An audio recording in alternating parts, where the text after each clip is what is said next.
Right, hang on, I'll be a couple minutes. I've just sneezed everywhere. Hang on.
Jeez Louise, I really need to invest in a new nose, because that was bad. Right, anyway, welcome everyone to another stream provided by me, Fat Creme.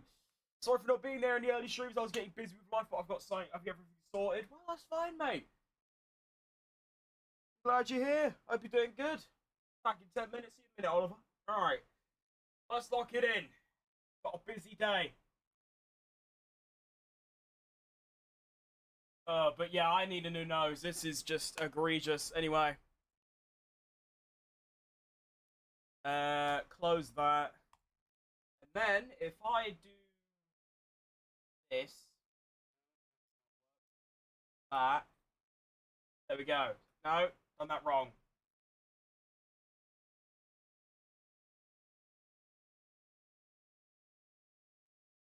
Right, that should be good. Okay. Welcome. To the grid we have. So, we welcome. Yeah, today I'm going to be doing a radio check. Radio Shut check. up, Mark. Radio check. Right, that should have worked. I think. I've got too many keyboards nowadays. Did that work so I can know for the future? It did, lovely. Alright, here we go. So I'm doing a half-length race today. I was going to do a full length, but it's just going to take too long.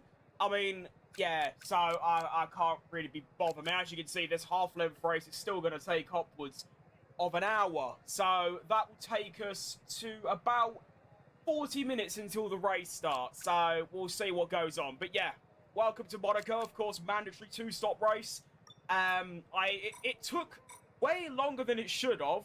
But I'm driving as Lando Norris today because he won last year's edition. That's kind of how I do these things.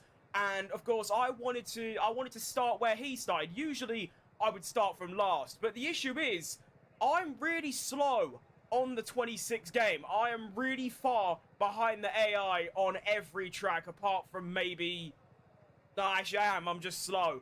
So, I thought instead, rather than trying to do a last and first around Monaco, I will just try and start where Lando's starting today, which is P8. Although, that might change. He might have an engine penalty or something. I'm not too sure the updates on that. But, yeah, it took a very long time to try and do a one-shot qualify and actually get him in P8. But I've done it. So, we are very bringing it to start. Got the Ferrari shirt on today because I need Ferrari to do well. I need Kimi Antonelli to lose a race because it's getting out of hand at this stage. If he wins today and it stays as it is, he'll have a 65-point lead in the drivers, which is obviously, that's really bad. But okay then.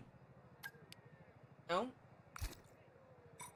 I should also point out, I know this might upset some of you degenerates, but I will be using the racing line today. Because I don't know Monaco without it. So there you go. I feel like that's a very valid excuse. I think I'm actually going to go for a bit of a different strategy today. I'm going to go for the hard medium as opposed to the medium hard. Reason being, I feel like I can obviously extend the first stint, and that means that if there is a safety car or a red flag, that will boost me quite a few positions. So that's the objective anyway. I don't really have any goals for this race. I basically just want to drive around, try not to crash, maybe overtake a car or two, and just kind of vibe out with you lot until it gets to about...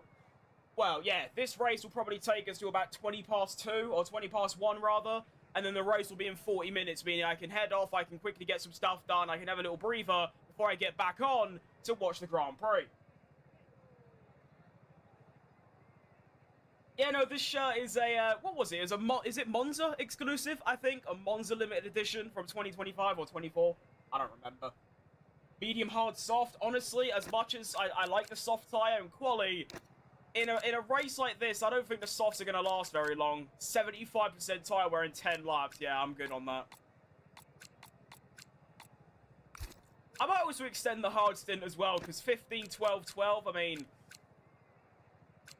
It should actually be something like that. Get the double overcut. We'll just see. I'll leave it as this, and then if I feel like I can go longer, oh, I will. Do you know what I mean? Right then. Let's not waste any more time. Let's get this thing started. Begin. First time, well actually that's a lie, it's technically not the first time. I did do a few warm-up laps and of course some one-shot quali to try and get Lando Norris into the top 8. This is the first real proper race I've done around here on my new Moser rig, so we'll see how it goes. To be honest, I am finally starting to get used to it, but it's still going to take a long time. I'm still predicting a few more weeks before I'm 100% locked in and comfortable on this setup. But yeah, overall it's pretty good. What I would like though is for EA to fix, or I say EA, it's actually Codemasters. I need them to fix the bug where during a race, it doesn't actually happen in quali or practice, but during a race, sometimes your car just won't downshift if you try and downshift too quick. So that's obviously an issue because it means in this corner, for example, I'll downshift 3 times but only go down 1 gear, and it can cause a lot of problems. So I hope they fix that. And I know it ain't a problem with, like, a wheel or anything, because it's fine in... Good start. I think they need to change that as well. That disqualifies me from the formation lap. Yeah, Anthony, maybe you want to speed up a little bit. Anyways, but yeah. I still haven't got to grip with the battery at all. I still don't understand it. I thought I understood it finally, but in these one-shot qualities I was doing for Monaco, my Sector 2 was really fast. But Sector 1, which is obviously there's 2 straights, I was just getting gaps, especially through the tunnel as well. Basically, any straight, I just seem to have no straight line speed, even though I'm dumping the battery. And that was in qualifying. I have no idea how to manage the battery during the race. We'll just have to see how we get on. And then after this race and after the stream today, I'm going to spend some time learning this track without the racing line, because I think the way going forward for career modes and such on this game, on 2026 that is actually doing high downforce tracks. So no tracks like Monza, Spa or Baku or Mexico, tracks like Madrid, Singapore, Monaco, things like that. Anyways then, let's get lined up and begin this race. 0.2, I like it, let's go.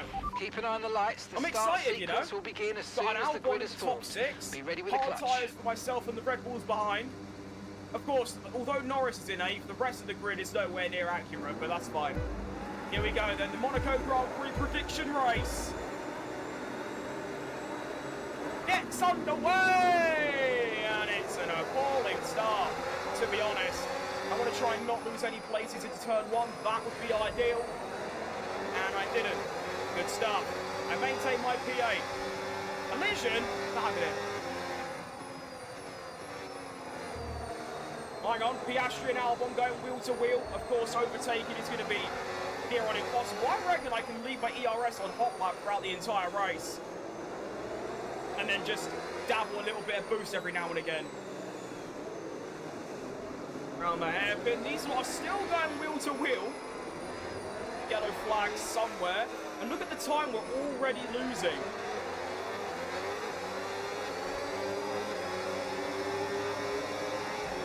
The car's up ahead of Albon. Oh, I hit my rear. Not good. Come on. Oh no. I've got to remember I'm on a full race fuel load and I've got hard tyres. My downforce is going to be even worse than normal. I still haven't got used to the low downforce either, but to be honest, I like it. I think I'm liking it so far. I definitely think the handling is a lot better than F125's handling. I still get confused by that. What do I call it? Because this is F125, but it feels wrong to call it F126. What do you call it? 25 DLC? I don't know. You can't say 25 2026 DLC. I don't know what to call it, but there you go.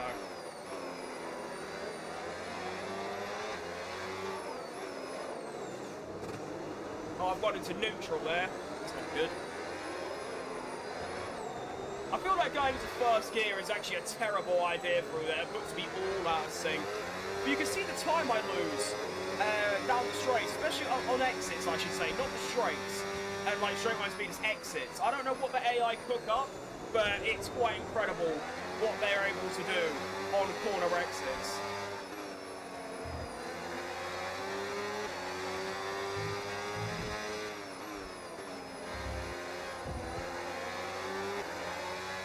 I mean,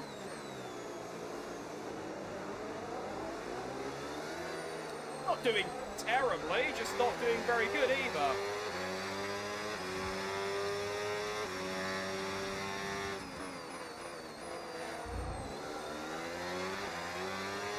He's actually starting to gap me a little bit in the McLaren. Of course, he is my teammate, so I would like to beat him. And of course, in a track like Monaco, that's going to be a bit tricky, especially when I don't even have the pace to keep up with Antonelli. Although I have put a second on Hajar, so maybe it's just the difference between the medium and the hards that's the difference right now between me keeping up and passing Antonelli and whoever else.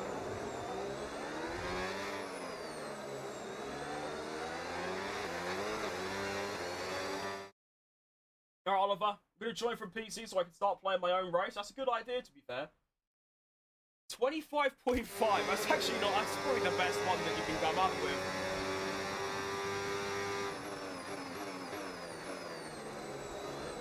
Oh, that was close to the wall.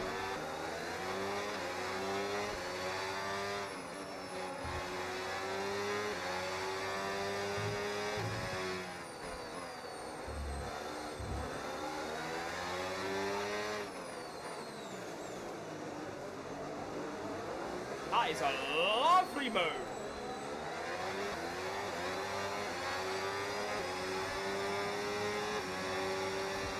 Probably the only place in Monaco you can really get an overtake done, and I've took advantage of it. I've overtaken the real-life pole sitter up to P7, Lando Norris.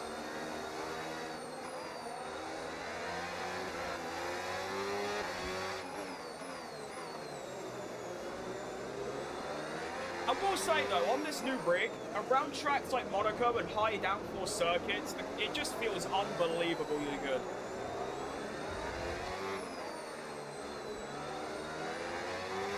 Try to also turn less, because I feel like I'm giving myself understeer by turning my wheel too much.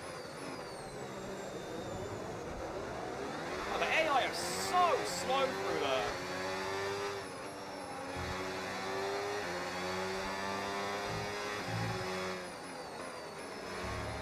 Also need to keep an eye. Hang on, do the safety again here. Sneak up the inside of Albon. Massive oversteer. We've got the move done though. It's all that matters. Nice.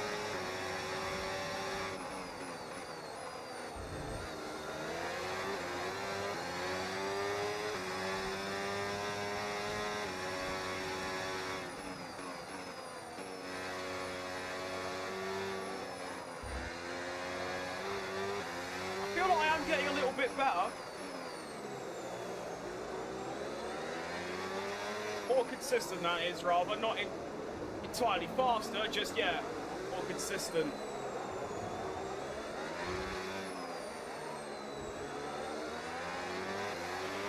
Tyre condition still looking good. Thank you, Mark. Do I remember you from Daniel Ricciardo's stream? I mean, I feel like you've been around longer for that, no? Of course I remember you.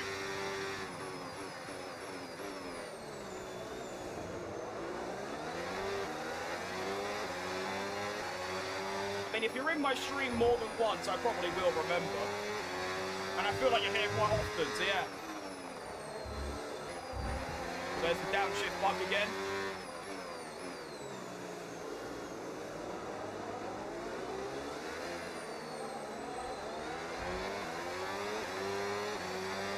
Well, how unrealistic is this? We've got Russell 3 places ahead of Antonelli. Now,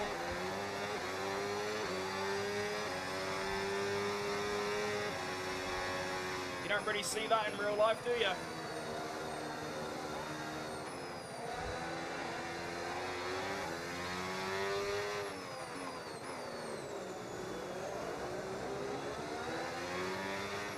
I wonder how tired my arms are going to feel after this.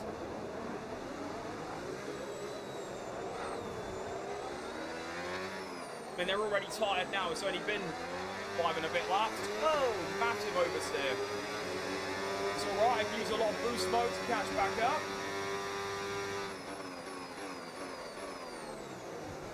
Oh. good.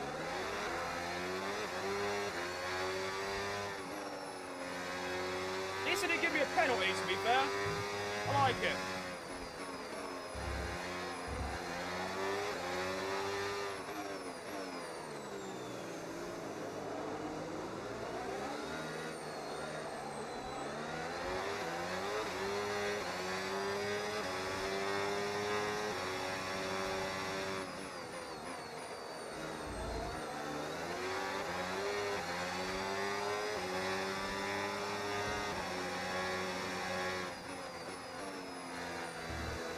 I mean, so far this race, what I'm learning is that if I could actually learn the track without the racing line, I could easily put this on a 26 calendar and not worry about the battery. Because I was doing a race at Monza the other day on stream and it was really bad. I couldn't even score points in a Ferrari because of the battery management. Whoa, what happened there? This low grip is so difficult. I mean, don't get me wrong. I like that the AI are a lot faster now. Especially at tracks like Monaco and Spa, they needed to be. Only issue I have with it is that it seems like they're unrealistically better. As in, they have better grip, they have better exits, they have better battery than the player car. It should just be they just brake later, or they carry more minimum speed. Things like that that a player can actually replicate and then go over to, and then go on to beat. Might go for a move on Piastri up the highway, I guess you could call it. Come on. Really nice exit. So much overspeed. Down the inside of my teammate. This is so risky. Keep it out the wall. Give him racing room as well. Contact between the McLarens. We're still racing, but we get the move done. That was about as clean as you're going to get trying to go wheel to wheel round there. So you know what? I don't mind it. We'll take it. That is into the top 5 now for Lando Norris. And the pace is quite strong considering the hard versus medium tyre conundrum. I also need to start using a lot more battery. I definitely don't need to use none like ever. The AI using a lot of none throughout the lap. I don't need to. I've got spares.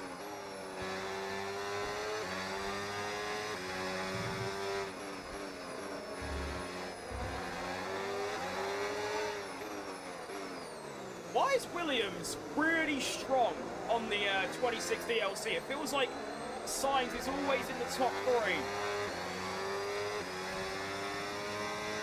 I mean, to be fair, when I did a quali for yesterday to predict the real life quali, and Sainz was 3rd there as well. So that's twice in a row they've put Sainz 3rd. Like, what's going on with that? And then obviously Albon's P7 as well, which isn't great, but I think Williams would be more than happy with a P7 in real life, considering they're what, 12th and 13th or something on the grid for today. So yeah, I'm not. It also seems like, although they claim Mercedes are the quickest, it seems like the McLaren might actually be faster than in 2026. Obviously 25 they were, but 26 it seems like they've made McLaren really juiced for no apparent reason.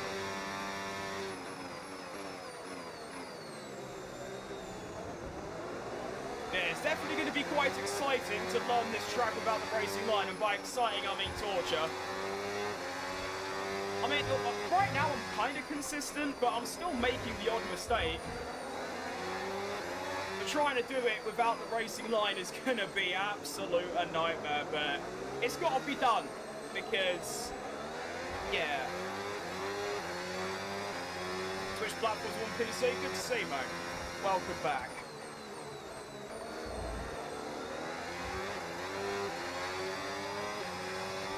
We've got Russell up ahead, then we've got Sainz, and it's a very large gap to the second Ferrari, and then it's another similarly large gap to the first Ferrari. So Ferrari, although in real life they're only 3rd and 4th, here they're absolutely cooking. Oh, I want to hit the wall there.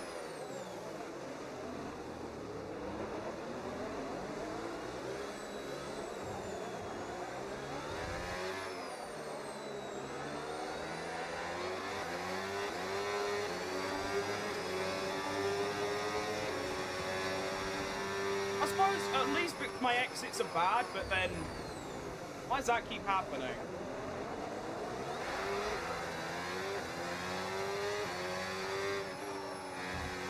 I love the idea that the car carries so much overspeed now that the racing line is wrong.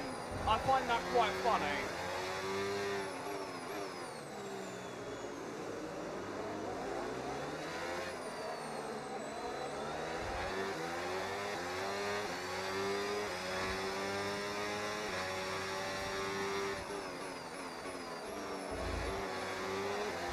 Already on lap 11, going pretty quick to be fair. Right, Indy. Is anyone going to watch the F1 race? Well, I am. I'll be here on stream watching it. Want to be a pilot or a darts player? Well, I think one of them's probably going to be a lot easier to get into, considering darts is essentially just play until you're good enough. I haven't played for a few months now, well, actually more like a month. I kind of lost the passion, but I think that's mainly because my interest in Formula 1 returned. So it's like the darts took a back, like it went back, replaced by F1 again, which I think is better, because that means I'm more motivated to do strings and stuff like now. Still, I can still pump in a 60 average every now and again, maybe a 70 on a good day. Russell was looking for a move on signs here, doesn't get it done. Shock. I long for the day that AI make a move around Monaco.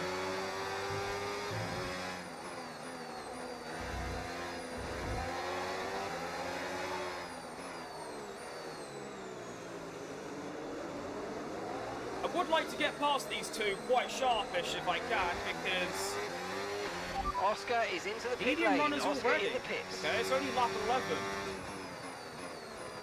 Just because the AI have done that, I'm extending my hard stint by 2 laps so that I can do 11 and 11 on the mediums as opposed to 12 and 12. So I'm actually pitting lap 17 as opposed to 15.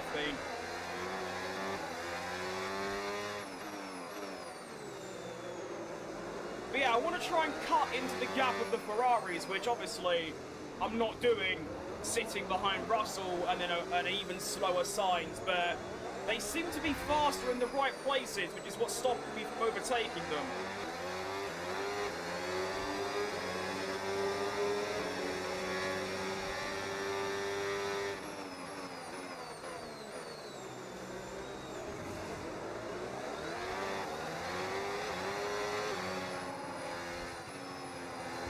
Tried to look for a potential little gap there, but no such gap appeared. Here's always an overtaking place. If you can get a good run from the chicane like that.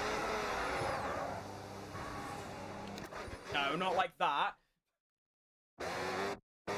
That's what happens with the bloody the boost mode. I thought that the exit's fine. I put on the boost, instantly spins. But the AI are way too slow around sector 2. It's putting me off.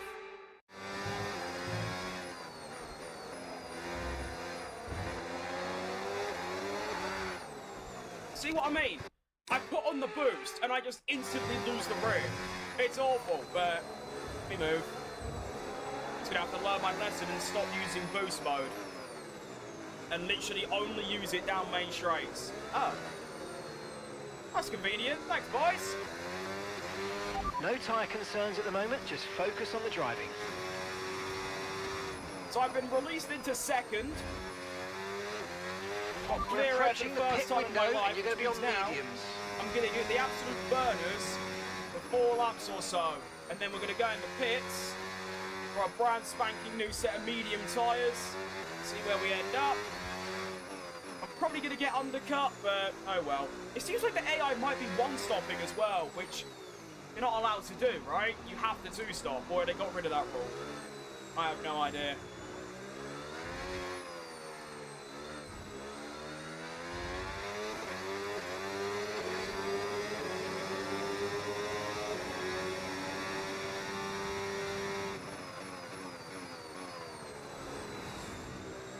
I tell you what, using the racing line again has really reminded me how much more fun the game is when you use it, because you don't have to concentrate nearly as much, and your confidence is always sky high. It's a shame it's so looked down upon. I can see why people find it distasteful. What I don't get is why people get so angry about it. But it's so much more fun than without it. I will agree that not having it is more rewarding, but I don't play for rewards, I play for enjoyment, but yeah, I definitely will turn it off once I learn this track, but that is going to take a while. I think this is going to obviously be probably the hardest track to learn of the entire calendar, because there's no like consistent braking points either. It's literally just guess. If you don't have like full confidence, you're going to be really slow, as we saw from George Russell yesterday. No confidence in the car, miles off his teammate. That's just what happens.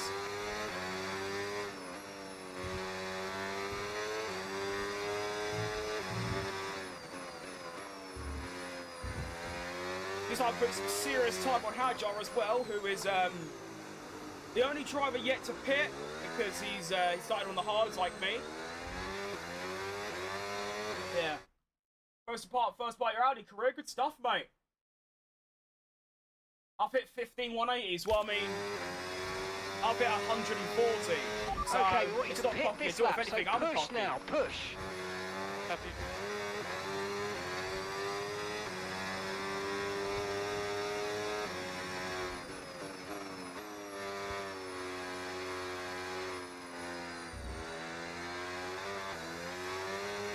Right, so although Mark wants me to pit this lap for a good reason, I think I might actually stay out for an extra, because the car feels good.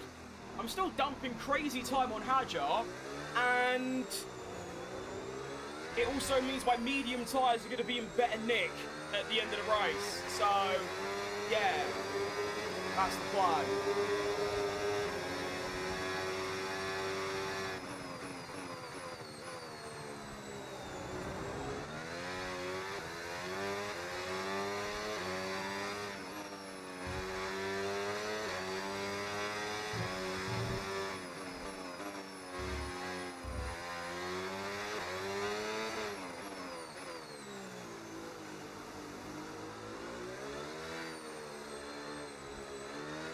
Why is my game automatically changing Remember, my box modes? this lap. Keep an eye on your distance to the speed limit line as you approach, and make sure you don't speed. Yeah, Mark, I've already passed the pit lane. That's like, where was it? Where Hamilton was like, oh no, Bono was like, in, stay out, in. It's like, except a lot calmer, I suppose. So Hajar still hasn't pitted, but the time I'm currently putting on him is a bit ugly, for being honest. It's about 2 seconds a lap. You also see my gap to Leclerc, who was the lead Ferrari on the soft tyre, 10 seconds back with the fastest lap, so that's not too bad. Honestly, I'm looking at Hamilton at this stage. Well, actually, I'm looking at Sainz and Russell, because they're the, Sainz is podium right now. Whoa. So yeah, I want to beat Sainz. That would be ideal.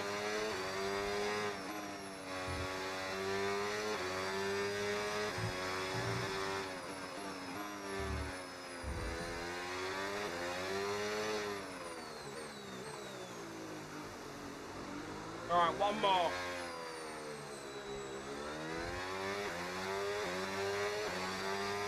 Do you know what I want to do, actually?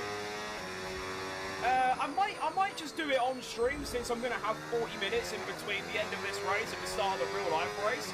I'm going to go to Monza, where I was really struggling with the battery, and turn on the auto battery system, and see if it is any better. Because if it's better, I'm just going to use it, which I know sounds a bit on the cringe side, but it just means I can put my full focus into driving than worrying about my battery and being slow because of it.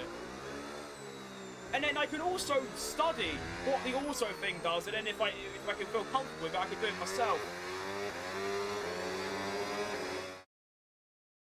I hope you're remember that I have a concept car. I've not mentioned it. I do remember it though. I remember you talking about your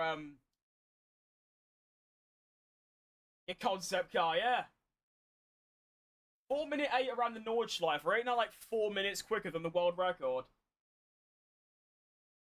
You alright, Leo? Alright, Gentra. Alright, Jacob. Who win the Grand Prix today? I'm saying, you know what? I'm saying Max Verstappen. Go on the boy. I think he's got a chance. Antonelli's been quite bad at race starts. I think he might have fixed it now though, but you know, he might have a stinker. Verstappen soars through, takes the lead, never looks back. Come on the boy. Honestly, anyone that isn't Antonelli wins today and I'll be happy. I don't necessarily dislike Antonelli at all, quite the opposite. It's just, I would like to see a different winner. Even Russell at this point, even though he's won everything. Well, he won the first race, sorry. We come in the pitch though to take off our hard tyres finally. We bolt on the mediums. And, there we go.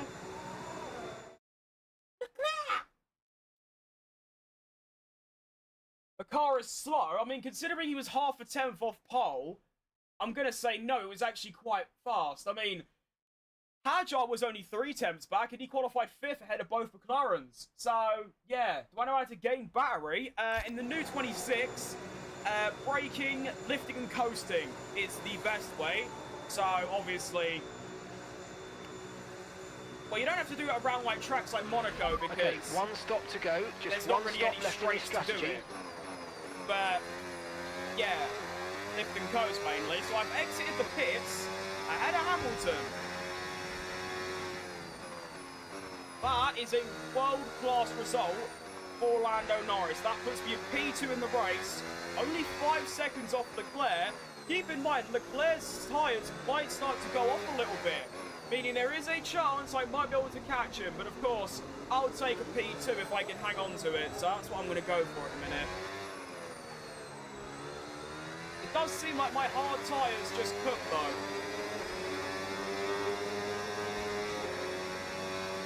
Pacing really nice and consistent.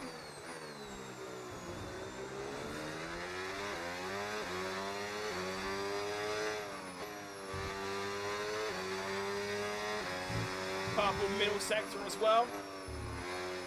Like Hamilton in real life. Isn't that crazy, by the way? Antonelli had no purple sectors, but because of his just average around the lap... Oh, I hit the ensemble. Because of his, how can I word it? His consistency. He might have not been the fastest in any sector, but he was always top 2 or 3. But it's mad how he didn't have a single purple, and yet took pole.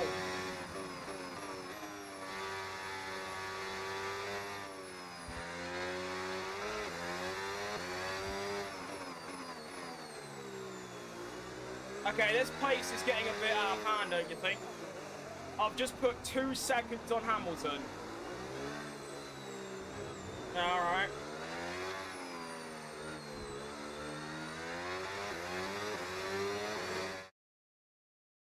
You alright, Adam? Long time no see, mate, I think. Speak Russian? I don't know Russian, mate. Shock.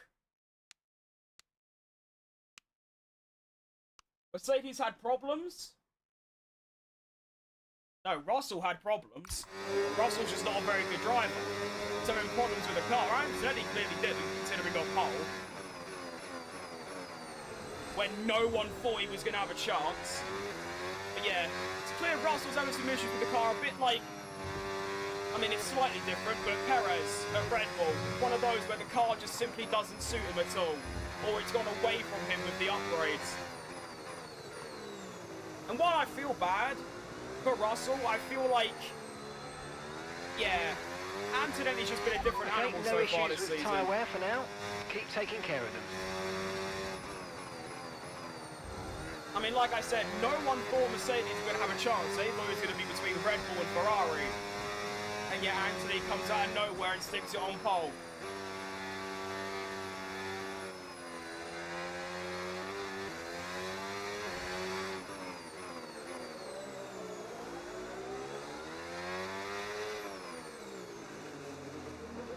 I'm hoping to get a move past Leclerc fairly quick, considering he's really slow.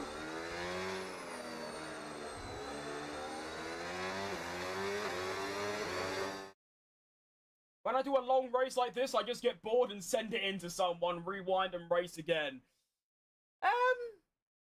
I have done that before, but I don't really get bored, no.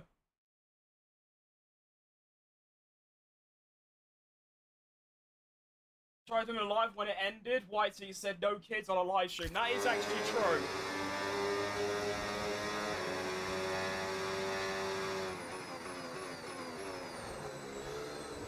I remember when I started YouTube in 2016, I wasn't allowed to stream because I was only 10.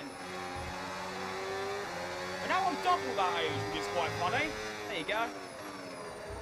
Uncle status. Right, let's get a move on Leclerc. I think I've got a chance on the highway bridge long thing. I don't know what it's called. Of course, now we get overtake mode as well. Come on. Blows right up. Completely cut turn one because I'm a useless driver. And where exactly do I overtake? What? He's just blocked me, and like fairly as well. Okay. Might have to bide my time with this one then.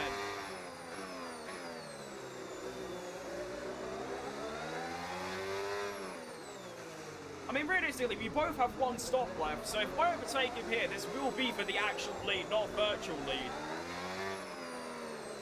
And then obviously I would like to get past him as soon as possible, so I can put some time on him on the overcut.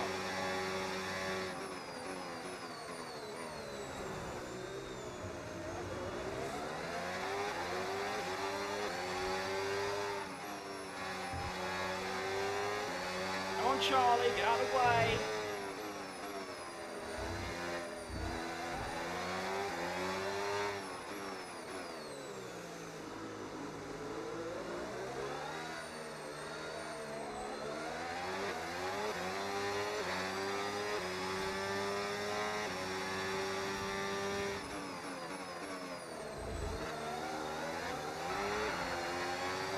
Don't need that oversteer. Come on.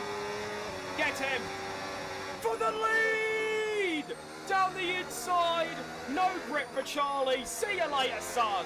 Come on. Good move. Basically as late as you could possibly do that. If you go any later, it's probably a crash. Right, now I need to use the rest of my overtake I've got for this lap to try and put a bit of distance on Leclerc. And then we might be on for a win. Come on.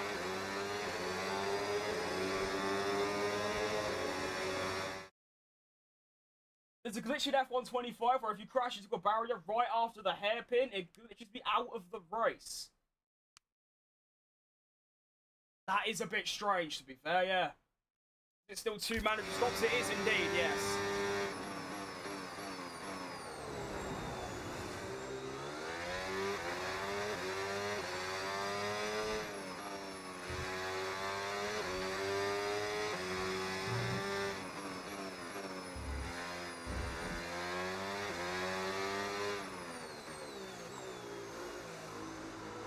Oh wow, that time gain is just silly.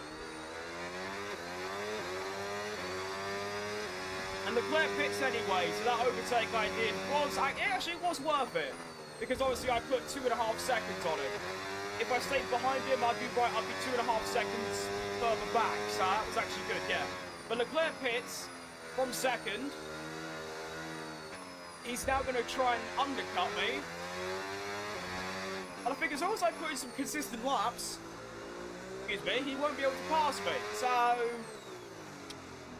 could work out alright. I've already put 9 seconds on Hamilton as well. It seems like even though the AI are noticeably quicker, it's still not enough. I'm still the king of Monaco. And by that I mean, I don't know. I'm not actually that good, to be fair.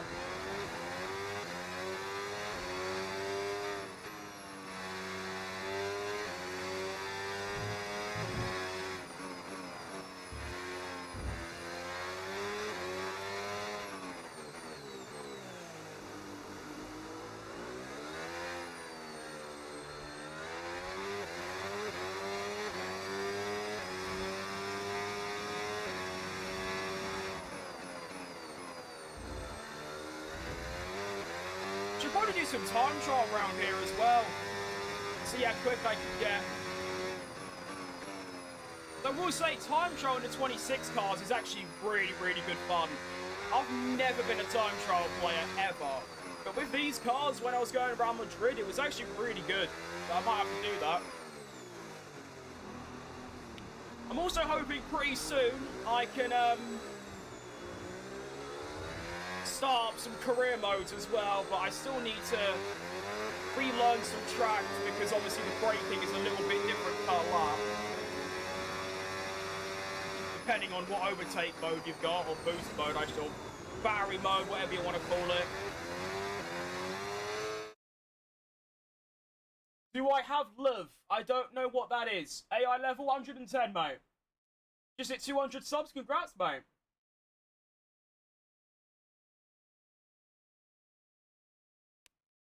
Any jokes about Red Bull is going to be held by Verstappen? He's looking in your soul.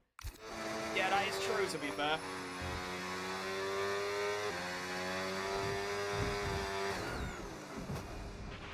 What the happened? What happened, Lando, is that I'm a twat. That's what happened there, my friend. Useless. I post F1 shorts. Nice one, mate. I like that. I need to get back on my shorts game. I've slacked off massively. It's even worse when you consider that I literally have the shorts. Like, I've got clips ready to upload, but I just don't edit them. I get really lazy. I mean, nowadays, shorts, We're approaching TikToks, the and pit things are window, your and you're going to be main on source of mediums. growth on social media, not videos or live streams.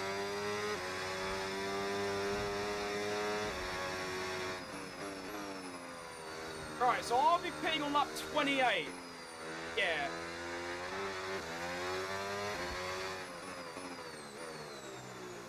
"16 seconds on signs now as the second Ferrari of Hamilton also makes its pit stop." And actually, that's one thing I didn't consider. Because Leclerc and Hamilton have gone for a different strategy and stopped earlier than everyone else, they're now caught up in traffic. Meaning, I could just blitz away. That's pretty convenient, isn't it?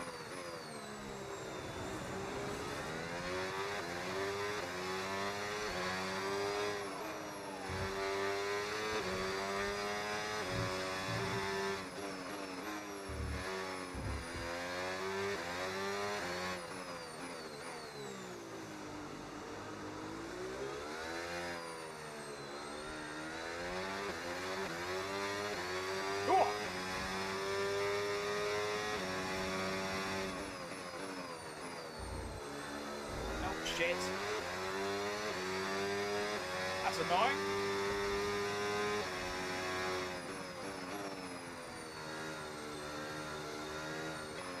Piastri pits. I'm going to have to repair my front wing when Oscar's I coming stop. in for his stop now.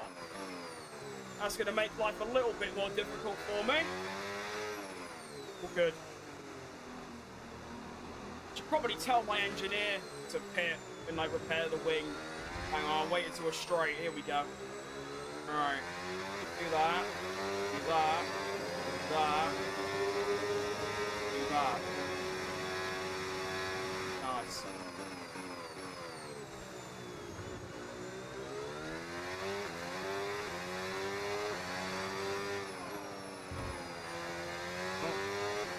Can I stop hitting every wall, please? It's not good.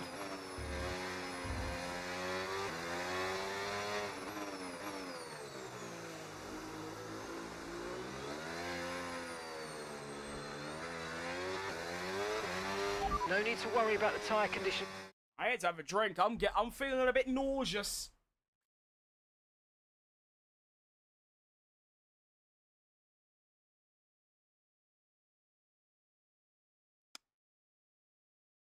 Shorts make no money? Well, they do if you're monetized, just not a lot. I mean, I get like nothing. Turn off the music, I can't even hear it. Wait, what music? Eh? I don't have any music on, do I?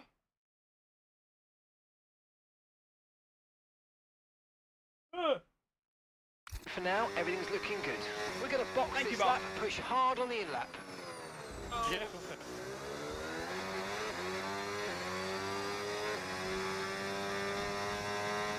Why is my brake bias on 60? Ah, this wheel starts bugging. It definitely automatically changes settings when I don't actually click anything. It's really annoying.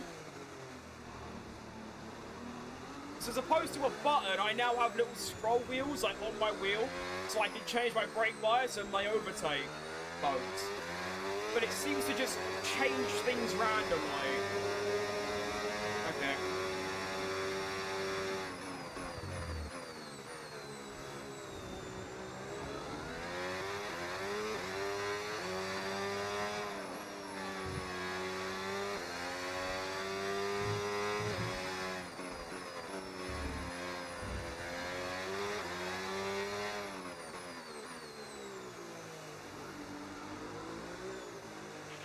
Box now, please. Box this lap. Where'd that wall come from?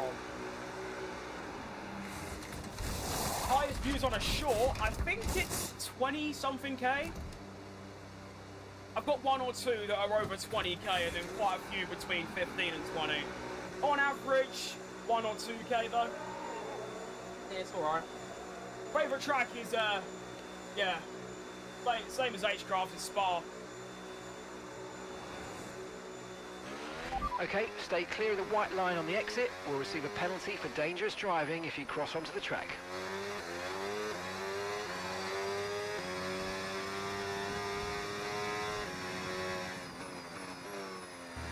So I've actually, this is quite an interesting revelation.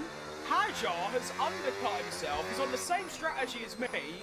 He's overcutted himself from 9th to 2nd, ahead of Leclerc. That is impressive from Hajar. You can't even deny it.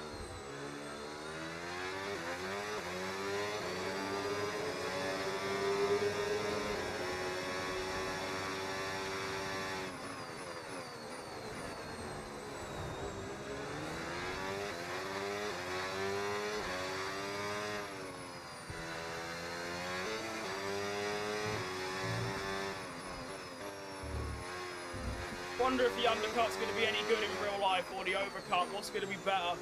I still think the overcut's better, because obviously if there's a safety car or something, then you're golden.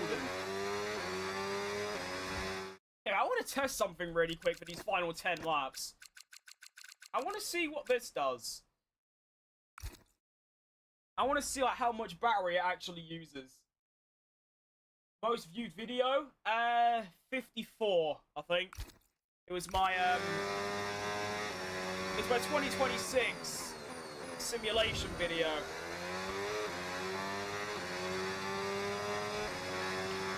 Why nothing's come close to that since, I don't really know. I feel like I've uploaded similar videos, but that's how YouTube works, you know? Video quality doesn't even matter, in my opinion. I've had videos that are awful do really well, and videos that have taken weeks to make just absolutely stink. It's basically just your title and thumbnail. If your title and thumbnail's good, the actual video itself doesn't matter. It's what I've learned from my years of YouTube.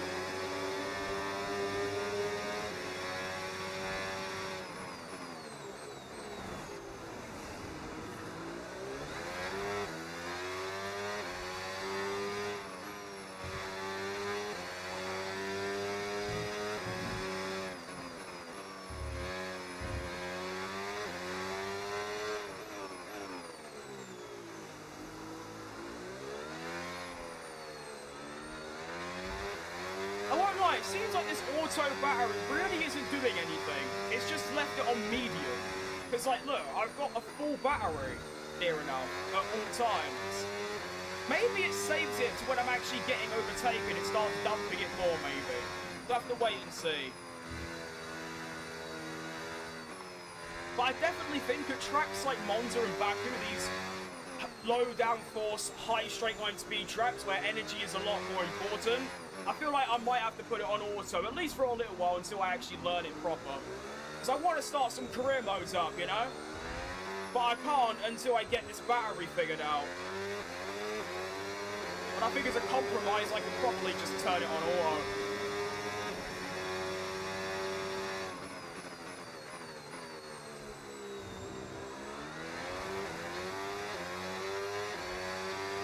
We have got 9 and a bit laps left of this race. Honestly, I might have been able to do a full race in time for the Grand Prix.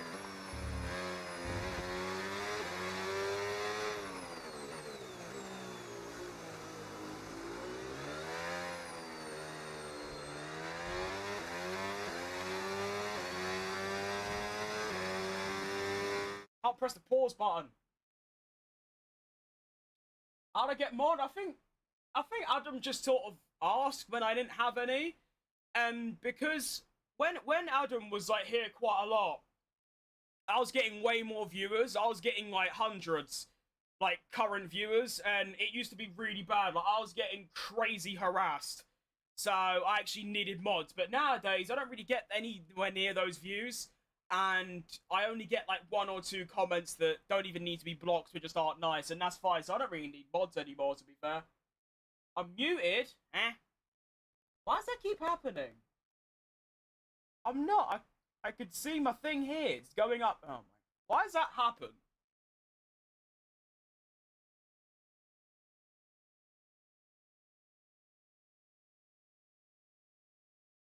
Am I being baited or? Ah, I got baited. Oh, I got baited! Oh, I got baited! Oh, no, I fell for the oldest trick in the book. The reason that works on me every time is because I can't actually see if my mic is working. I can't hear or see it. I can't, like, see it on my other screens or whatever. So that's why it works, and I do get concerned that something isn't working.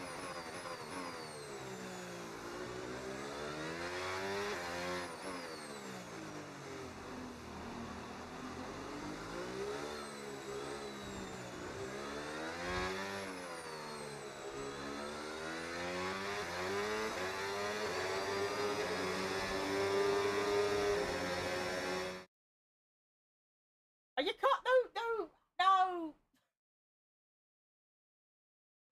Oh, no. Oh, no. That's not good. I don't know if we need to remove people because of that. Oh, good. Great.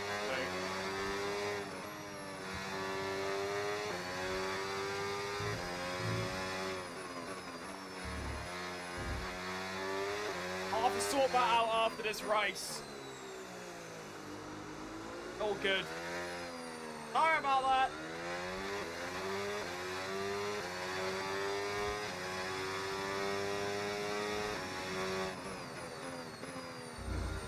I mean, to be fair, the only things a mod on my stream should ever have to delete is the usuals. You know, like, yeah, your derogatory stuff. But if it's like insults about me, just keep that in, because I don't really care.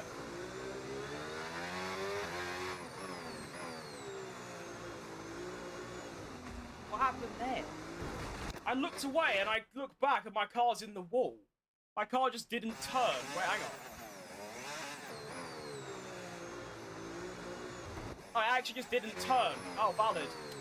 Okay, cool. Ah!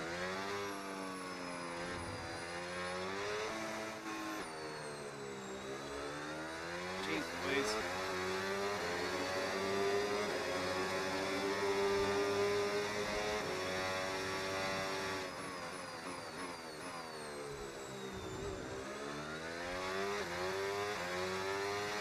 It's not been a pretty race, but I am winning it, so there you go.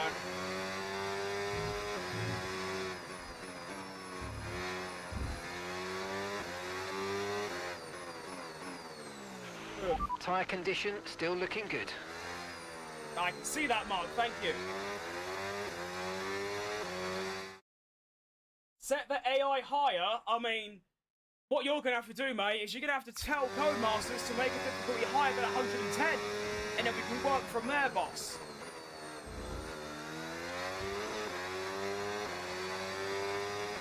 can't exactly go more than 110, can we? I'm the game, not the player, you know? I agree, I feel like the difficulty should be higher.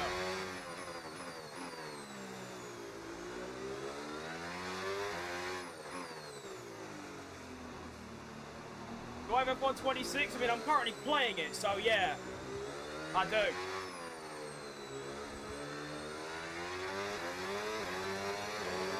I go 111? Well done, mate. The forbidden difficulty that no one's ever heard of. Oh, I was close to the wall. You know you get close because you can actively see your car twitch a little bit. It's like temporarily glitched inside the wall. And it doesn't know if it should crash you out or just let you keep going.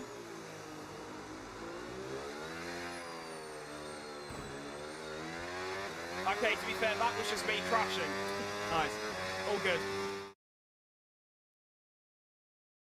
How did I end up with that profile picture? I was on the toilet, and I was just scrolling through Instagram filters, because it was funny at the time.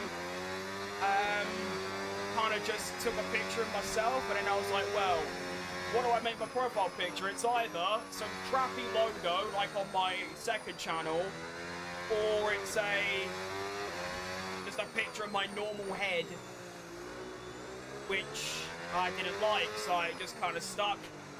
I do want to change it to something a bit more professional, but I ain't got nothing, so yeah, there you go. The story is I was on the toilet flicking through Instagram filters. Can I do an online race with you so I can prove to my friend that I'm better than you? No, just tell them you're better than me. Which you probably are. I ain't got time. For now, anyway, because the race is going to end and then we've got to set things up for the Monaco Grand Prix in real life.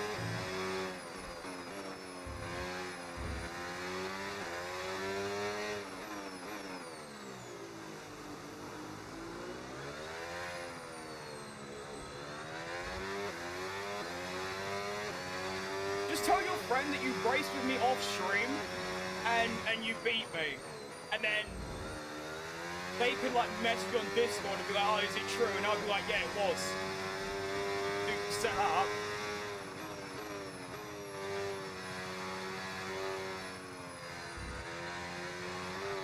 Five laps remaining. I feel like this race has gone by pretty quick considering it's a 50%er. Is what? Oh. Yeah, okay, that plan's not really work. Okay,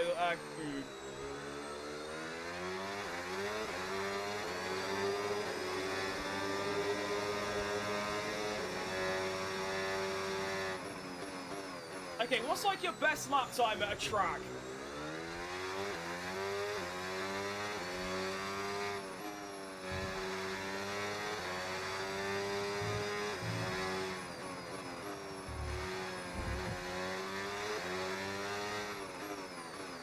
Monaco, any track, mate. Anything. Whatever you want. Your best track, your worst track, anything. I've ever played on keyboard and controller. I've played on controller, but that was when I first started. And then 2021 Christmas, I got my first wheel, and then I never touched the controller again for F1.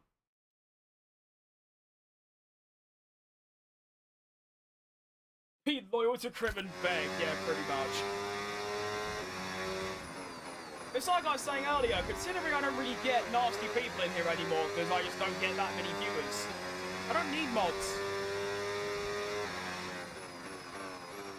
It's been a very long time since I've seen a comment that needs to be moderated. We're talking like a year. It's like I said, if someone comes in here and like, oh, you're a fat bastard, that's fine. It's stuff that goes beyond that.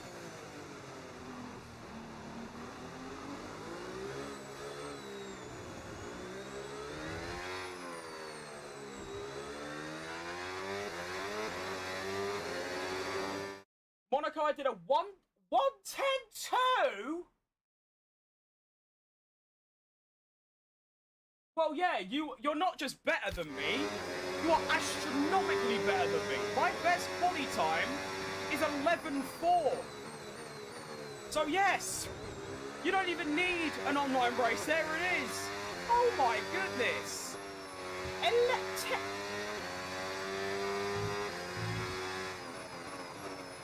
No, I thought my 11.4 was quite good, because that was everything I had in the car. And then, oh, okay.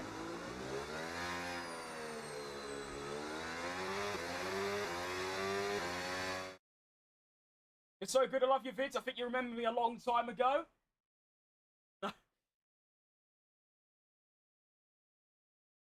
Hope you hit 100k subs. I mean, don't know about that one. Let's get to 5k first. I mean, I kind of always said to myself when I started in 2022 that if I can get to 10k, that's like ideal.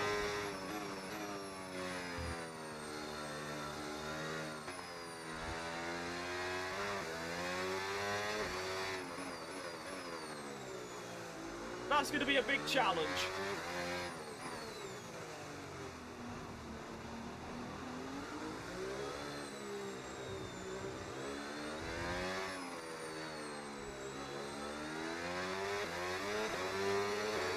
The record on Monaco is like 1.8 something. Yeah, that is very impressive. You're right, Phineas. I like Verstappen. Me too, mate. On Monaco, and I have all tyres at 100% and no front wing. Alright. I can't imagine that's entirely fast.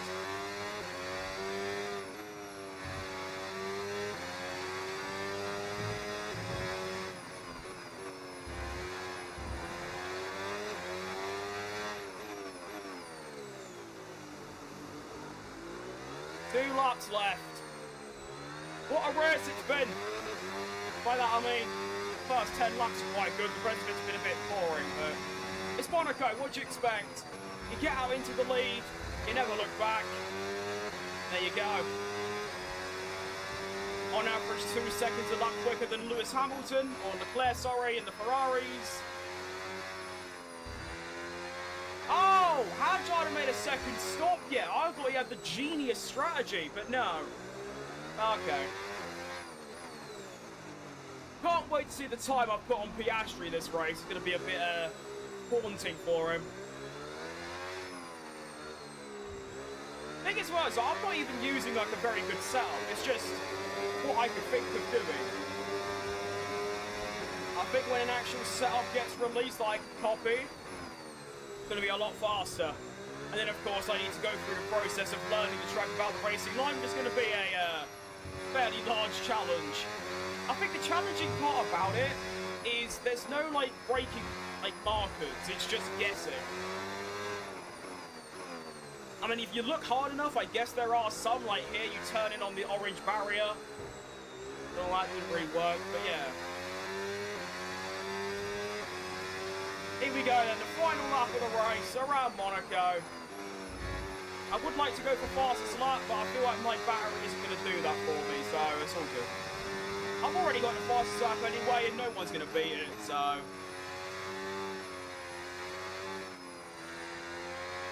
There we go. And as the first race goes with my new motor rig on this track, it's very good. This is also the first time I've driven on Monaco in like months. It's been at least since like September or November last year. But of course I'm using the racing line, so it doesn't take much effort to get up to speed.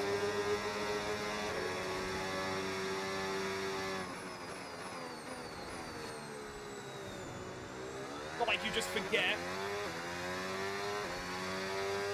Especially when Monaco used to be my favourite track, you do kind of just remember where it goes.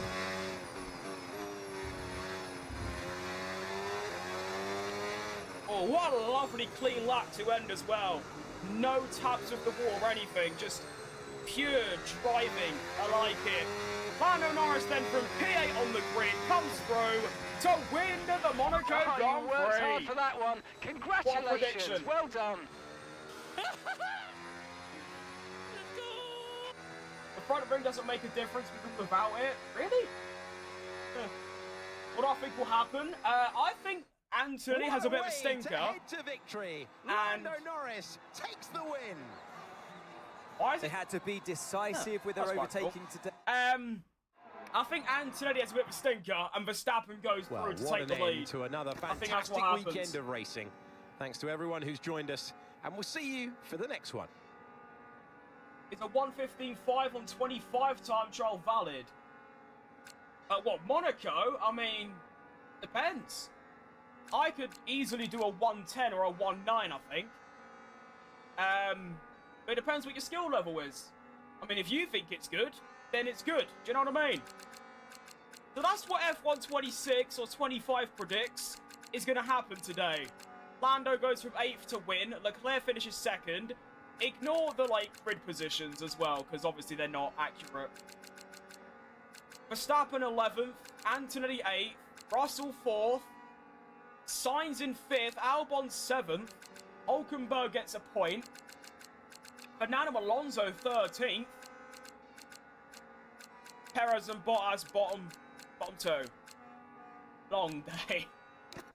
I want to see that move on, actually I lied, I can't be bothered. Well, there we go then. Think Kiwi's going to have a bad start? Oh, we have the same opinion. Look at that. Good stuff. Cars are a tiny bit smaller. They are indeed, yeah. He did actually Stroll cooked. I mean, he wasn't fast, of course, but he did do some good overtakes last season. Especially in Monaco. Right, I need to see something real quick.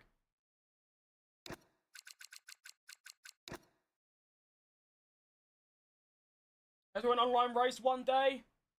I can't give you the answer, mate. I keep saying, yeah, I will, but then I never do. So at this point, it's just kind of like, will I? Even I don't know. Right, I need to see this. Alright,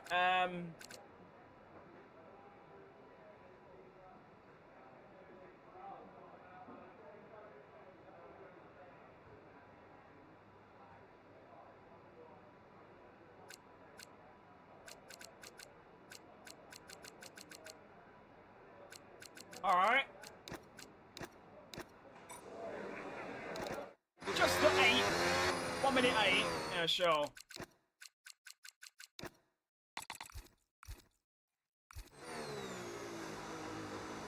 Okay. 1 minute 8 is outrageous.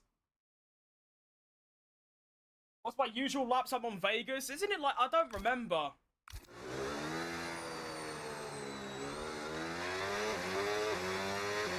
I think it's like 28. Again, yeah, I ain't got a clue.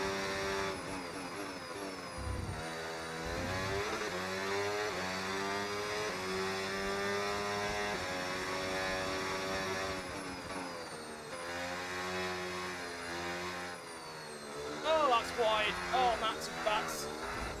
What the hell?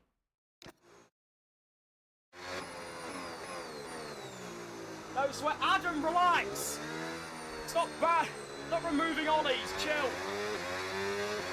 You're allowed to swear. I swear every 5 seconds. It's fine.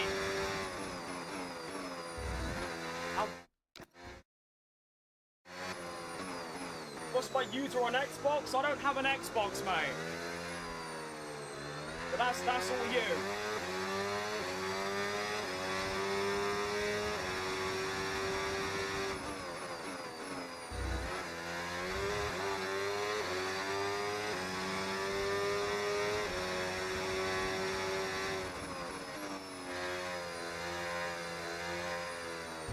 Oh shit, that was such a good turn 1 as well.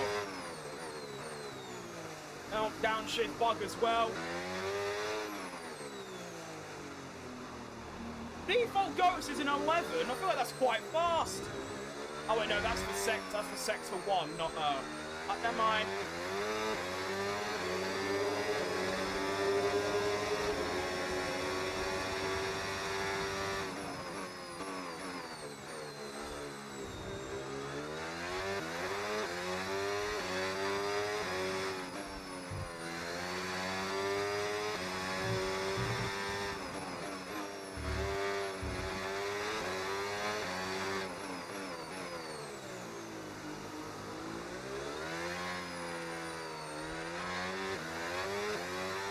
I could do better than that, but what is that?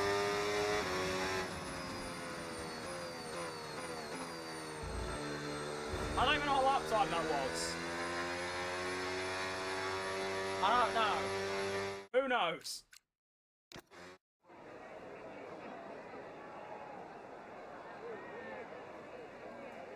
I think that's pretty good, though. Oh, top 6. How's that only top 6? 11-1. Oh, okay, that's awful. That's only 3/10 quicker than my quaddy lap in, just in quick practice. Okay.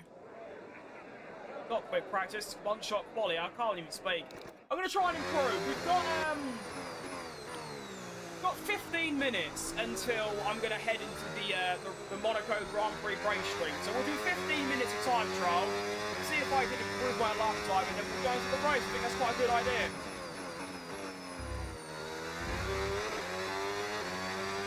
Not a good turn 1. That's actually so annoying. My turn 1 on my previous lap was an absolute gem.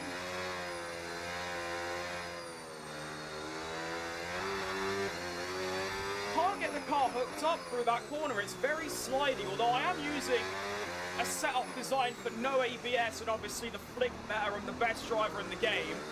So that is a good reason, but also I feel like I should still be able to put in a decent lap nonetheless.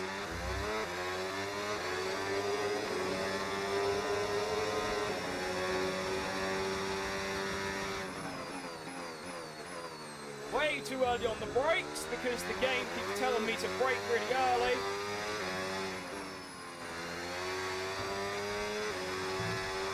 Purple sector 2 though, and that feels unlucky. All good.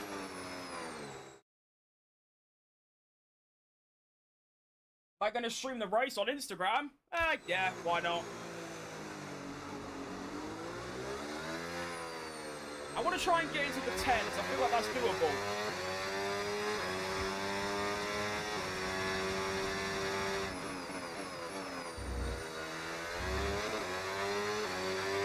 Crazy to think that Lando Norris last year did a 1:09.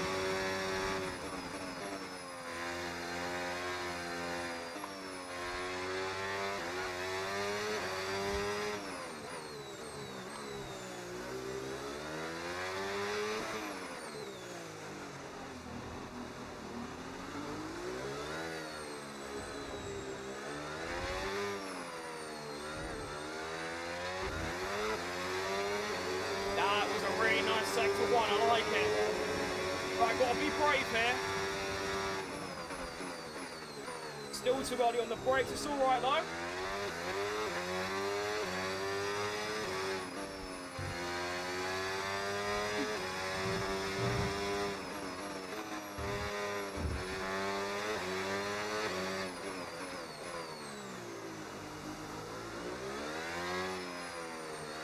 Oh, that's lovely.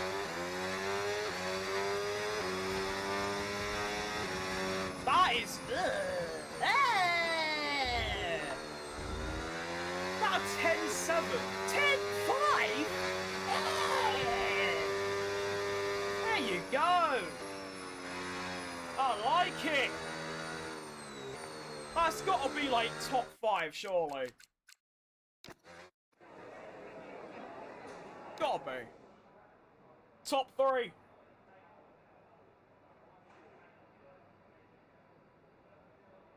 I like it.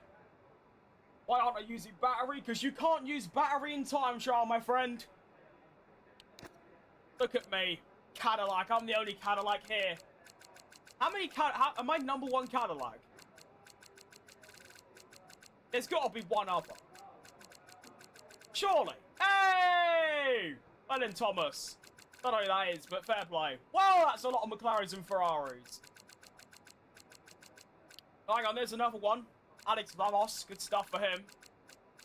Oh, lots of Cadillacs here. I love that. So that's 4, 5, 6, 7, 8, 9, 10,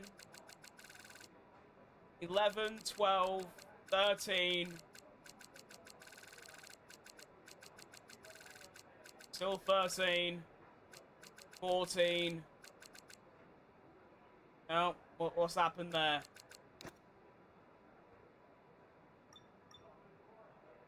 Okay, I'm the 15th. I'm the 15th fastest Cadillac supporter.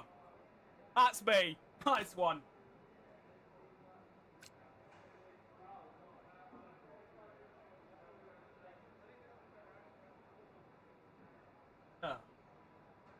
Yeah, Max, I think Max enjoyed that lap, to be fair. I'm happy for Kimmy after qualifying. I'm not. I like Kimmy, but it's just so boring. I mean, thing is, with like, in 2023, with like Max, because he was at that time my second favourite driver, I didn't really mind him constantly winning. I really didn't care. Especially because Perez got a couple of wins as well and 2 poles. I didn't really mind it. With Antonelli, I don't like Mercedes, and he's not anywhere near my favourite. I like him. It's just, in like, if I had like a tier list of drivers, he's probably in the bottom 5. You know, so it has actually got boring quite quickly. The Max dog, that's my puppy dog. His name is Max, hence why he's in a Red Bull suit. Shout out ChatGPT. How many drivers are quicker than me with ABS? 1, 2, 3, 4, 5, 6. That guy's using all assists. That's got to be something dodgy going on. Traction control and ABS. And automatic gears. Yeah, sure. 1, 2, 3, 4, 5, 6, 7, 8, 9, 10, 11, 12, 13, 14, 15, 16, 17, 18, 19, 20, 21. 22, 23, 24, 25, 26. Hey, I'm top 30 for people that use ABS. I feel like that's pretty good, to be honest. Good stuff. This online is time trial. Just because someone said they did like a 10. Ben said, was it? What did you say you did? It was a 10-4, no? I think it was a 10-4, 10-1. It was something like that. So I wanted to see how I could get on. I put in a 10-5, which I think is pretty valid, so there you go. Oh, I can finally take these gloves off, because that's all the racing I'm doing today. Right. We have got 22 minutes until the Grand Prix starts. What should we do in the meantime? I'm not doing any more F1. That's F1 finish for me.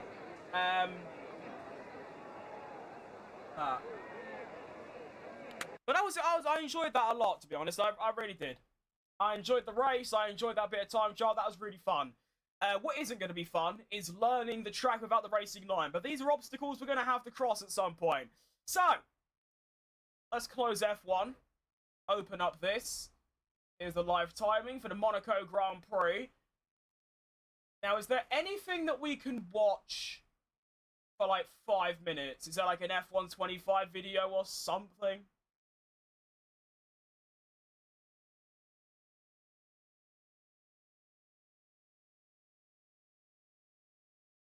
I don't think I can show qualifying highlights from the official F1.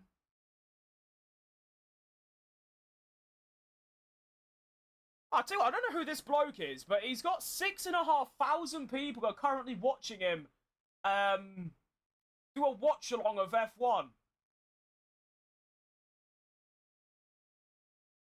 Fair play, son!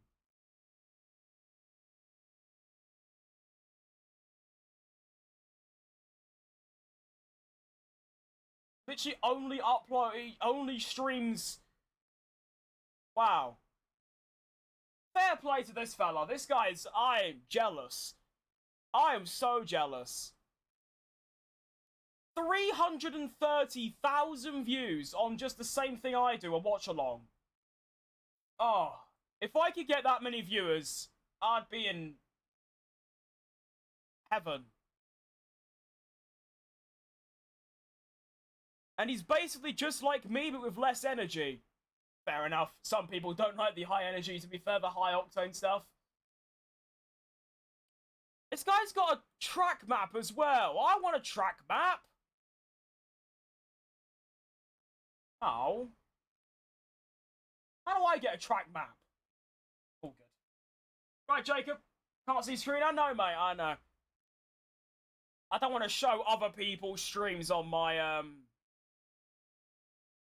on mine, because copyright and all that. I'm just thinking of something to do for the next, like, 10 minutes until, got the name. The race, that's the one. Good stuff. Oh, Thom's live. Good geezer he is. He's so good at driving, by the way. I mean, to be fair, this is the fun thing about Thom. If you know him. I'm quicker than him. Like, I'm a lot quicker. But I'd still call him better. Because he's so consistent with his driving. He uses no assist, and he makes it look so easy. He commentates while driving. He is just, what a driver. I mean, to be fair, he has got an actual F1 chassis, so, you know.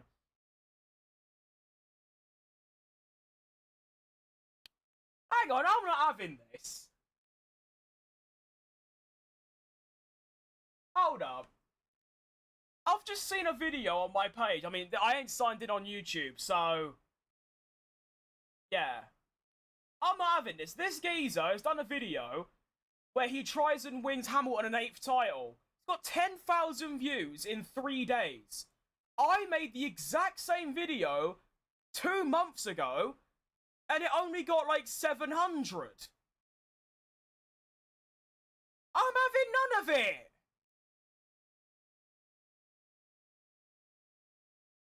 I mean, there's nothing against the bloke in question. Fair play to him. But I feel like that's just more rigged in terms of YouTube, really.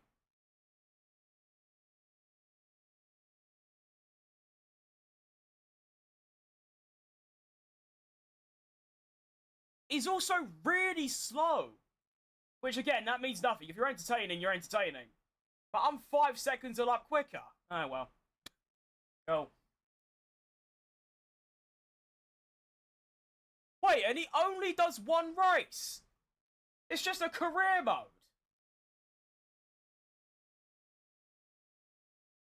Fair play.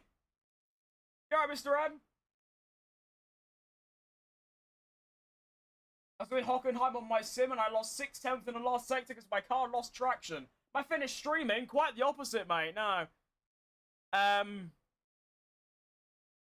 just wasting time until... let me just do this, actually. So you can actually see something, at least. I'm just wasting time until the race.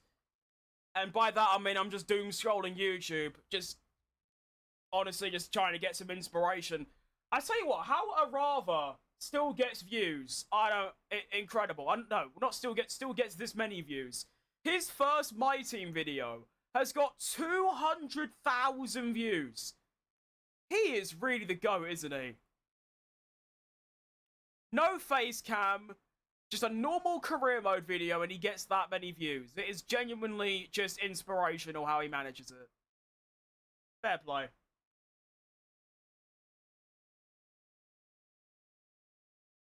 I'm just, honestly, I'd be lying if I said I wasn't jealous of all these people. I'm so jealous. These people that do the same thing I do, and yet they just get so much more from it. Like another person that's got 2,000 people watching him do a race watch along.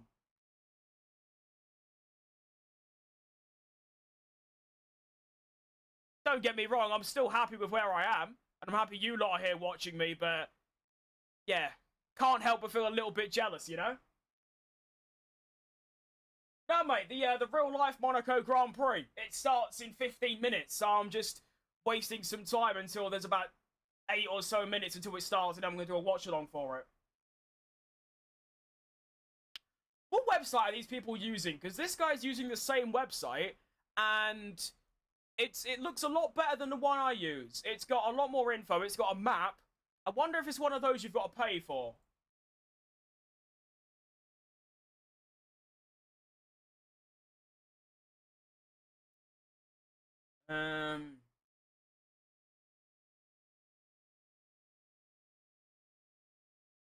No one asking? Interesting.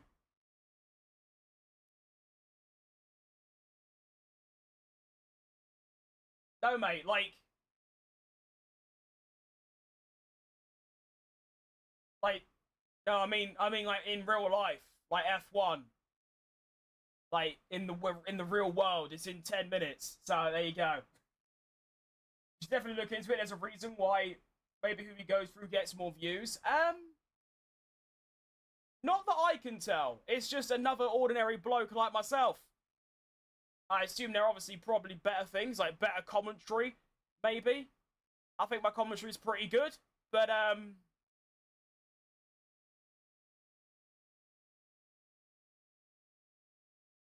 hang on, is this geezer just using the official F1 live timing? I got banned for doing that. Can't be. Yeah, it's just one of those where, you know, you probably get something going, and then, I mean, this guy, he literally only does watch-alongs. Does driver ratings, and that's it. And then just bangs views on his live streams. Fair play.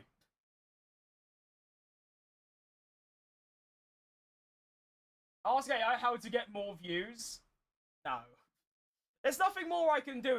All I need to do is just upload more, be more consistent, and hopefully get a bit lucky. And that's about it. That's all there is to it. There's nothing to really... There's not like any secret source or secret methods or anything. There's nothing like that. It's all a myth. It's just getting that break, and then... Because you got to think, I've had multiple breaks in my career, and I don't mean like time off. I mean like opportunities to succeed. I mean, I've had Tia McMardock. I don't know if you know him. He's currently got 740,000 subscribers. He raided me on Twitch. I had 200 viewers, and then I never streamed again. I've been shouted out by I forgot who it was, but it was someone with like 50k subs, and then I just didn't upload. So it's things like that. But yeah, that's all it really is. It's a track map and sector times and all that data. Well, that's the... I mean, I don't know if it's the identical website, but I'm watching multiple people use this same website that's got... What you said, it's got a map, it's got team radio, it's got info about the race, it's got all the stuff. But I don't know if you have to pay for it, I don't really mind that. I just don't want it to be illegal. Hang on, this guy's just actively promoting to get F1. It says on this guy's stream, watch F1 for $1 a month, get Proton VPN. And you can't do that. What's going on there? It's posting every Wednesday and Sunday good. Depends on content, I suppose, and how much time you're putting into them. I mean, I prefer to do big, massive videos, so I try and upload once a week with those. But then if it's like a career mode video, which only takes me a couple hours to do, I'll upload them every other day. So it just depends on your schedule and if you're going to get burnout. That's the main problem, is I get burned out quite quick, so there you go. F1 careers, and yeah, I think twice a week's fine. It's just that one career, man. I mean, you gotta think. I'm betting off the BMW My Team, but after the, my new My Team, the Ricardo career, and a Cadillac Road to Glory, that's 3 different career modes. So if I upload 3 times a week, it's going to take me 16 weeks to get through 1 season. That's 4 months. No, it isn't. It's more than that. Yeah, 4 months to do 1 season. So I might have to bin one of them off. So it's either the Cadillac Road to Glory or the Ricardo driver career. One of those 2 has got to go. Probably the Ricardo career, to be honest, considering it's on the 25 game. I have 2, then yeah, twice a week's fine.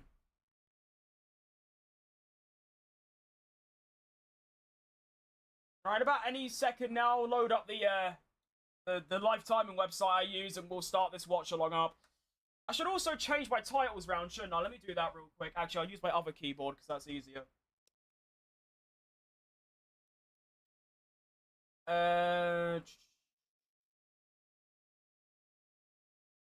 You know, call this cringe. I'm just gonna copy this guy's title and tweak it a little bit.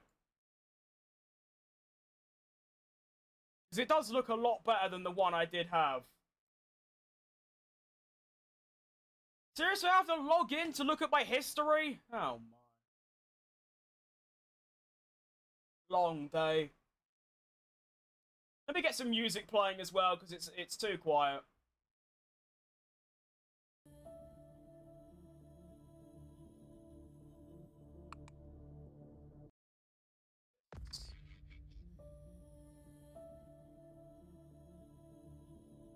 Good bit of F1 2021 theme, can't go wrong.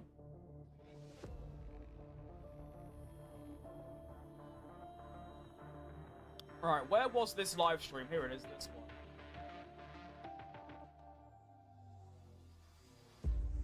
Bang, bang, bang, bang, bang, bang, bang, bang.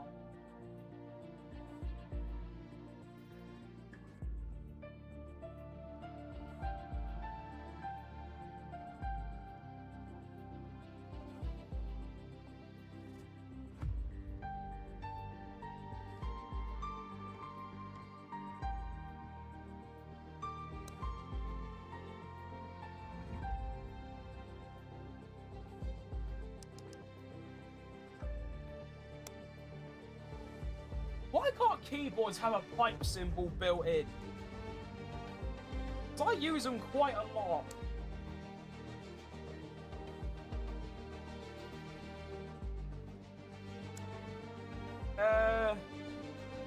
Monaco, Grand Prix. That's the wrong one. I'm bad at typing on this keyboard. 5 timing and commentary. Go. Alright. Off that. Then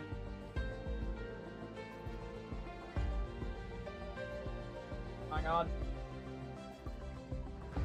That. Oh, I'm useless at this. Change my thumbnail to, if it wants to load at some point, PE. In my playlist 2026 watch along. There you go, that's that done. Then go into my short stream.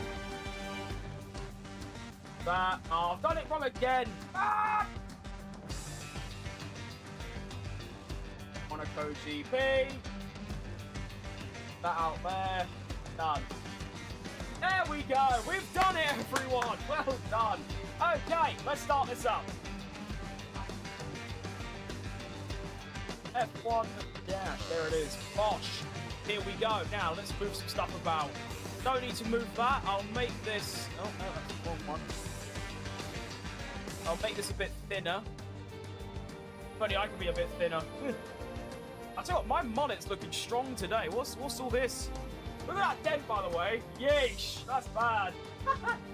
Anyway. Alright, Mark. Alright, Jim, good to see you, mate. After the race, can I race you? I'll be getting off, mate. Yeah, I think I've updated everything. I can't update my Instagram title, unfortunately, but oh well. Okay, this. No, that's the wrong one again. Make that bigger. Joins up to there.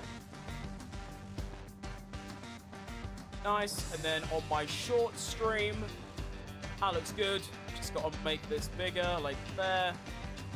Center it.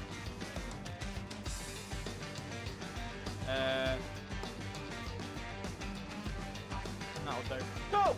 Alright! And the final thing I've got to do is go on my webcam and tilt it down a bit. Yeah, nice. Alright, lovely. Oh, that music's way too loud. Sorry! I didn't realise. Okay. Sorry about that.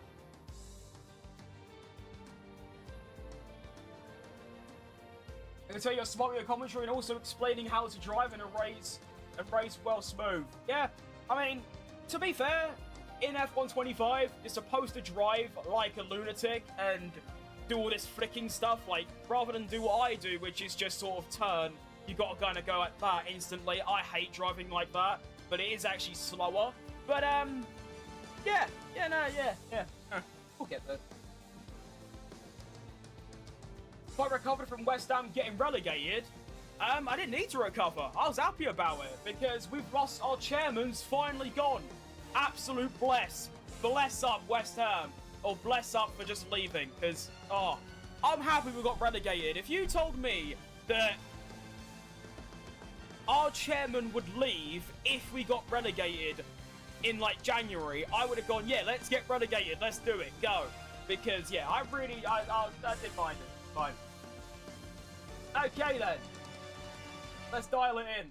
So, Monaco Grand Prix is upon us. I forgot to write down the predictions that F125 came up with, but honestly, the predictions were so bad, I might not bother. All I can remember is obviously I was Lando Norris and I won the race, and then it was Leclerc and Hamilton on the podium, and then it was like Sainz in 4th or something stupid like that. So, yeah, no.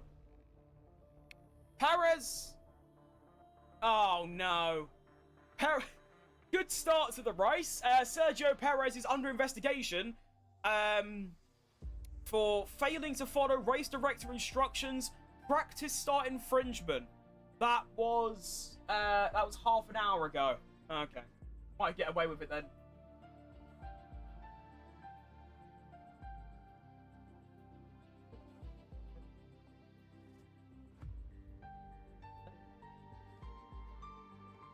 Gabby's in the pits. He is indeed. Yeah, obviously the crash from quali's probably done a suspension or a gearbox, and he's had to go in the pit lane because obviously you can't have too many bits and bobs. Do you know what I mean? All right.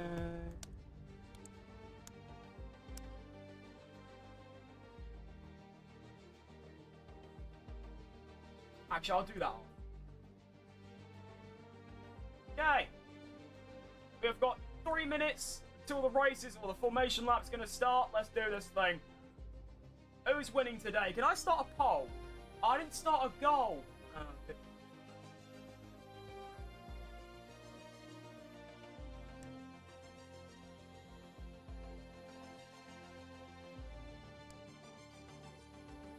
Why is typing on this keyboard so difficult? Bang. Then that.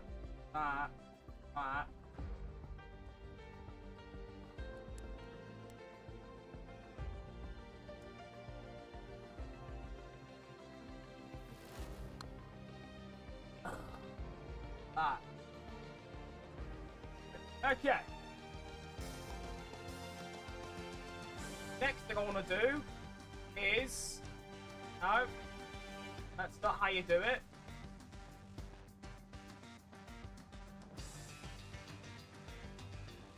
How do I start a poll?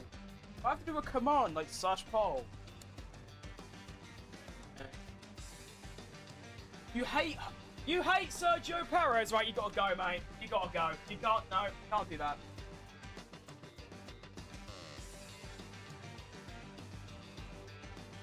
Can't do that.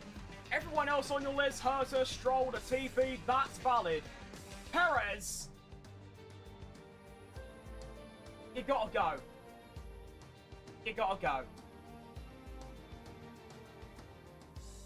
I feel like half an hour was probably too harsh. Can I undo that? Oh no. Sorry, mate. I've cocked that up. Half an hour was way too long. I should have done 5 minutes. Sorry. Sorry. That's my bad. Thom's, yeah, I know, yeah, Thom, yeah, good bloke he is. 600 viewers. Yeah, but to be fair, he's been doing this for so many years. Consistently, that you do kind of just get that over time. P20 to P1, shout out Sakir 2020. What a time to be alive. I wish I watched that race live, because that would have been... Actually, to be fair, Perez wasn't my favourite at that time, right? I mean, I didn't know him. But yeah, I wish I liked Perez as much as I do now in 2020, and also watched F1 at that point. Because, yeah.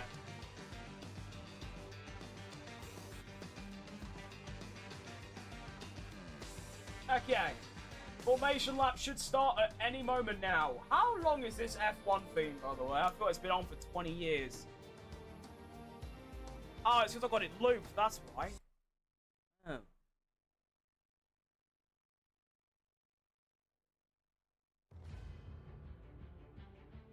There we go, something different. Alright. Team radio from Liam Lawson. Well done, everybody. Very, very good job. Just trying my best today to make it worth it. Thank you, Liam. Wholesome stuff from Liam Lawson. Top 10. If he can hold that, he'll score a nice little point for Racing Bulls. Right, the formation lap is underway here in Monaco. Kimi Antonelli in first, Max Verstappen on the front row. We are praying for an Antonelli stinker so Max Verstappen can soar through into the lead and never look back. That's what we want.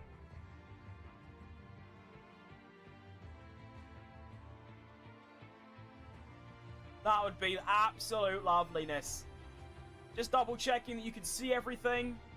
Yeah, P1 to 22. Yeah, good. Okay, we're locked. We are locked in. Music would be copyright. No, F1 themes aren't, which is why I either play F1 themes or NCS, which I think NCS is cringe. So, F1 themes it is.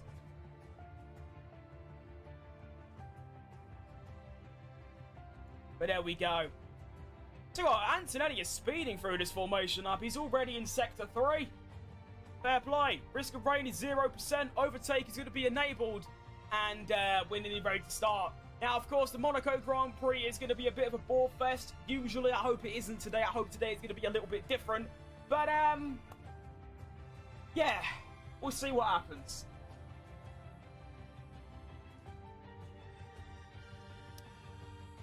Everyone's starting to line up.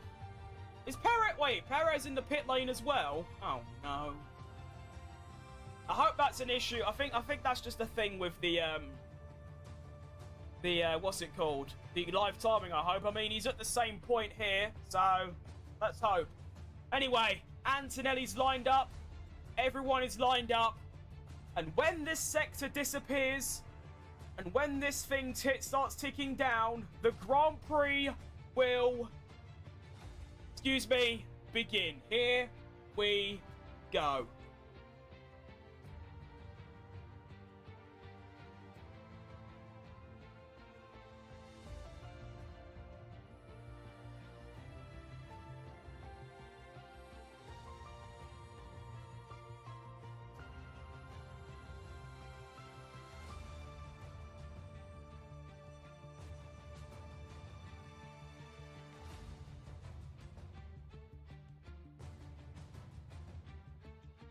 And the race is underway in Monaco! Will we see any positional changes throughout the entire grid? We go into turn 1. Kimi Antonelli holds on to the lead from Max Verstappen. We are seeing no changes whatsoever. I'm locked. Oh. Oh. Oh. That's not good, is it, realistically? So, Max Verstappen's dead, basically.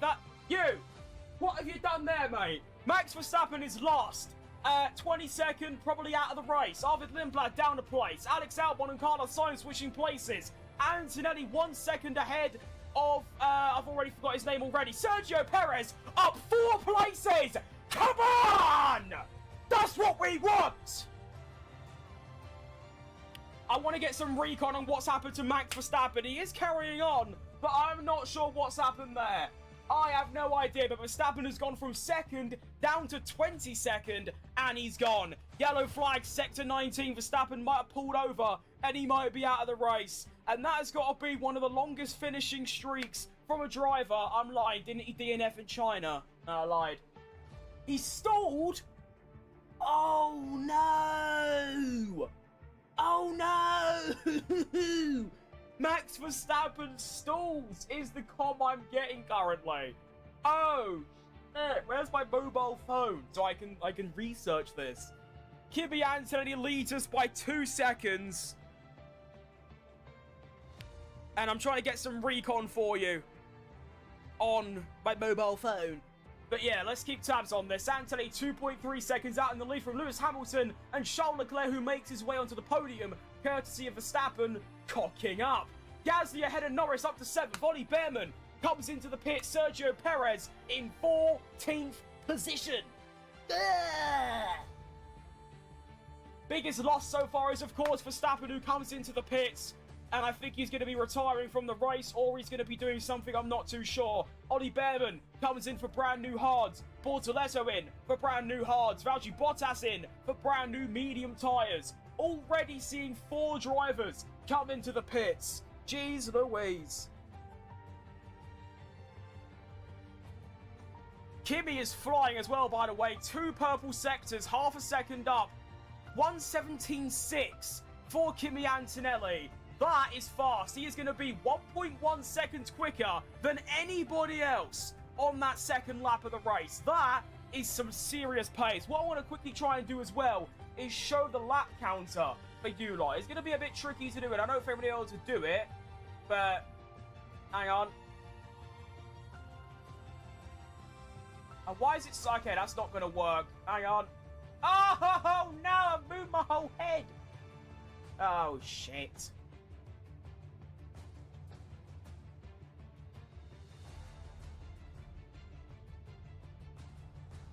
Alright, hang on.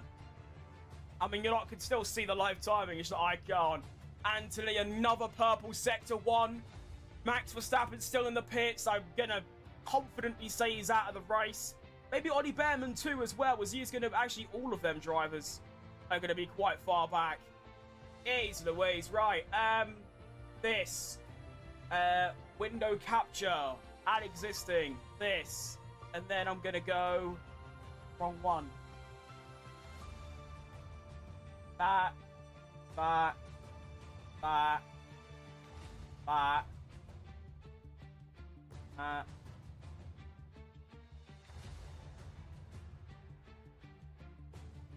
Okay, it's not the most dignified looking thing in the world, but at least you can see how many laps are left now. I'm also going to do the same thing for the...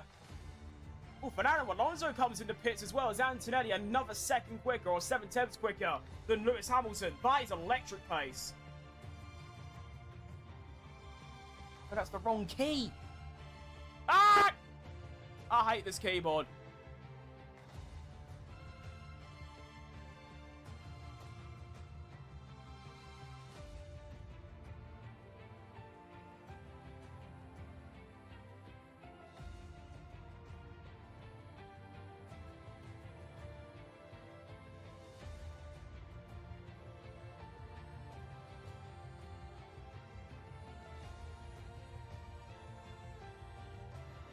Right, there you go. If you're watching on Shorts, you can now also see how many laps we are into this race. It looks crap, but there you go. I've sorted it. Right, back into the Grand Prix. Lap number 4. Anthony, another purple sector 1. Hamilton, purple sector 2. He's already put 1.4 seconds on his teammate. Max has retired from the race. We have already lost a driver. Incredible. Russell's been noted for a false start. Not what you want to hear from there. Pierre Gasly getting past Norris as well is quite funny. That's hilarious. And Perez pits.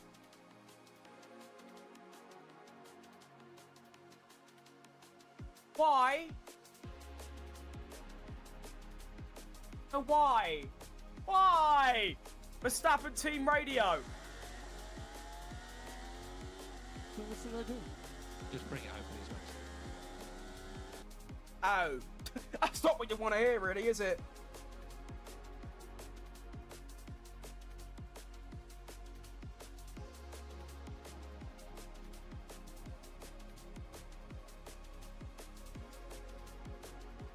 Oh, big stall for Verstappen. That's really bad. That is shockingly bad for Max. Okay, I'll leave that there then. Cool. Okay. Back into the race. I'm not sure why Sergio Perez has pitted. It's a little bit frustrating. I would have, preferred him to just stay on the soft tyre and extend that stint, but Okay, not like it matters anyway, I suppose. Russell, no further investigation for a false start. Russell's good to go. He's going to be 2.5 seconds behind Isaac Hajar in 4th. He's 5 seconds ahead of Piastri in 5th. So Russell looking good for a 5th place finish. Sergio Perez is now being noted for a false start as well. No! Please! Sergio Perez... what? Oh, under investigation. Oh, no. No, no, no, no, no, no, no, no, no, no, no, no, no, no, no, no. No, no, no, no, no. Please, not like this. Lando Norris on the radio saying George is outside of his box. Here's the message for you, coming through. George is outside his grid box. Lando also got completely barged into a wall, which I think's just hilarious as well. Right then. Here's a fun challenge. Will we see a single overtake until the end of the race? That's what we're going to be looking for. Fastest lap so far, 16.6 by Antonelli. Previous lap, 16.7 for Antonelli, 16.7 for Hamilton. No one else in the 16s. Leclerc, 17.7. Hajar, 17.6. Russell, 17.2, which is pretty fast. Piastri, 18.2. Horribly slow.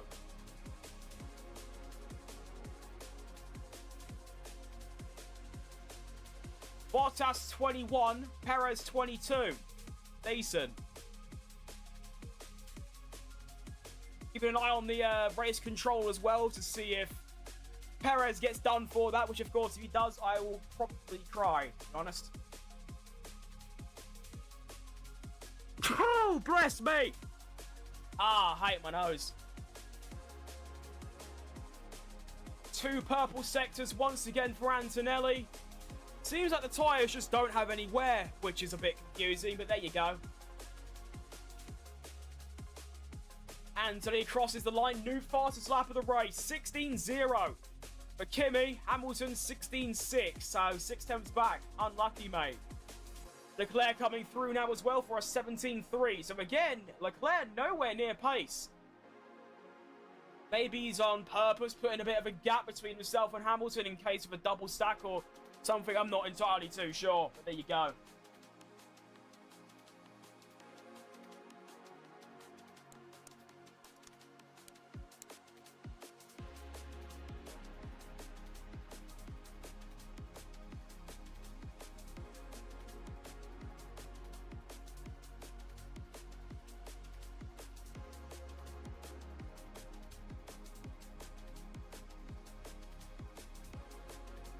Okay, right. I need to go sort out my nose again. Oh, just insufferable at this point.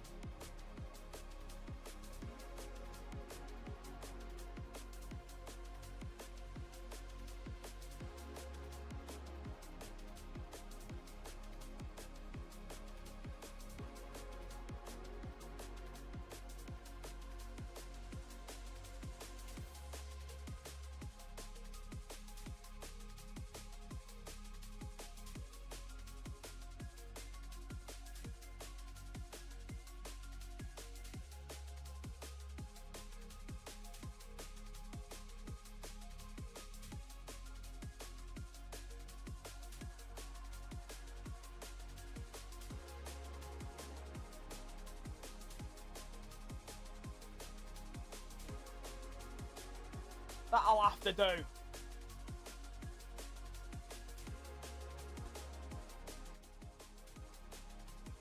Alright, team radio from Lewis Hamilton. Where is he faster? He's faster N33 and then 34. No!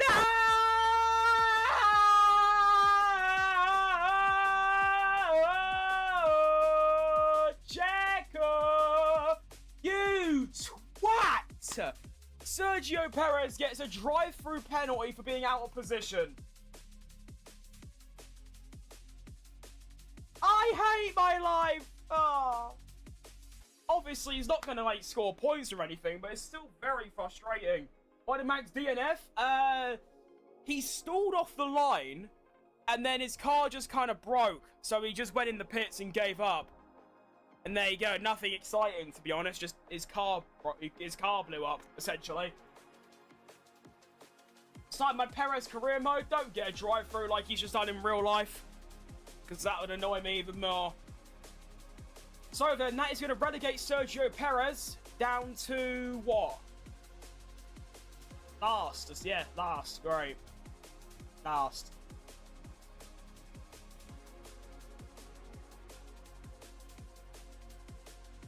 Good stuff. So then, lap 10. Antonelli 16.2. Hamilton 16.6. Leclerc 17.1. Hadjar 17.3. Russell 17.3. Piastri 17.2. Gasly 18.1. Norris 18.0. And of course, with Verstappen's DNF, that also puts Alex Albon into the championship points, which is decent for Williams. Sergio Perez comes into the pits to serve his drive-through. Now, of course, what's bad about a drive-through is he can't pit for new tyres. So essentially, he's just lost 10 to 15 seconds, probably even more. And he's also now going to finish behind his teammate. So, mega cringe, essentially. I think I should do a Perez career mode and a Bottas both. Surely you don't want to do both. Nah, do Perez. Perez is cool. I'll probably be doing a Perez one as well, to be fair. We're also seeing Ocon. Wait, Perez did change tyre. You're not allowed to do that. What?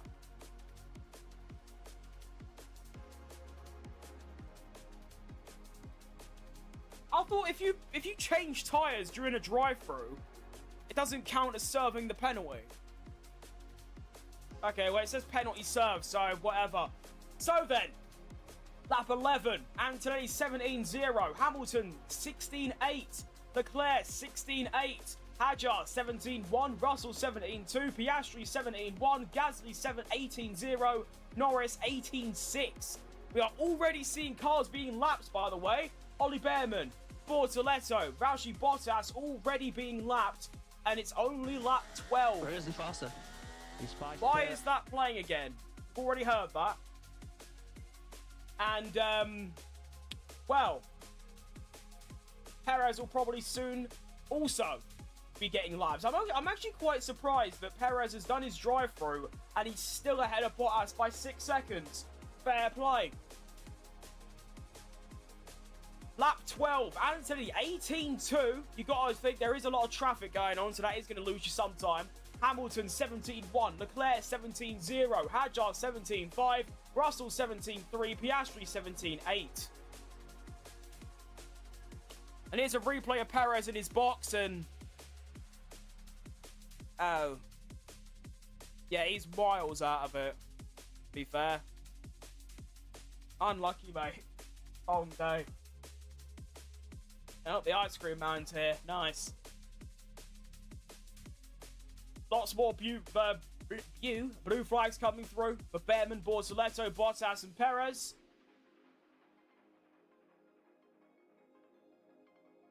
Lap 12 gets completed. Anthony 17.4. Lewis Hamilton 17.2. Seems like after the first exchanges, seems like. Can I stop hiccuping, please? Seems like Leclerc, Hadjar, and Russell and Piastri have all started to get those lap times down to pretty much identical to the front runners. And then you're Gasly in the 18s. And of course, because you can't overtake in Monaco, Norris just struggling, sat behind Gasly with a 17.7. Hulkenberg comes into the pits to make his first pit stop.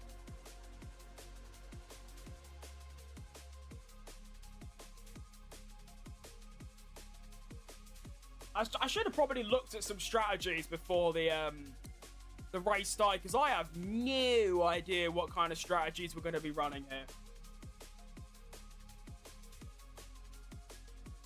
I do feel like pitting on lap 11 though is a bit early, do you know what I mean?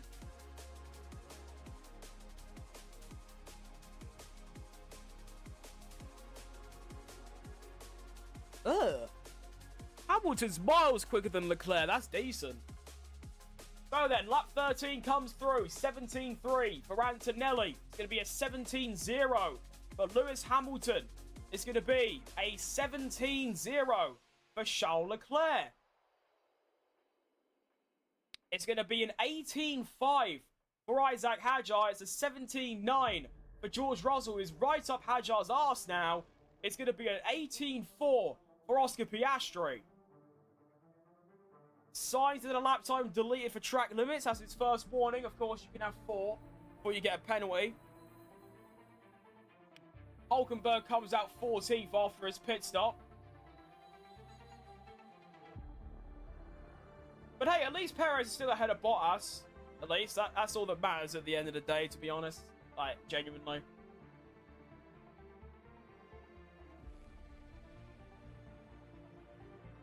So through Sector 1, Antonelli is 0.2 faster than Hamilton. Sector 2, Hamilton is 0.3 quicker than Antonelli. So far, Hamilton 1/10 up. Sector 2, clearly being Ferrari's strong point and Mercedes' weakness. That was also Red Bull's weakness. That's what got Antonelli pole, because Max was a bit shit in Sector 2, sorry. Lap 14's completed, 17.2 for Antonelli, 16.9 for Hamilton, 17.1 for Charles Leclerc. Then we have Hadjar with an 18.5, Russell 18.5. So the front three gapping everybody else at this stage. 18.1 for Piastri. Fastest Sector 1 for Hulkenberg.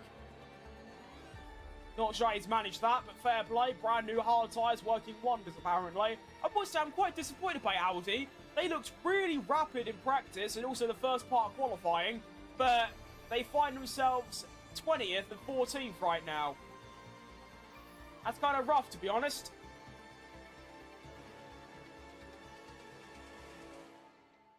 Albon gets a track limits violation.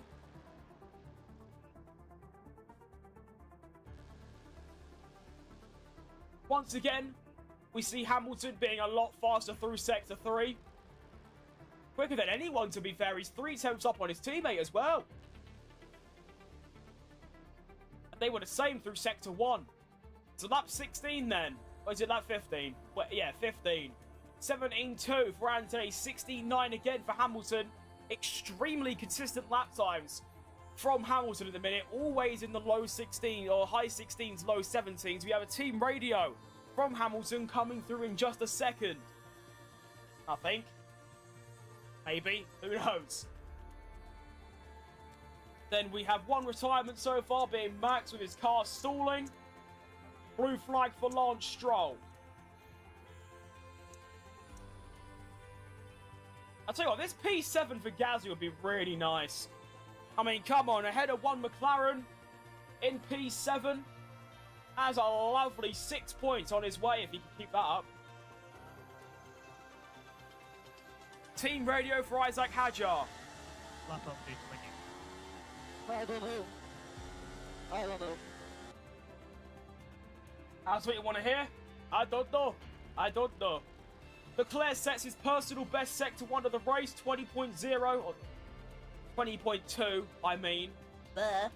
And he was also a bit faster than Hamilton in Sector 2. Hamilton having a bit of a stinky lap so far. Antonelli crosses the line for a 17.2. Hamilton, 17.0. Charles Leclerc comes across the line to set a 17.0 as well. 1,000th slower than his teammate.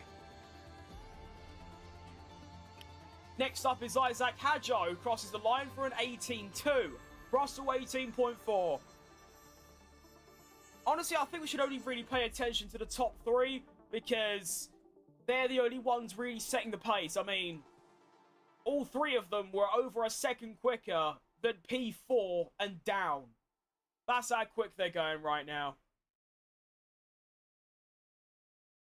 Perez is dumping silly time on his teammate as well.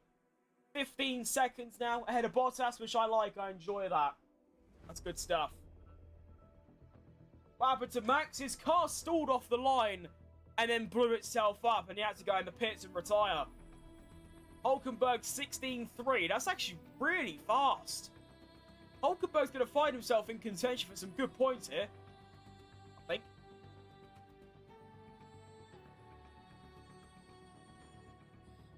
Blue flag for Alonso.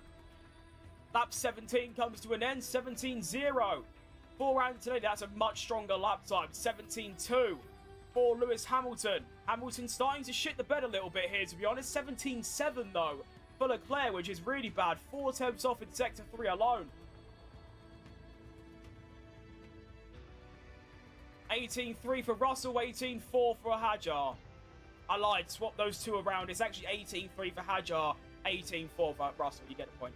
Valtteri Bottas comes into the pits for his second stop. Good stuff. Why does Bottas even bother driving at this point? Do you know what I mean? He did indeed, Darius. I mean, to be fair, when your car is really slow and going 10 miles an hour, everyone will pass you fairly quickly, to be fair. So there you go. But yeah, long day for Max. Should have been a 3P to a podium at the minimum, and at best a win.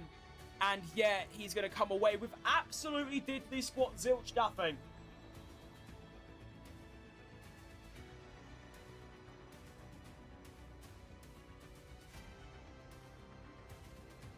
Right then, lap 18. Antonelli, 16-8.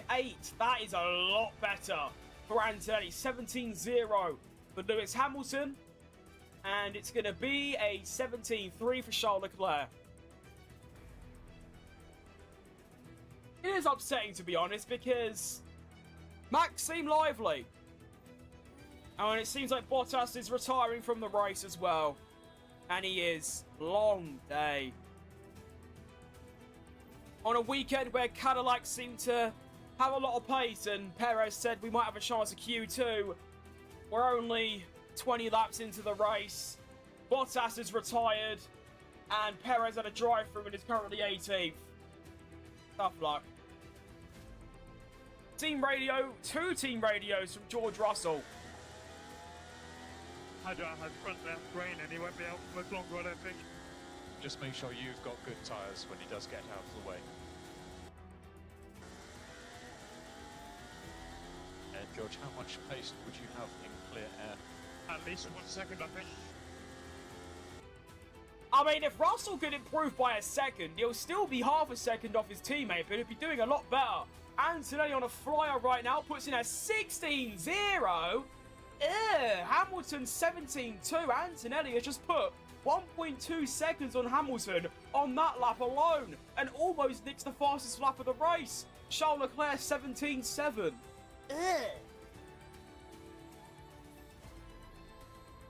I was expecting a win. He should have overtook the McLarens in the leaderboard. I don't know if he'll have that many points extra, will he?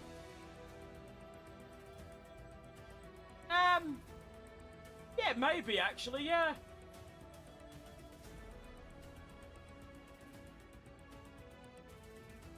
Definitely could have. If he won, that is. God, Russell's proper hounding Hadjar now. Russell feels a P4 coming, which would be really ideal for his championship. I mean, I still think Russell's got no chance of it, but of course, you'd rather him finish 4th and 6th, which is where he started. Of course, in that 1 extra place from Verstappen retiring, and if he can get past Hadjar and extend that pace and get that pace going, he'll be on for a P4 finish, which won't be too bad, I don't think.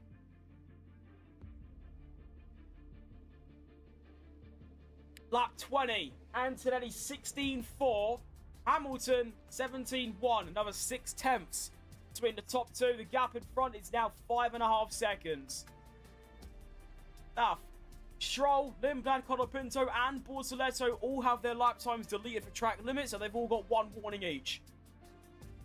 By Max DNF, his car stalled off the line and broke down, and he just had to go back to the pits and retire. Same thing as Bottas, really.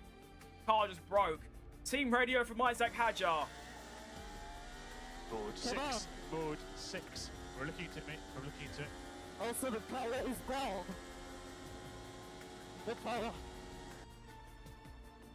There's something about the French accent that I just find so hilarious. Yes, but there's less power. Bleh. Bleh. There's less power. What are we going to do, Agile, when there's no power? Come on now.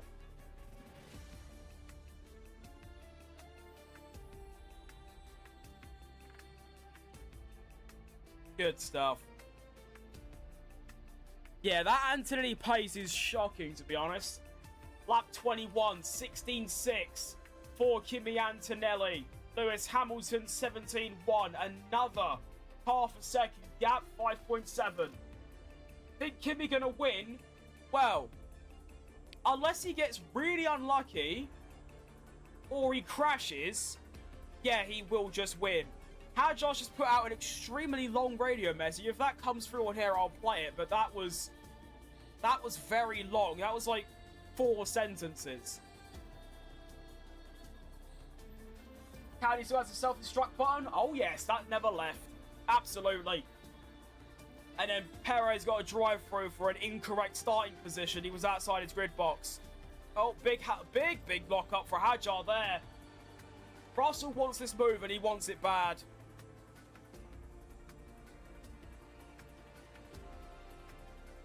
He is hounding that Red Bull. And I like that, to be fair, because you don't really see Russell recently with that kind of, like, fire. Although saying that, he should have won the race, like, last race, but you get what I'm trying to say. Lap 21 then, 16.3 for Kimi Antonelli. Lewis Hamilton comes across the line for a 17.2. 9/10 of a second advantage. Charles Leclerc 16.9. So Hamilton shitting the bed a little bit here. Leclerc starting to pull that gap back. Antonelli, though, the fact that he's able to put in low 16s on 20-lap-old medium tyres is so impressive.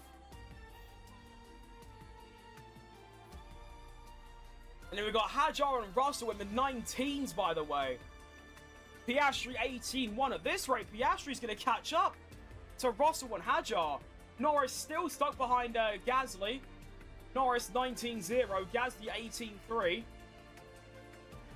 Lawson 19.0, Albon 19.1. Not bad.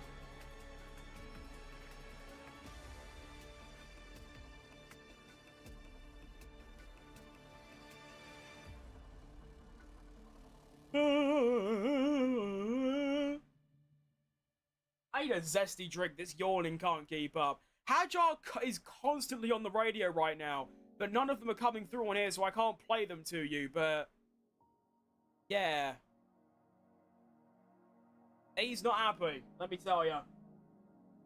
Both Red Bulls have engine problems. They definitely seem to do a bit like Ricciardo 2018, in a way. Only difference is Ricciardo was a world-class driver who went on to win. Hajar's decent, but nothing special in my opinion. Nah, it feels harsh. He's actually quite good, isn't he? 16.5 for Kimi, 17.3 for Hamilton, 17.8 for Leclerc.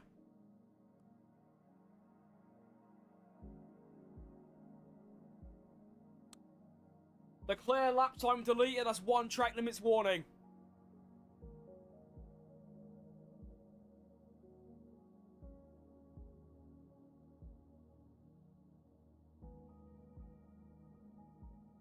Shame Hulkenberg slowed down. He's in the 18s again, because for a time he was the fastest car on track on them brand new hards, but now he's caught up to Lindblad and Colapinto and company. It's a bit tricky to, you know, keep that same pace up, isn't it? If he was doing 16s all the time, he'd be like, what, 10th or 9th by now? But of course, there's cars in the way.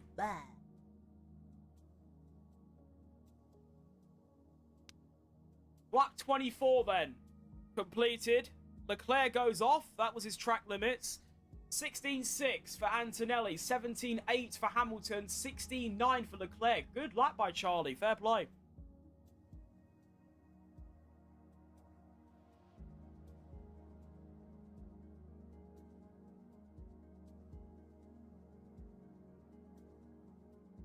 Just the consistency that Antonelli's showing right now. The fact that he's on these old tyres, he might have the best car, but that ain't the point.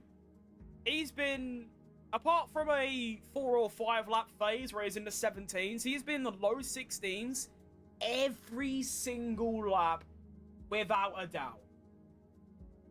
Meanwhile, Hamilton and also Charlie, to an extent, have been, like, all over the shop. Leclerc's been in the 17.8s, now he's in the the high 16s. Hamilton was in the high 60s, now he's in the high 17s as well.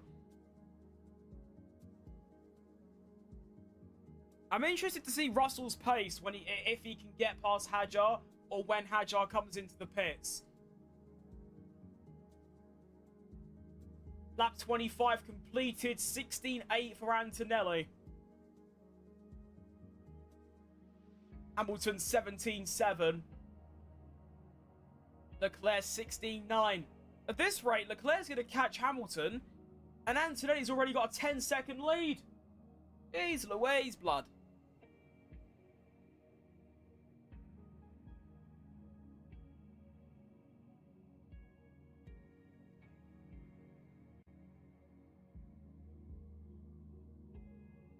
Still have the top 13 who haven't pitted yet. And, do you still have to stop twice? Because I'm just thinking, if you have to stop twice in this race still, when are you going to pit? Because we're already 25 laps in. So we're essentially a third of the way through the race. So it would have to be a medium hard or a medium soft. Because at this rate, it looks like they're just going to do medium hard. But I don't know if you still have to do 2 stops. Someone needs to give me some recon on that. Lap 26 completed. 16.9 for Antonelli. Hamilton, another half a second back this lap with a 17.9. I've never understood that. So Hamilton was a second slower that lap, yet he only lost half a second on the interval. Alright, it's about Esteban Ocon, blue flags, he's about to get lapped. The fact we're only 27 laps in, or 26 laps in, and we're already, like, 15th has already been lapped and below. That's crazy work.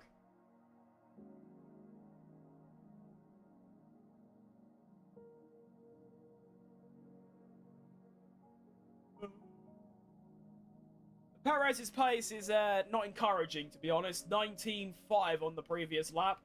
Stroll 18.8, Alonso 19.0, Ocon 18.0. In fact, Perez is the slowest car on track right now. Second slowest is Carlos Sainz.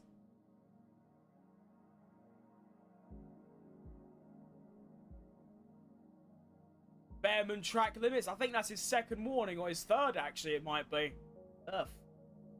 Well, actually, I don't think that's track limit warnings. I think that's just lap time deletions. I don't actually know how many warnings he's got, but lap 27 completed 17.3 for Anthony. That's his first 17 for a while. Hamilton 18.2. That is really bad from Lewis. 17.1 for Leclerc. Lewis only 2.7 ahead of Leclerc now. He was 7 seconds. It's now only 2. He is dropping an almighty stinker over the last sort of 5 or 6 laps. Like, really, really bad from Lewis. Shockingly bad. I know there was a bit of traffic, but even so, like, that is terrible.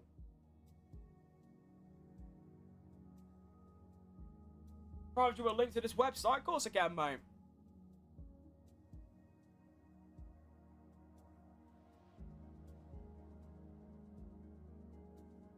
Gosh.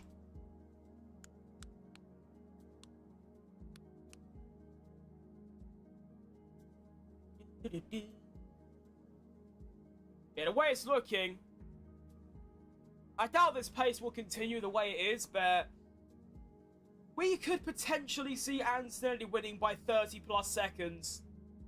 And Hamilton pits. We have our first front runner into the pits. It seems a little bit early, but maybe Ferrari have spotted a gap they could pit him into. He should come out in third. He's got a 30-second gap to Hadjar, and it's only a 20-second pit lane loss. So he should come out third in clear air behind his teammate, meaning he's got some clear air to pump in some good laps and try and undercut something. He's not going to undercut Antonelli. He was 10 seconds back, but we'll have to wait and see what happens. But Hamilton onto the hard tyre.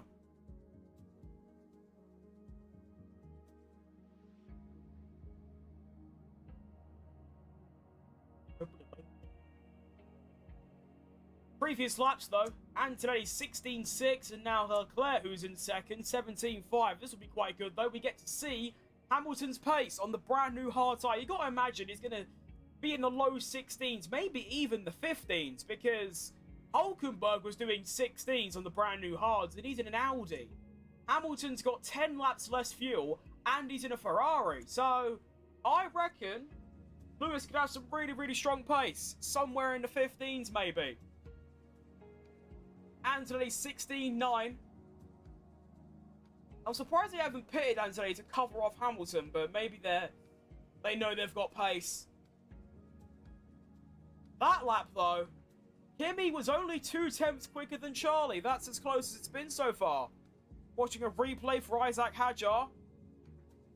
Locks up and cuts the chicane. Oh, that's not good. Actually, no. It'll be fine. He didn't gain or lose any time from doing that. All good. Hadjar team radio. Yeah, no power outside of 8. Out of 8. Yeah, copy that, mate. We can see the issue. We're trying to work on a fix. You're doing a great job. Engine 3, position 11. Engine 3, position 11. And then we have George Russell team radio. That's a last in advantage. So he can't keep it on the track. He needs to get the position up. Copy. He's just out braking himself. So he's got no tyres. Why has he got to say it like, oh wait, formally and professional? Like he gained a lasting advantage. He has to give up the place. No, he doesn't, George. No, he doesn't. All right. I like you, but no. Finally, a team radio from Carlos Sainz. Up to you. 2, actually. Here's 1. What do you think about plan B? Repeat what was plan B. Now I forgot. Take iron, taking out at the stop. Up to you. You have more info than me. So, Sainz has forgotten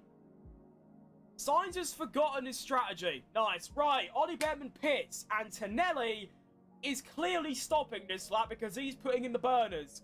Lewis Hamilton, only in the 17 still on the brand new hard tyres. Antonelli, fastest sector 1 of anybody, 19.8. That is seriously rapid stuff. Sector 2 coming through. There is a green mini sector. And he's... oh, Nelly's 6/10 off himself. But I would assume that Anthony's pitting in the next 3 laps and he's just giving it the burners to put every ounce of car performance on the track. He's just putting everything out there before he comes in for his first pit stop. He is going to come out behind Leclerc, though, by like a couple seconds. And I don't think he shouldn't pit yet. He should try and extend that gap to Leclerc to about 20 seconds, and he does stay out. That's the right call. Keep him out. Because what's going to happen? If he pits, he'll be 3 seconds behind Leclerc. Leclerc can back up Antonelli to bring Hamilton back into the fight. Which is obviously, you don't want to do that. Team radio from Behrman, I think he's retiring. Sorry, guys. On our weekend. Yeah, sorry, Ollie. We'll go again next week. Yeah. It's been, what's the word? Commiserations for Ollie Behrman. Long day for him. So then, Hamilton finally setting some decent laps on the hard tyres, got them warmed up and were locked. 16.5, his best lap of the race. Only a 10th quicker than, I forgot his name. Anthony, that's the one. George Russell comes into the pits for his first stop, obviously. Got the yump, stuck behind Hadjar. He's thinking, right, if he's not going to pit first, I will. I'll undercut the bastard. But I can only imagine that Hadjar's just going to pit the next lap and cover him off. But we'll see. So Russell should come out 8th, ahead of Lawson, and have some clear air behind Lando Norris. Set a good lap or 2 on the hard tyre, maybe get ahead of Hadjar. That would be the play. Norris team radio. I couldn't read that. Let me read that for you. I've got a lot of misfiring this lap or just noise. What you want to hear, really, is it?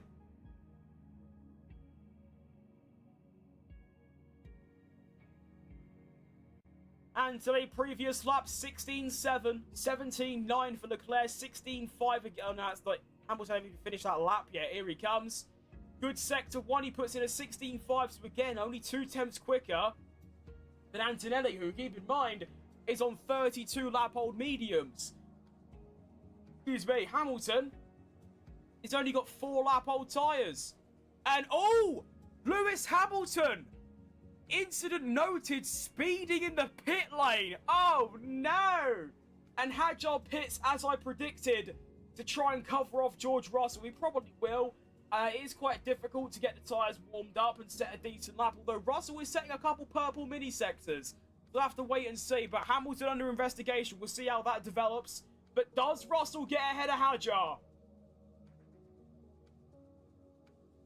Yes, he does. George Russell, good strategy by Mercedes. Well done. George Russell pits a lap before Hadjar, gets the undercut, and he's off. And now Hamilton is also under investigation for speeding. Shouldn't have worn the Ferrari shirt. And Hamilton, 5-second penalty. Oh, Nelly. Realistically, that shouldn't really matter. He will just have to outpace his teammate a little bit and get second. But he's probably going to finish second anyway. But there you go. And today he has his first track limits as well.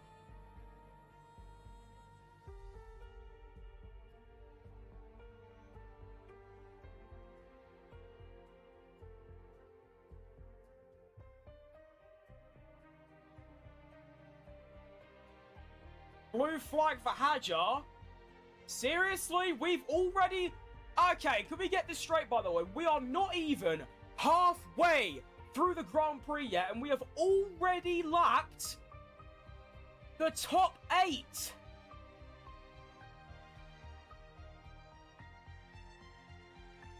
That's not what I meant to say. I meant 8th and below.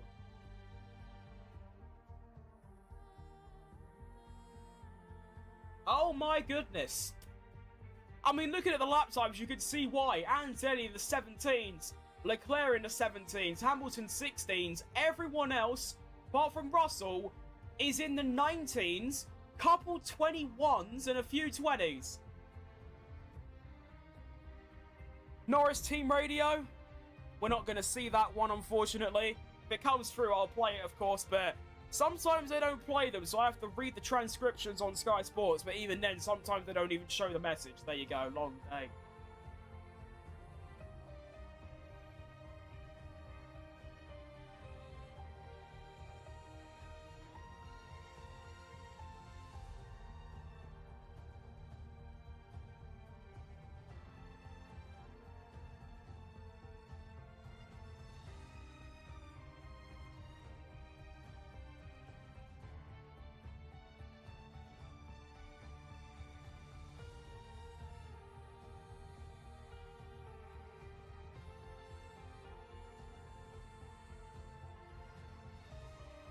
Alright. Lap 36 starting. Previous lap time 16.2. Grand today. That is very fast. Leclerc 17.9. And as I say that, Leclerc comes into the pits as the second Ferrari. Hamilton will be about 8 seconds ahead of Leclerc. But of course, he's got a 5-second penalty. And he's got 6 lap older tyres. So, can Leclerc maybe catch up to his teammate and nick a little P2?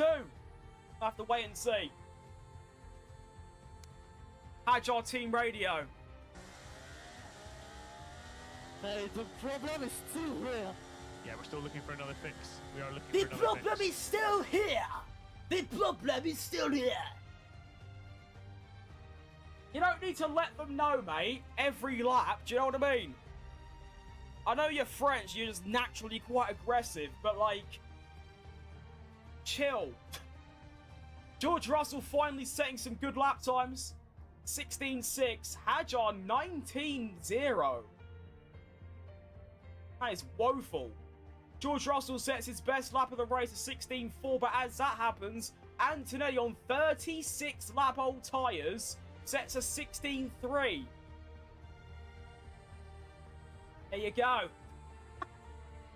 Leclerc comes out even further behind Lewis than I first imagined. I thought it would be about 8 seconds. It's actually 12 seconds. So the pit lane loss seems to be about 22 seconds as opposed to 19, which is what Sky said. Colapinto comes into the pits and drops down to P15. Russell's under investigation. George Russell under investigation for pit lane speeding as well. Oh, no. What is going on with these drivers speeding? That'd be hilarious if that actually gets a penalty for that. Although saying that, just like Hamilton will probably finish second anyway. Russell will probably finish fourth anyway. Do you know what I mean? I mean, Hadjar's 2 seconds a lap slower. So, we'll see. At least with pit lane speeding, it doesn't take very long for the stewards to clock it and lock it in. Do you know what I mean? And finally, after 36 laps of incredible driving ability, Kimi Antonelli from the lead comes into the pits. He's got a 34-second gap over Hamilton. He's going to come out at least 14 seconds ahead of Lewis on brand new tyres to set even better lap times and go on to win by probably a monstrous margin.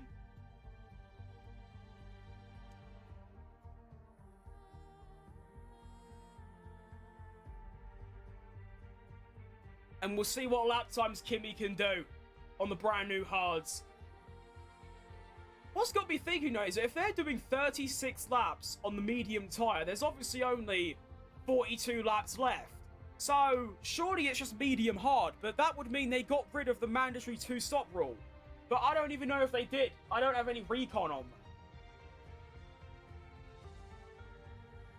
them. 2.3 second stop for Antonelli. That is fast. Fair play. We'll see how it goes on then.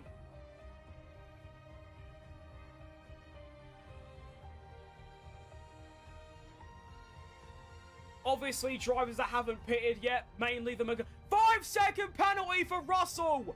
Our second driver to speed in the pit lane. First it was Hamilton, now it's George Russell as well. He's already 12 seconds ahead of Hadjar though, so he's probably safe for a P4 anyway, but still, it's not ideal, to be fair.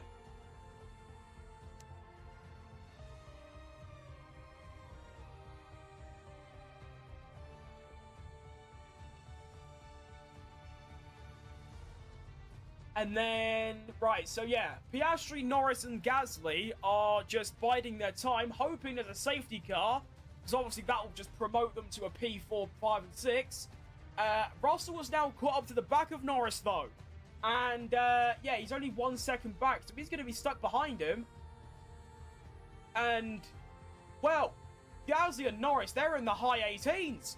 Meaning, in a few laps, we could see Hadjar catch right up to George Russell once again and maybe threaten that P4, virtually, of course. And now Perez is under investigation for leaving the track and gaining an advantage. What is going on, Checo? You naughty, naughty boy. Right, Mark. Oh, I bet Norris is fuming.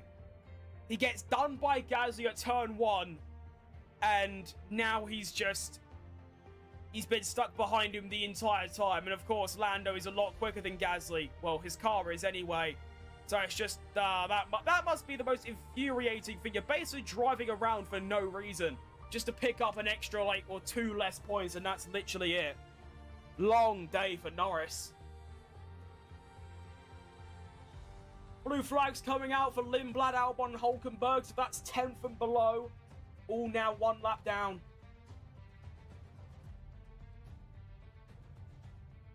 Oh, Sainz as well. How's Sainz got a blue flag after?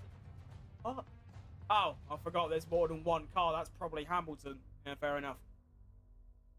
So let's see Hadjar's gap then. Does it start to come down? It's already a 10th down on the previous lap. Russell 17.8, Hadjar 17.7. Because Norris and Gasly, both in the 19s. Meanwhile, up front, Kimi Antonelli 16.8, Hamilton 16.4, 18.4. I lied. What has happened to Hamilton? 18.4? That is awful. Leclerc 16.5 sets his best lap of the race. What on earth has happened to Lewis? Horrible stuff. Maybe some back markers getting in the way.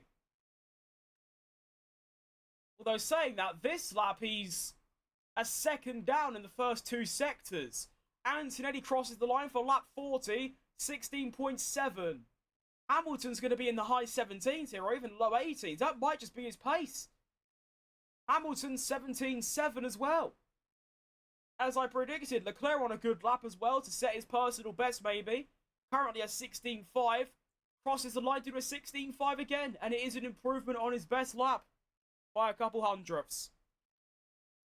And Hadjar, look at that by the way. Isaac Hadjar has caught up by 3 seconds in 1 lap. Purely because Russell is stuck behind Gasly and Norris. Russell desperately needs Gasly and Norris to pit now. Gasly, 19.2.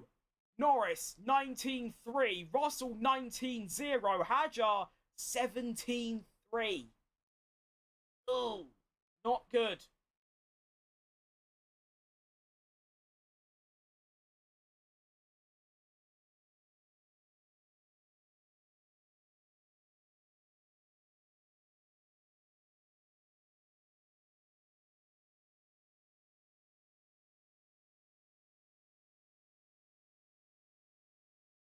Why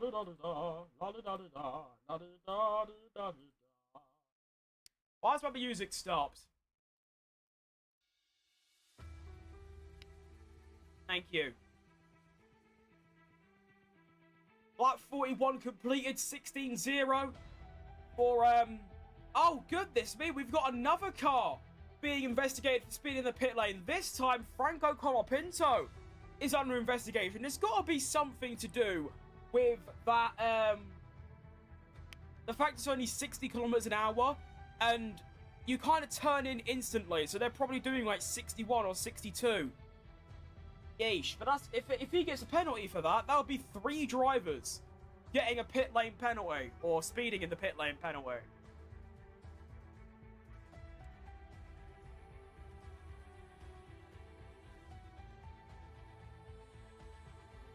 Blue flags for Sainz and Lindblad.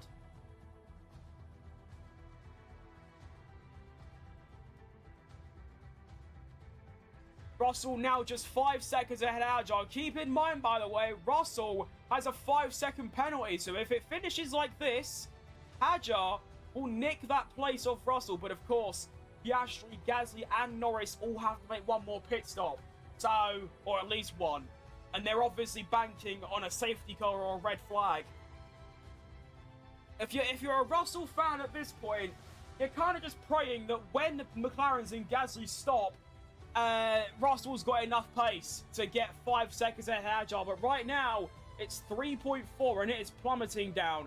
5-second penalty for Franco Colapinto for speeding in the pit lane.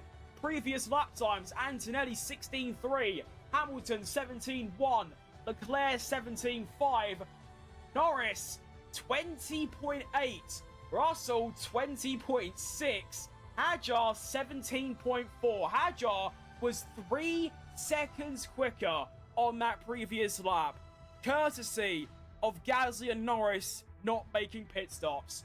If you're Russell, you've got to be kicking off on serious levels, because I'd be fuming. Favourite team and driver? Cadillac and Perez.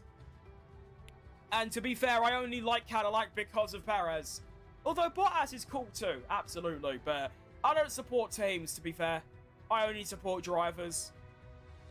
It's just I happen to like pretty much every driver except like Stroll. So I kind of naturally like every team apart from Mercedes. Even though I like their drivers. So yeah, they're all cool. They're all chill. Norris team radio. Lando, we want to do the holding strategy on Russell. We want to build up the seconds over the next couple of laps, please. Did I just hear they want Norris to go even slower? That is what they're doing. Look at that. Norris is 4 seconds behind Gasly now. What is this play? Why are they trying to hold up Russell for?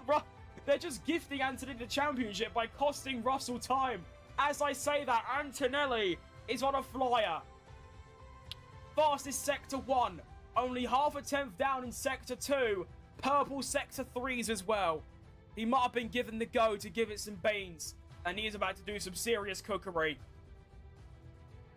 Kimi crosses the line for a 17... Oh, never mind. 15.7 for Kimi. New fastest lap of the race. George Russell noted for crossing the line at pit exit. Oh, no. Life is getting worse for George Russell. Oh, no. Right, Adrian, Hamilton's doing all right. He's not incredibly quick. He's a little bit slower than his teammate, but he's doing all right. Keep in mind, everyone, Hamilton has a 5-second penalty as Russell gets past Norris. Russell overtakes Norris, and that is massive for George Russell's race. Hamilton and Norris both have 5-second penalties for speeding in the pit lane. So Hamilton needs to get 5 seconds ahead of Leclerc. Currently, it's going to be 9 seconds. Russell was ahead of Norris, still ahead of Norris, but now Hadjar is also ahead of Norris. Norris losing 2 places and dropping back massively. I am so confused by this strategy as to why Lando's just driving indescribably slow. I'm so confused, but there you go. Hadjar up to 7th, Russell up to 6th.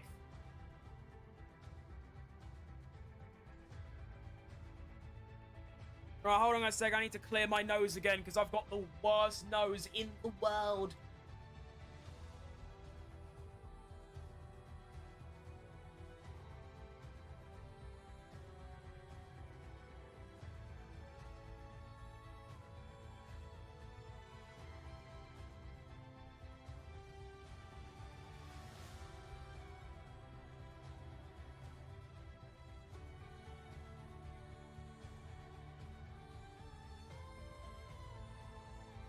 I like how you see the tissue. That was quite funny. Anyway. What's the pitch strategy looking like? It seems to be just medium to hard. Although saying that, I thought the 2-stop strategy, like mandatory thing, was still a thing. But it seems like it isn't. And oh. Lando Norris pits and drops down to 17th. I think he's retiring, in all honesty. I think he's retiring. Norris team radios. Lando, we want to do the holding strategy on Russell. We want to build up the seconds over the next couple of laps, please. Lando, just we're going to box this lap and retire the car. We're going to box the lap and retire the car. So then, Lando Norris out of the race. Long day for him. How far ahead is Anthony? He's currently 18 seconds ahead of Hamilton and setting some pretty blistering pace. Although the previous lap, Hamilton was 3 tenths quicker and Leclerc was 7 tenths quicker. But there you go. So Russell's now released into the race, courtesy of what's his name, Norris and Gasly holding them up.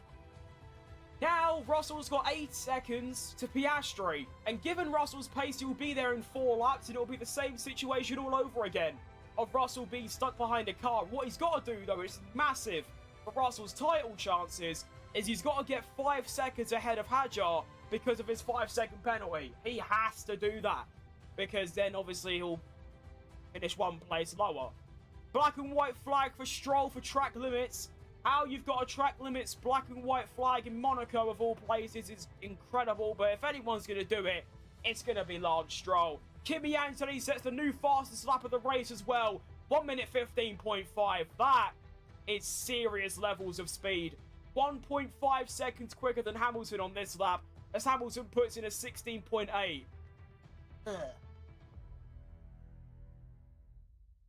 you're right, Bone Show. Long time no see indeed, mate. I hope you've been good. So, Russell's basically got his chances of 4th ruined by Norris and Norris alone. Piastri is still out on track. He's, him, Sainz and Albon. Oh, no, sorry. Piastri, Sainz, Lindblad are the only drivers yet to pit. All of them obviously praying for a safety car or a red flag. For Russell's sake, though, he obviously wants Piastri out of the way and really, really quick as well, because he's going to be catching up to him fairly quickly. Russell in the mid-16s, Piastri mid-19s, Hadjar mid-17s. So if Piastri pits in the next couple of laps, Russell will be able to get that 5-second gap over Hadjar and finish 4th. But it looks like Piastri might even finish, not finish race, but go to the very end on these tyres and then pit on the last lap or something stupid. Albon team radio. Is there a reason for this? Because if I'm actually saying what are you trying to do? I mean, I'm happy to do it, but I just... Are we just risking something for nothing, or...? I have no idea what he's just said, by the way. Lando Norris team radio. Something's wrong. I got nothing. My battery. I don't know why, but that made me laugh. Just, I've got nothing. I've got nothing left. I'm going to lose my job. Oh, no. I've got nothing. But Lando Norris out the race. Unlucky. Lindblad overtakes Albon. Hang on a minute here. Have we just seen an actual overtake at Monaco, and by a rookie? No less. And Oscar Piastri pits. That is ginormous. Jupiter-sized W for George Russell. That means he can now fight to get a 5-second lead over Hadjar, which he's already done. He's already 6 seconds ahead to push on and take P4 in this race.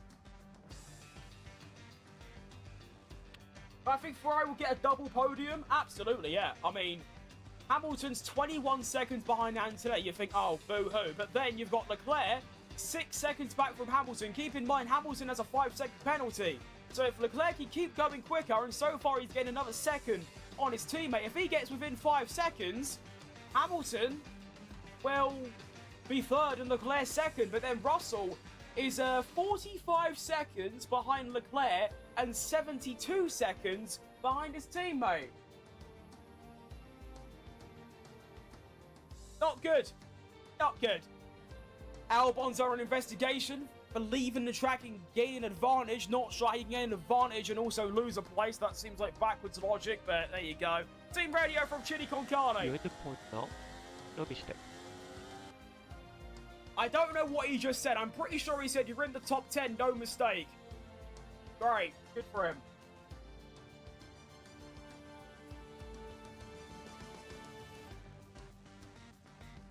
Definitely a double podium, absolutely. It's a guaranteed double podium. It's just who finishes ahead of who. Right now, it looks pretty likely that Hamilton's going to finish ahead behind Leclerc, because Leclerc is only 1/10 from being on the podium in second. Like I said, Hamilton 5-second penalty.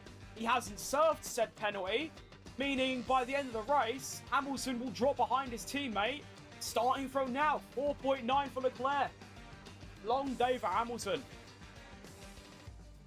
And I mean, look at the lap times. Antonelli 16.8, Hamilton 17.0, Leclerc 16.2. Another 8/10 quicker.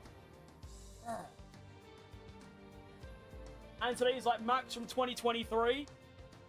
Yeah. I suppose they're comparable. Yeah, absolutely. Antonelli team radio. If we were to stop again under safety car, we have plenty of margin. You just have to be really careful on the entry and exit. What you did last time was perfectly fine. Yeah, but I don't think we need to stop. No. It's only safety car. You can get a free stop, that's all. Good reassurance from Bono there as Antonelli goes into the 15s with a 15.9. Pierre Gasly under investigation for speeding in the pit lane. Good stuff. Max is behind me, he is, mate. Yeah, he's been there for 3 years. All right, yeah, he is. All right, Honor. If I spoke about the pit strategy, it seems to be just until the end, we're going to be on the hard tyre. I thought you had to stop twice. I thought that was mandatory, but they've obviously got rid of that rule because pretty much everyone started on medium tyres. And as you can see, everyone apart from Perez and Bortoleto has only stopped once. And then you've got Sainz and Lindblad who haven't stopped at all. But yeah, medium to hard is the strategy. We've already gone from the mediums. The hard tyre is now on, and we'll be on the hard tyre until the end. There you go. That is the what an enticingly incredible strategy. I know, so unique and original. 5-second penalty for Gasly for speeding in the pit lane. What is going on? Can these drivers learn how to do a pit lane entrance? That's our 4th driver to speed in the pit lane. 4th.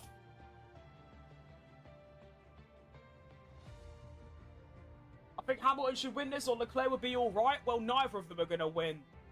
I mean, Hamilton's 23 seconds off the lead. Leclerc's 27 seconds off the lead. So, probably not. Right, Jack. It's good to see that Hamilton's got his lap times down, though. From the high 17s, he's now back in the 16s, which is what you want. Hamilton has a 5-second penalty, mind you. So, right, as it stands right now, Leclerc being 4.6 behind, he'll actually nick that second off Hamilton.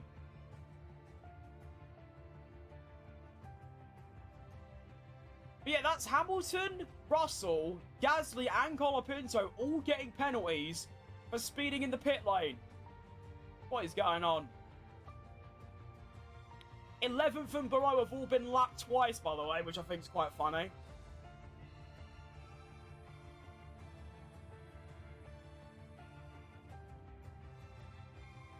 I love the idea that Perez is got 46 lap old tyres. Stroll 46, Alonso 48, Ocon 42. But Perez has stopped twice, and his tyres are only 9 laps younger than like the race laps we've done so far.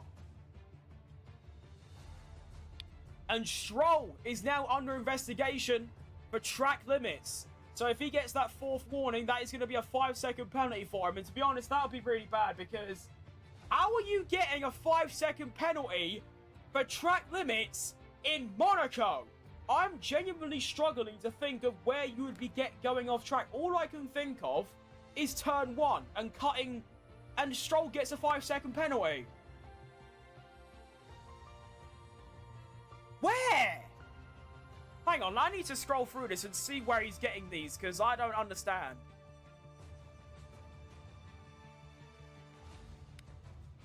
Track limits, lap time deleted, right. Turn 10 is where he got 1. Turn 10, it's all turn 10. Where is turn 10? Let's think. 1, 2, 3, 4, 5, 6, 7, 8. No, I think that's the chicane after the tunnel. So he has managed to go off. He is just useless, isn't he? George Russell did set the fastest sector 1 temporarily, but then Kimi Antonelli goes and beats it by half a tenth. I'm going to head off. It's 12:15 a.m. in Sydney. All right, mate, have a good kip. Thanks for stopping by. Oh my god, now Piastri's under investigation for speeding in the pit lane. Lads, learn the pit lane. Come on. Ah! It can't be that difficult, guys. That'd be the 5th driver. That's almost 25% of the drivers doing that. Come on. Kimi Anthony going for the fastest lap, and he is setting some blistering pace. Fastest sector 1, fastest sector 2. 5-second penalty for Piastri for speeding in the pit lane. Doesn't affect his on-track position. Comes across the line, Antonelli does, and he sets a 49. Ew! 49 for Antonelli. I don't even think anyone's going to get in the 15s so far this lap. Keep in mind, by the way, the second fastest lap is a 15.9 from Leclerc. Hamilton 16.7. Almost 2 seconds slower.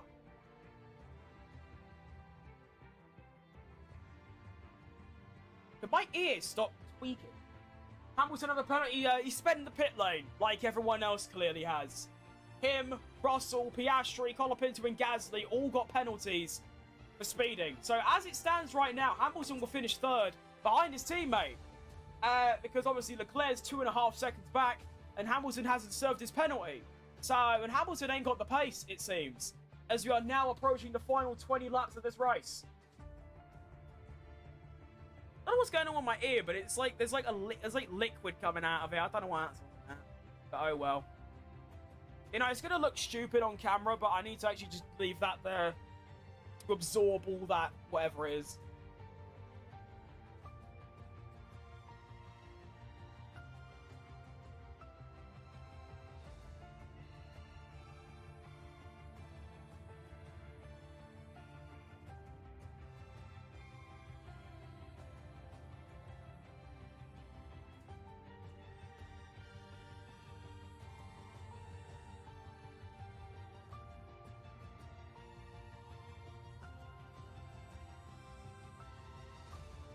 Anthony, team radio.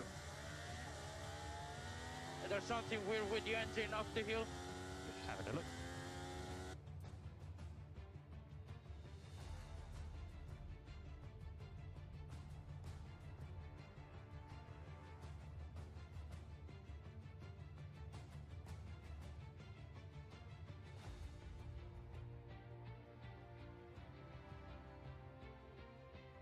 Surely not.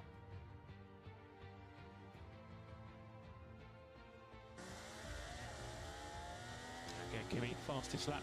We don't need them. Well then. That could be sight interesting. So far, his lap times aren't changing. So I'm going to assume that's either a joke or it's just nothing and Kimi's just feeling a bit pressured. You know what it's like when you're winning the race and you sit there and you think, oh, sorry. You're winning the race and then suddenly every little tiny detail becomes 10 times more noticeable. So, I don't know. But it's like he's extending his lead. So, I think we're fine. You know, I think we're good. Is that another team radio or is that the same one? Again, Kimi, fastest. Same one. Hang on, I got to my nose again.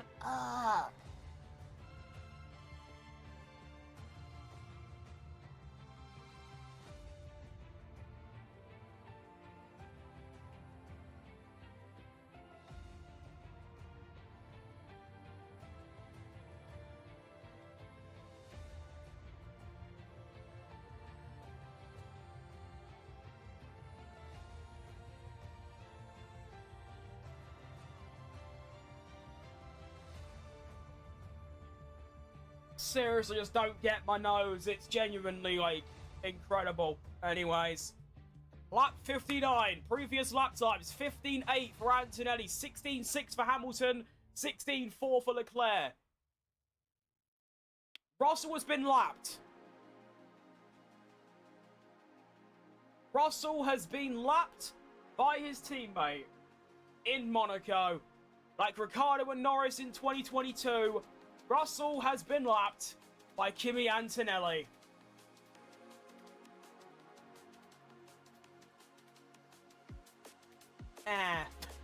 Not good if you're a George Russell supporter.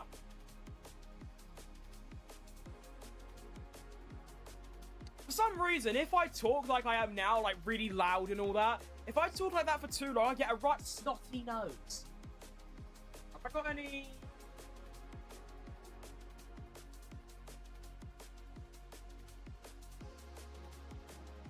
have some...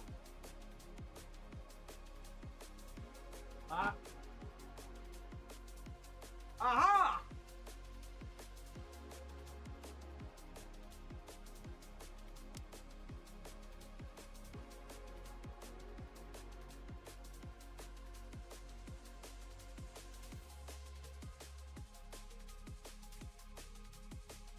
Cool.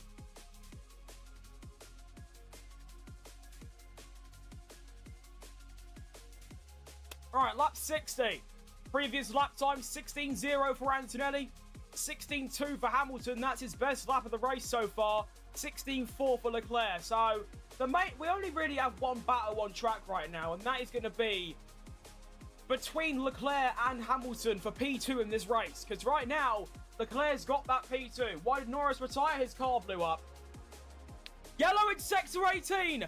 Yellow flag on track somewhere. Someone has gone off in sector 2. The only driver there right now is... Safety car deployed. Someone is off. It's Stroll. Who would have guessed, eh? Oh, my. Oh, it's a shocking breaking news. Lance Stroll crashes out. I don't know why I'm tweaking.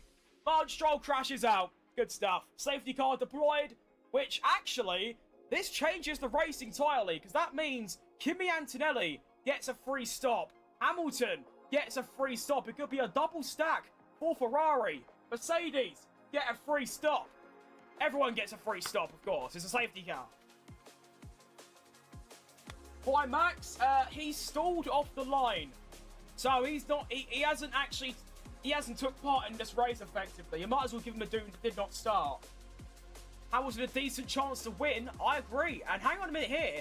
Antonelli hasn't pitted because he was in the wrong place at the wrong time. He had already started a new lap. Oh, shit.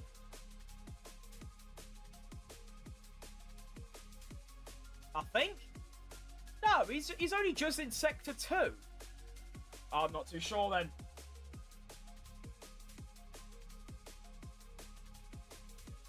So, not everyone's pitting. Hamilton's in, Leclerc's in, Piastri, Hulkenberg, Alonso. That's it though. Although you do have to keep in mind that some drivers just haven't made it to the pit lane yet. Hamilton and Leclerc both on used softs. Stroll makes our 5th retirement. Bortoletto pits. Sergio Perez doesn't. All cars through the pit lane. Does that mean he crashed down the straight or something? I'm gonna get some recon for you, lot, in a second here.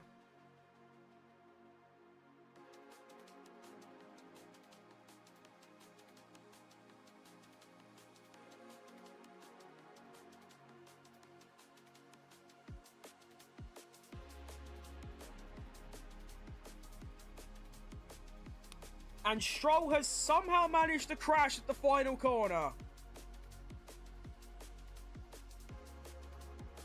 No, I lied. Did I lie? I don't know. We get a replay, please.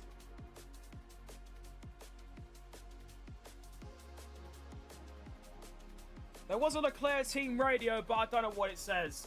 So. Oh my goodness, Russell, you bottle job. Russell serves his penalty and comes out behind Hadjar.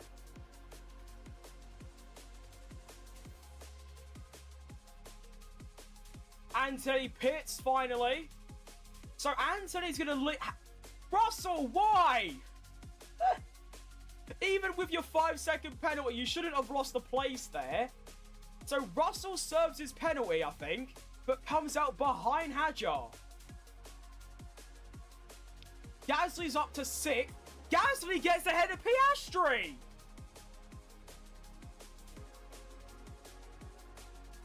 Gasly's on for an incredible result here. Safety car happened? Well, a driver crashed. Would you like to guess which driver crashed? Take a guess.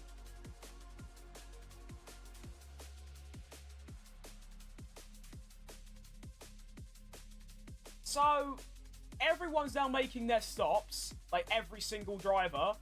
And of course, you had to go through, as you know, not everyone has pitted. Like, I mean, everyone's pitted because you had to go through the pit lane, but not everyone's changed tyre.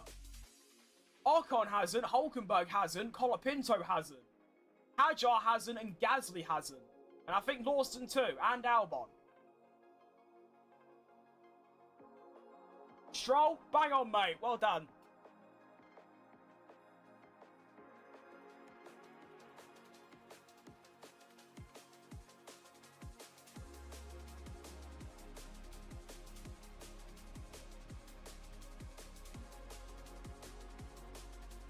Fascinating, really.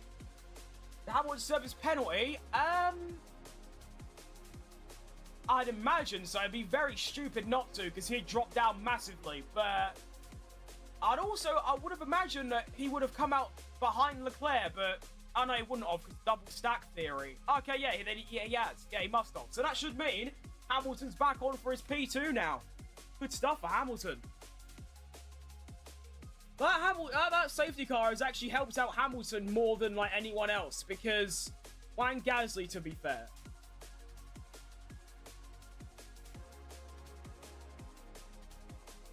Because now Hamilton was going to lose that P2 because he was way slower than Leclerc, but now, because obviously it's Monaco, he might be able to hold on to that second on track and actually keep it.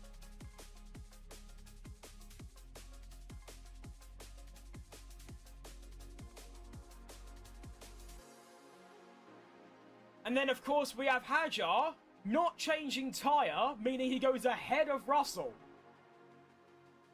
So Russell bottling a P4 there. Meaning that's going to be an extra 2 points lost in the World Championship.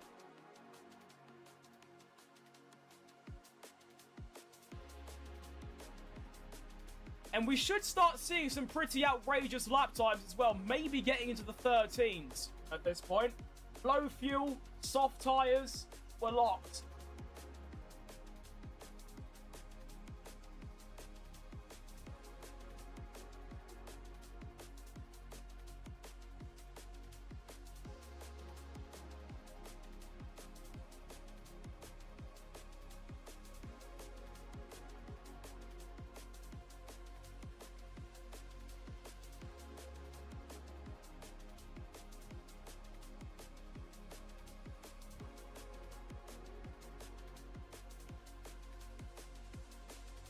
Dangerous on another account. Fair enough. To be fair, same profile picture. Safety car in this lap. No, I'm lying. I lied. That was actually the lap cars would overtake. Right, hang on. Penalty served Piastri. That message hasn't come up for Hamilton or Russell. So does that mean they haven't served their penalties? Or is it just not popped up yet? I hope so. If Ferrari haven't served Hamilton's penalty, then Ferrari are once again just the stupidest people on planet Earth. Because Hamilton ain't just going to lose third. He might even lose fourth or fifth as well. Because 14 laps remaining, still behind the safety car.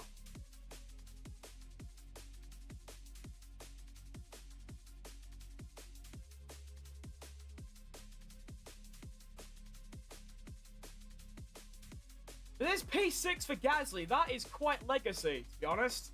That's what, 12 points? Or 10? 1, 25, 18, 15, 12, 10. That's 8. 8 points for Gasly. That is quite incredible. Hey! Thanks for the dollar, mate. Appreciate you. Thank you, thank you, thank you. That's very kind. Hang on, Hamilton penalty serve. There's the message for you. Good stuff. Right, Jarrett.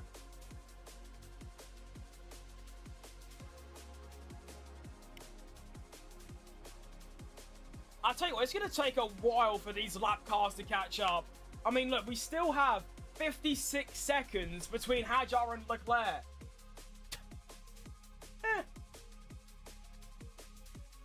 And then we've got another 60 seconds between Lawson and Lindblad. Jeez Louise. He's got a decent chance to win. Yes.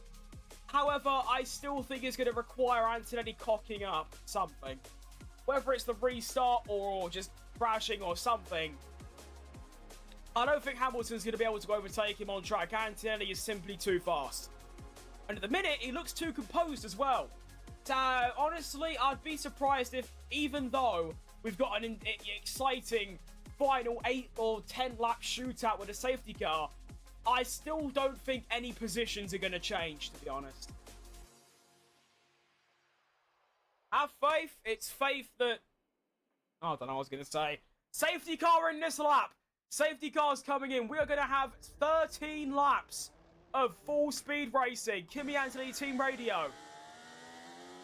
What do I do? In. I was too late. Okay. They're gonna pit, man. Okay, that must have been from a while ago. Okay, cool. Russell team radio. And have I served my penalty or not? I spent about 10 seconds into pit lane. Watch, let's talk about it now. Yeah, I just need to know if I'm getting a 5-second penalty and I'm stood behind Hajar on hard tyres. I'll give you the messages as the messages come through. Okay. Yeah, alright, mate. Going off that information, I don't think Russell served his penalty because it hasn't come through. And the track is clear. Racing is going to resume here in Monaco.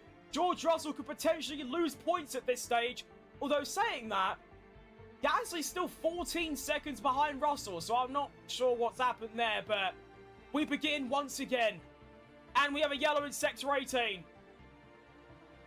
What's happened there then?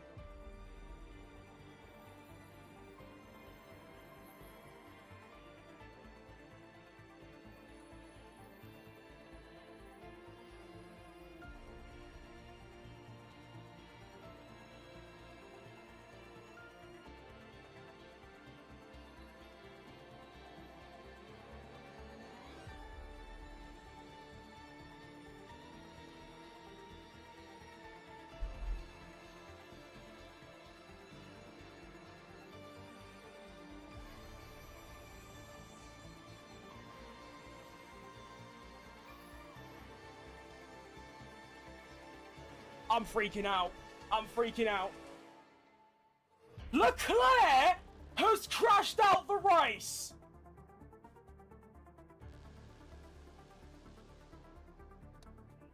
Leclerc's crashed out the race. Isaac Hadjar is in podium contention. Charles Leclerc DNFs from his home race after being on for a guaranteed P3.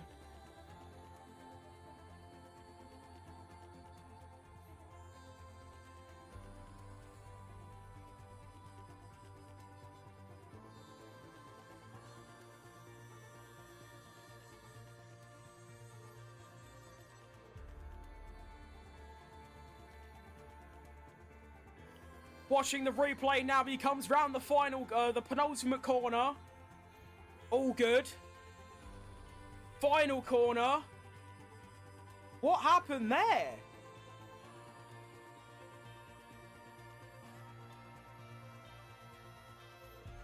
Bro said, hang on, listen, this radio is quality. Listen to this radio message. Honestly, I'm not even going to take the blame. He brake. Leclerc has brake problems. Oh my goodness.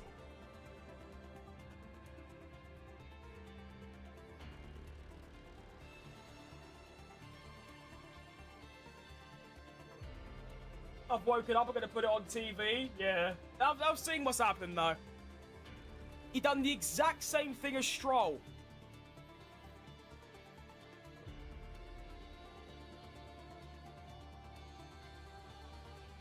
They're identical.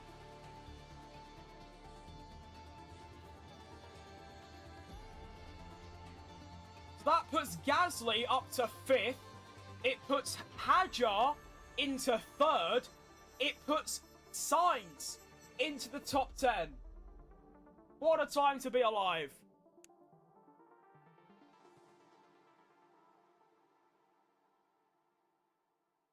My goodness. You know what is a shame as well is that if Perez didn't have that drive-through penalty... Nah, actually no. I was going to say he might have had a chance at points, but no. And now Russell's under investigation for failing to serve a time penalty correctly. Oh, what is happening? This is remarkable.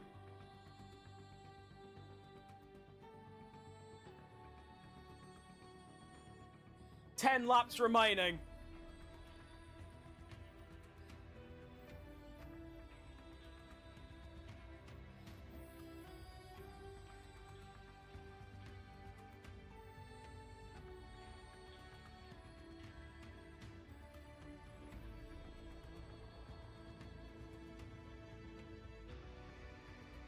Yeah, Leclerc seems to think that that was entirely on the car, not him. So, we'll see what happens there. Red flag. We have a red flag? Why have we got a red flag? Okay. So this race has perked up quite a bit. We have got a red flag being deployed. Okay. Well, there you go then. So everyone returns to the pit lane. Russell's been given a 5-second penalty. Or he hasn't served it. One of the two. I think he just hasn't served it. That also means that Hadjar and Gazzy are going to get 3 stops as well.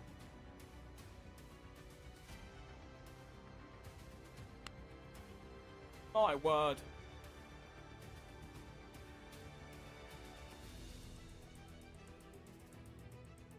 I wonder if they've identified something on the track, I wonder.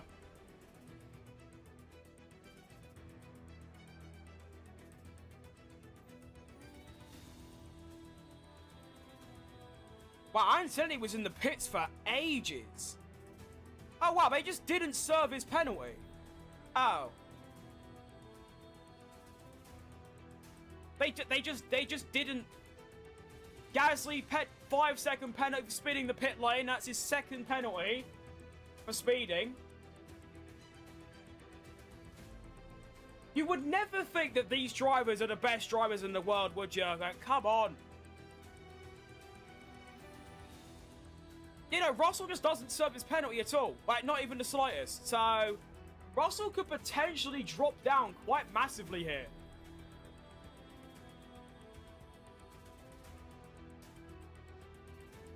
Yeah, I'm wondering, have they seen something at the final corner that,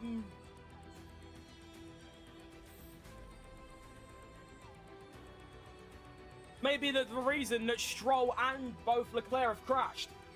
I'm thinking, is there a, like, something on the track or something? There's obviously a reason for the red flag. It's not because Leclerc crashed. Might be tarmac breaking up? Potentially. We'll have to wait and see, though.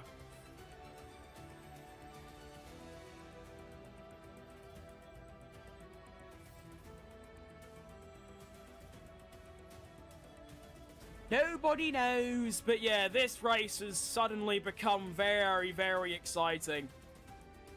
I mean, saying that, you never really know. This could just be an extremely boring final 10 laps, but yeah. Hang on, they're getting out the car.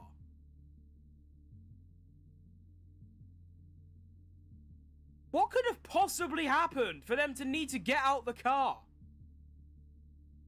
Russell's under investigation for failing to serve a time penalty. Well, to be fair, he didn't serve the penalty. He just had a normal pit stop. I'm so confused. I'm confused by the red flag, but I'm also confused as to why they think the red flag is going to be so long that the drivers are getting out the car.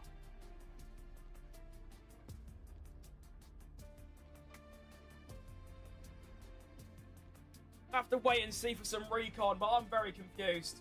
Welcome back, Perez.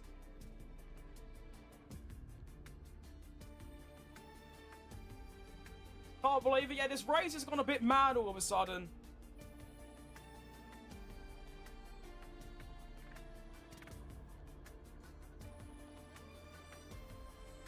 It was so bad for Leclerc. Yes. Yeah.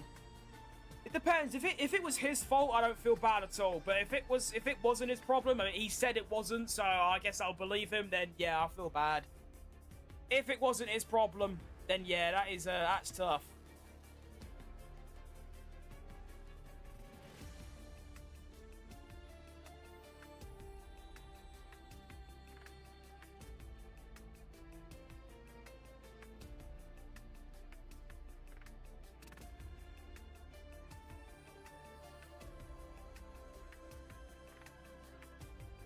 Something about turn 19.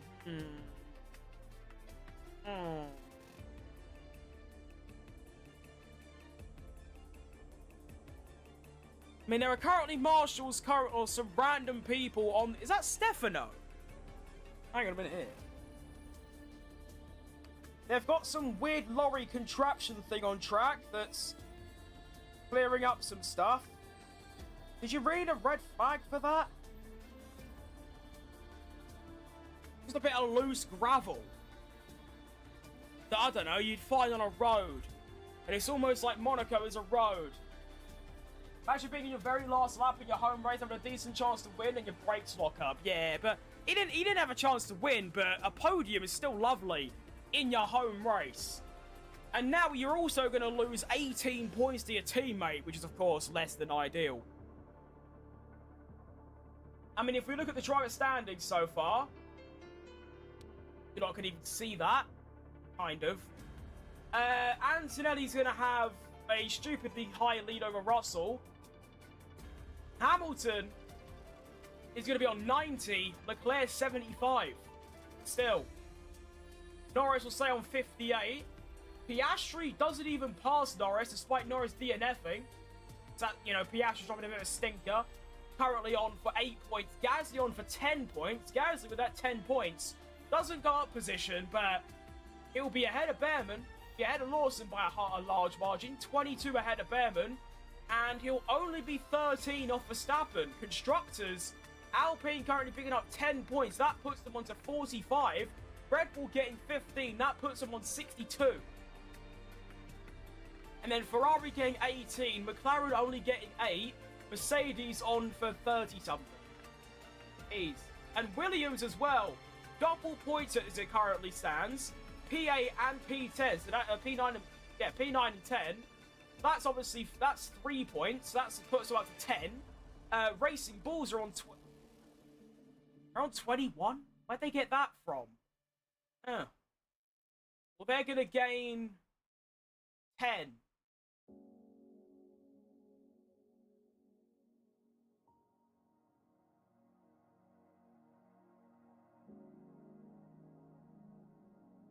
Best but worst race ever. I'm a Leclerc fan. Yeah, it's been a pretty good race. And I'm not even watching it. I'm looking at this screen.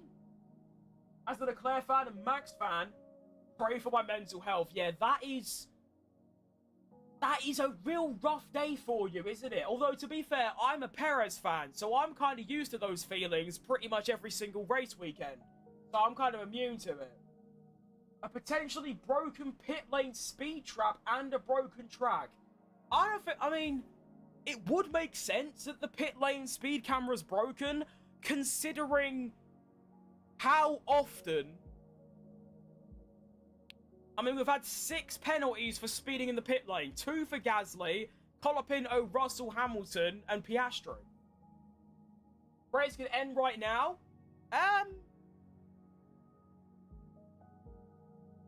Maybe. We'll have to wait and see. Leclerc has such bad luck. Yeah, at times, definitely. Guess Ferrari doesn't have any newer set of softs to give them? No.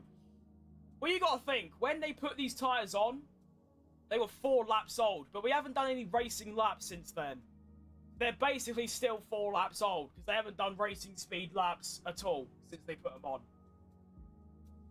Feels so bad for Leclerc. Yeah. It's like I was saying, if it was his fault, then I don't feel bad. But it looks like it wasn't. So if that's the case, then I do feel bad, because obviously it's not his problem. And what's his name? Anthony Davidson, I think his name is currently doing a little analysis of Stroll's crash, and it seems like it has got something to do with a little bit of gravel tarmacy loose stuff on the racing line, which was causing the left front to lock up. Because obviously the gravel and the loose stuff is getting stuck to the tyres, making them have less contact, and then they go off. Yeah, that's exactly what happens. Oh, shit. Wasn't Stroll's fault, and neither is Leclerc, yeah. I mean, now I've seen that analysis, absolutely, yeah. Definitely not.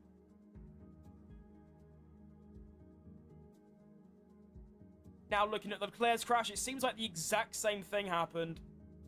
Get on that bit of gravel, front left locks up because there's all stuff stuck to it, and in the wall you go. You got to think, though, That could have happened to any driver at any time. That could have happened to Antonelli. Oh, if it did. Generational content if Antonelli went off there.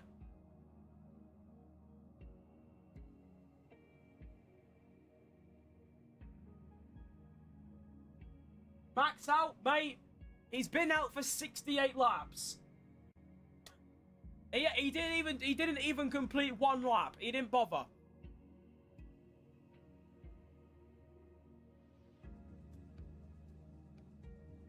I'm a Hamilton fan, so I pray he gets a good restart. I'm not a Hamilton fan, but I'd still like him to do really well. Like I always say, is if Anthony doesn't win, I'm happy, no matter what race it is. If it isn't him, good news. I don't particularly dislike him, it's just boring seeing him win every race, you know? Hamilton finish first? Of course he can, absolutely.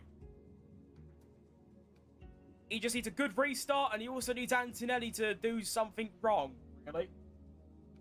I want to see Hadjar win, that would be hilarious. I'm not against it, though. Why can I smell petrol?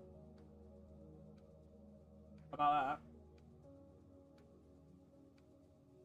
Or as a Checo fan, I am indeed, yes. Shout out 22.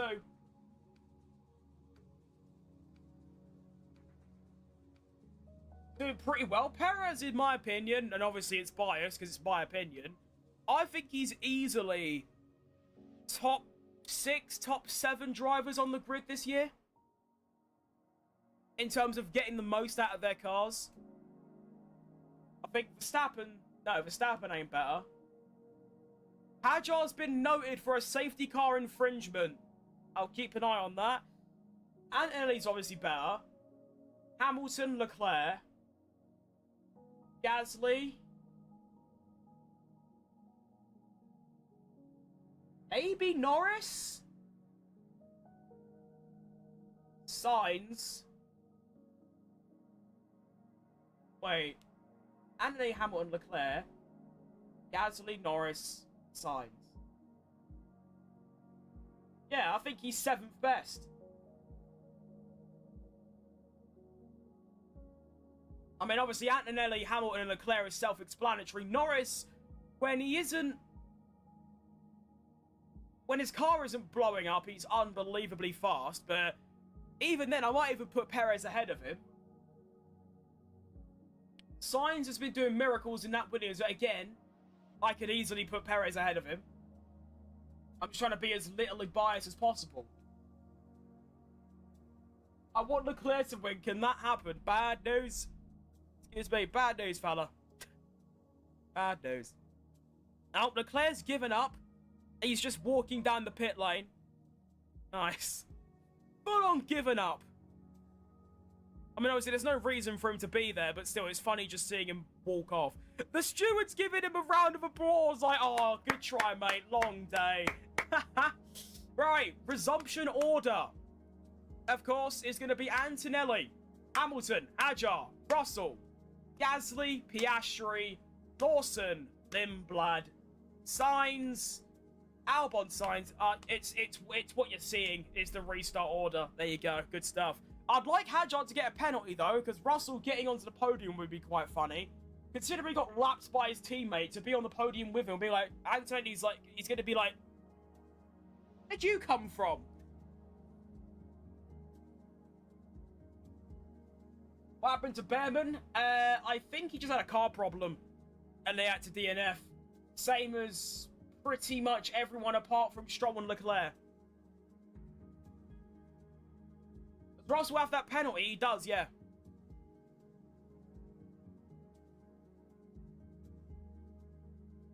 I mean, on the safety car restart, or the safety car rather, Russell came into the pits and they didn't even stop to serve the penalty. They just changed tyre. It's like the pit crew were just not locked in and they just thought it was just a normal pit stop. Right, Matteo. What did Hadjar do? He's under investigation for a safety car infringement. But he ain't got a penalty yet, but I'll keep you updated on that. Gonna make scrambled egg and toast after the race. That sounds bloody lovely, to be honest. Yeah. That sounds nice.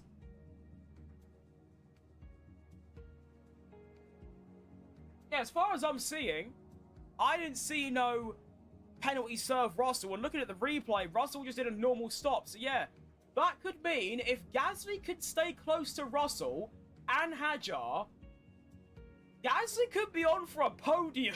And like I said though, Hadjar hasn't got a penalty yet. I'm just saying if he did, and obviously Russell's still got his penalty, if Gasly could keep up with them, which will be a difficult task, but you never know, Gasly could be on for a podium. Not falling for it again, Ollie. Not again. Oh, I've opened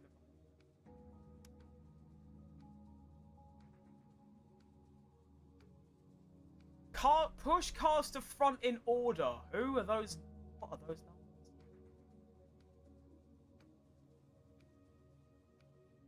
numbers? Genuinely could be a second podium for Gasly here.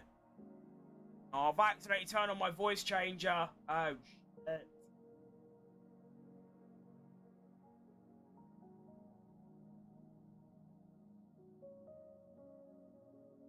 No.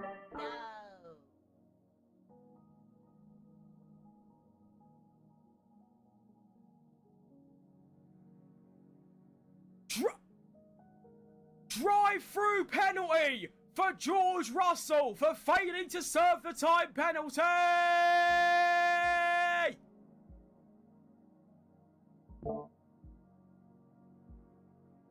Oh my goodness gracious me.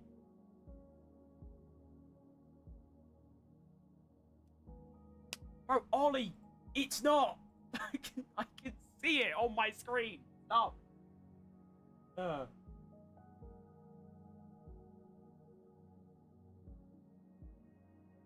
We get restarted already, please. That'd be nice.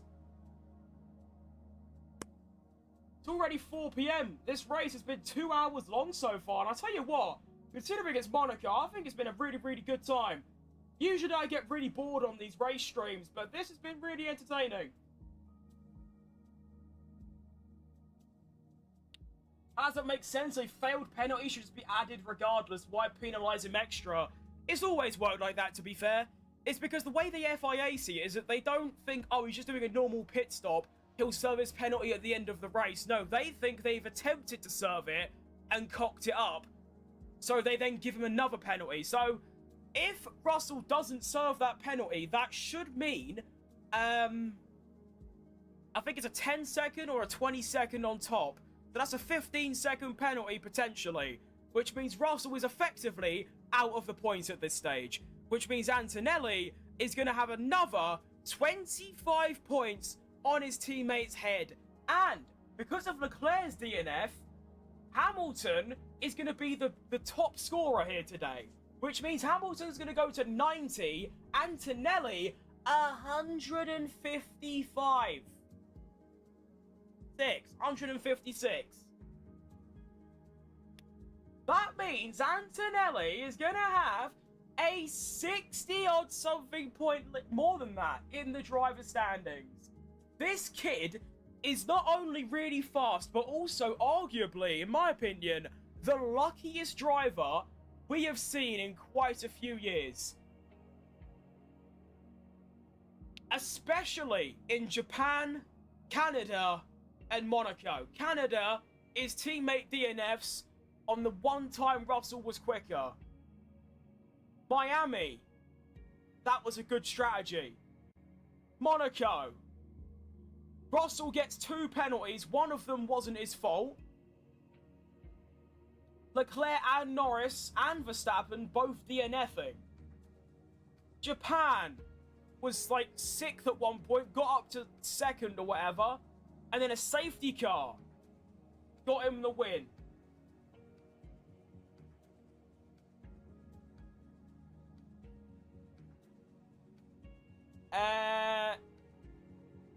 Hadjar, it says he's under investigation again, but he already was, so no update on that.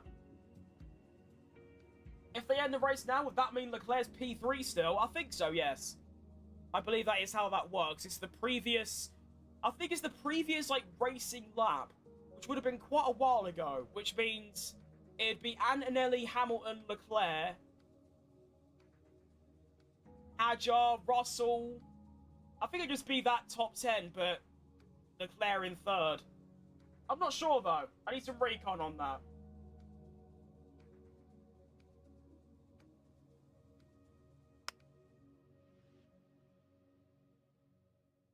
Leclerc crashed, yeah, but they go back to the previous racing lap. Well, that's what they did in Brazil 2005, at least. Or 4, whatever it was, when... I forgot it was, was it Fisichella? I forgot who it was, but I know it's Kimi Raikkonen in the McLaren. He won the race, they called the race early, but then they went back to, like, the previous racing lap, and that's when Fisichella was in the lead. So they gave Fisichella the win after a lot of, like, back and forth legal stuff. It'd be funny if he's already at home and then gets a call to not miss the podium. That would be quite funny indeed, yeah. He'll just come back in his, like, casual wear. He's not even in a Ferrari race suit anymore. That'd be quite good. Still no idea what's going on with this info about the track. The gravel can't be that bad, but clearly it is, because we haven't even got a ETA. Usually they'll give an ETA when there's sort of 10 minutes to go. So whenever this notification comes through that we've got 10 minutes, and whenever it does, it's going to be another 10 minutes on top of that before we restart, which is crazy, to be honest. I mean, I thought this race was going to be about an hour and a half, hour and 40. We're 2 hours in already, and we've got at least another 20 minutes to go. Maybe even 30.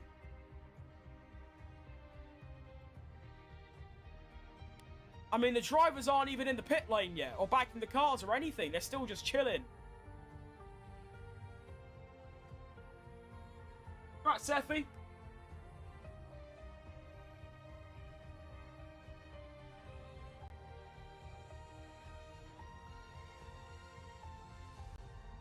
Yeah, as I was saying earlier, it is actually quite impressive how lucky Kimi Antonelli is getting. However, I would argue and say on top of that, that when you're lucky, you got to make the most of it. And that's exactly what Kimi's done. I mean, last year, Piastri had some really good luck with that Lando DNF in Zandvoort, and he didn't prioritize off it. He bottled the next few races, and Lando came back. Antonelli got stupidly lucky today, and in Canada, and in Japan. What did he do with those races? He went and won all of them. Miami and China, even Australia, he didn't get lucky in those, but he still won 2 of them, and he got a 2nd place in Australia. So my point is, although Kimi has been the luckiest driver I have ever seen, he's making the most of it. And that's what you need to do. And I'd be very surprised if he doesn't go on to win the title after this.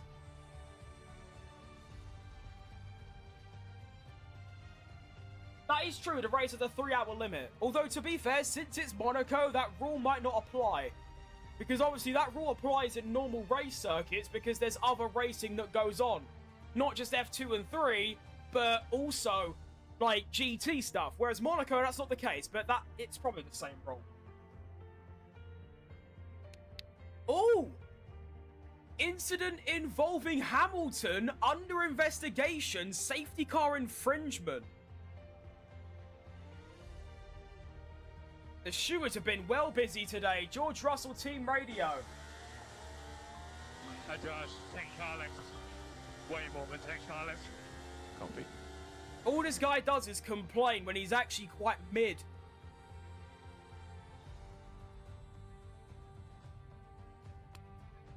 And the flipping race? No, don't. These 10 laps could be electric. Would Antonelli be the youngest World Drivers' Champion? Oh, by far, Seffi. By a good half a decade. I believe the youngest world champion is Sebastian Vettel at 23 years old. Antonelli's 19. Or is he 20? No, I think he's 19. Hang on.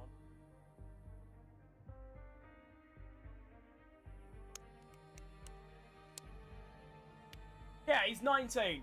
He was born 3 months after me. So obviously I'm 20, and I was born in May 2006. He was born in August 2006. So, there could be, this is actually quite important to keep in mind, I could be 20 years old and there will be a Formula 1 world champion younger than me. There was someone 18? No, that was the first race. Max is the youngest race winner at 18. But Sebastian Vettel's the youngest champion at 23, I believe. Let me see. I think it is 23. It might be 22. Yeah, Vettel 23 and 134 days old. Is that ball knowledge? Oh, hang on. We've got a resumption. The race will resume in 12 minutes. Lock it in.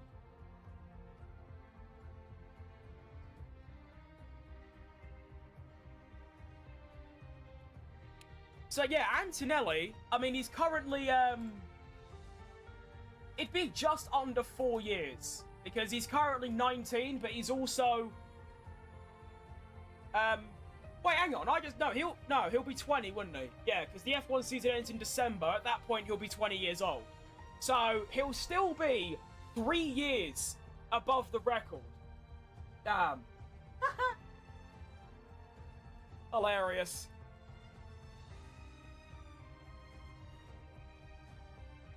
Ooh, little shot of Sergio Perez. I like that. Keep it on him, please. Has anyone seen that video on Twitter where he gets out the car after FP2's brake failure? Oh my goodness. That got me acting something different. That was crazy. And today's the youngest race winner? No. He isn't, no. He won his first race in China. He was already 19 at that point. Verstappen won when he was 18 at Spain 2016. I think he's 18 and like 200 days old or something.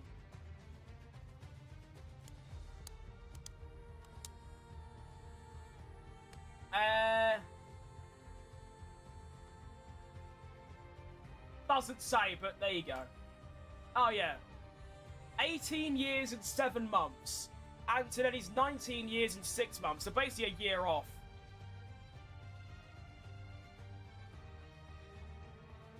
Pole sitter? I don't know, but yeah, he might be. Yeah, he should be. Yeah. I think he's the youngest pole sitter, and then he's also the youngest championship leader. I know that for sure.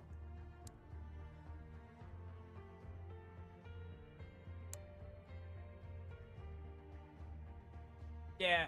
And Antonelli smashed it as well. Antonelli, 19 years and 6 months. Sebastian Vettel second, 21 years and 2 months. So by 1.5 years, basically. A little bit over. For the youngest pole position. That's crazy.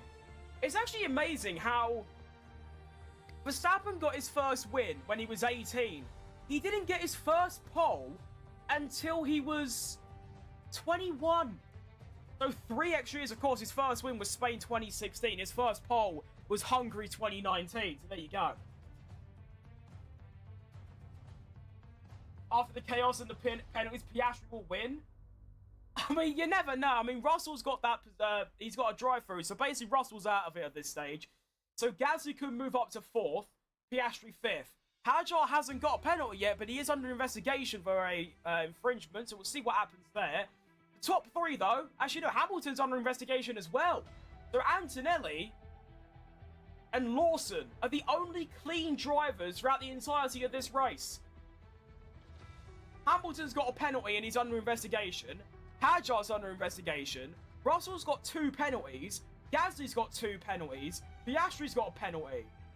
What on earth?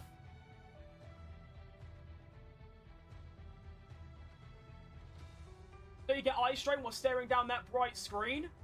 I mean, considering I've stared at a screen 12 hours a day for the last 17 years, I think my eyes are used to it at this point. But no, my screen's only that bright, this bright, flashbang. My screen's only that bright because the website's white. It's lit, I mean, look, it's lit, can't show it. I mean, look, it's literally just a white page. So that's why it's bright. There you go, ball knowledge. I could already see Hamilton crashing into Kimi in turn 1, not on purpose. But even if it was on purpose, that'd be absolute cinema. That would... Well, that would send Hajar into the lead. And then if they both get penalties, well, Russell does, but if Hajar gets a penalty, Gasly could win his second race.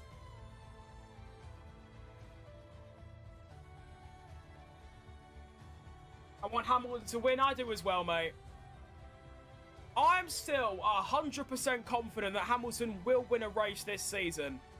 Something's going to go wrong with Antonelli. Something's going to go wrong with Leclerc. Russell's going to keep being mid.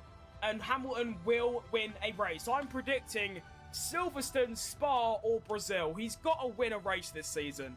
Ferrari are the second best team.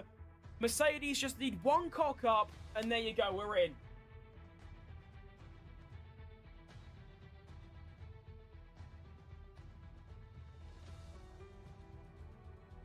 Danny's not what you'd imagine, so. They only really do rolling starts if it's raining, to be fair. They did that in Monaco 22. Why am I coming out with these random fun facts? Just these random bits of wheel knowledge. Safety car lights on. Don't know what that means, but there you go.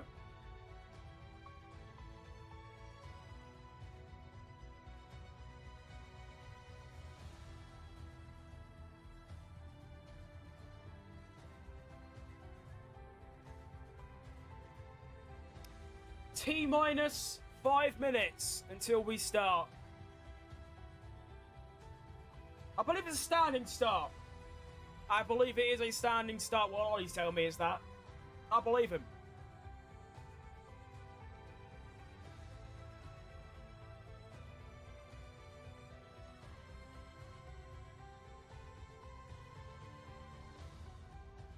I'd like these tyres to be updated, to be fair, because obviously we've still got Ocon on 57 lap-old hards, Hulkenberg 54 hards, Lindblad 66 medium.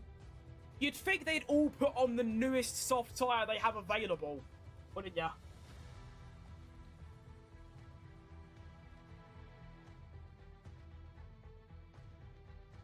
Yeah, Matty, I mean, Hamilton is nowhere near my favourite, or even close, not even top 10. But I'd still like him to win because of the occasion. It was a bit like Silverstone 2024. His first race win since 2021, and for it to come of Silverstone of all places, even though I didn't particularly like him, or no, that's the wrong word, he wasn't like my favourite, I thought, what an event this is. A bit like Hulkenberg's podium in 2025 at Silverstone. It's like, it's the impact, it's the event, it's the atmosphere. Seeing Hamilton win a race for Ferrari would be generational. You know what I mean?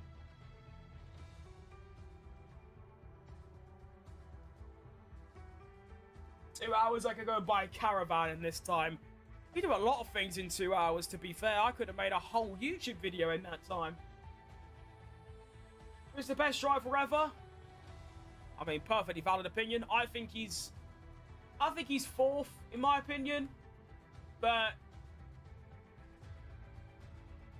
I feel like if he's not in the top 5, then your opinion's kind of invalid. Or it's biased. Hamilton 2020. So here's the thing with Hamilton, though, is that he has had dominant cars for a lot of his career, and yet somehow he's only won 5 races in a row. If Antonelli wins this race, he beats that record. And yet Hamilton's the most successful driver in history, and somehow he hasn't won more than 5 in a row. But yeah, Hamilton 2012, arguably the best single-weight speed of a driver, alongside Kimi Räikkönen 2005 and Verstappen 2021. Michael Schumacher, I think he's first. Thing is though, I can only make a list based off feats and stories. Because yes, I've seen them race on replays, but I feel like it's different if you watch them live. Because I've always said Schumacher, Prost, Senna, Hamilton. And then I'll mix those 4 up. But it's always those 4 in the top 4. But sometimes I'll say Senna's the best. Or sometimes I'll say Hamilton's the best. Or it's always those four, though. And then lagging in fifth, probably like Jim Clark or something, you know? Not due to his wrong... Absolutely not, no. But I just think it's quite funny how he's had those cars, and yet he's got quite a mediocre record. Like, that specific record. I mean, Max has got a 10 and a 9. Vettel's got an 8, I think. Or a 9. But yeah, there you go. I used to watch Schumacher live. I'd wake up at 4:30 AM. That sounds quite cool, to be fair. I feel like watching that kind of era live would have been really cool to see. Although, to be fair, I'm happy I'm watching in the era I am because, of course, Sergio Perez is here to bless us all. Oscar Piastri, Team Radio.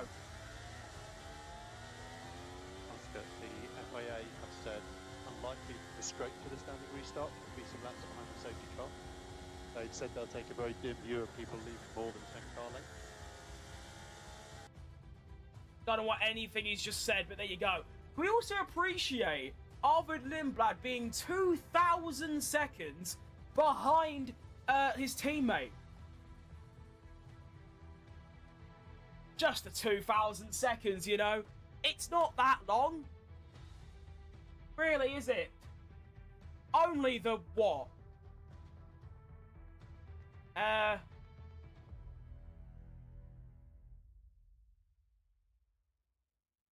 30 odd minutes behind? Not bad. Kimmy's such a good driver, but Lewis is going to win. I think Kimmy's good, but I feel like the car is carrying. And I don't mean that as in, like, it's only the car. I just mean I feel like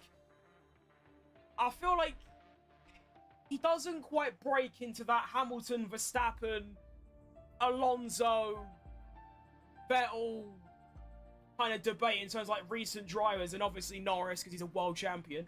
I feel like he's just behind that, but of course it's only his second year. In 2 or 3 years, there's a chance I might rate him just as highly as those drivers. I mean, to be fair, I used to think that George Russell was going to be near that bracket of driver, but evidently not. Russell is mid.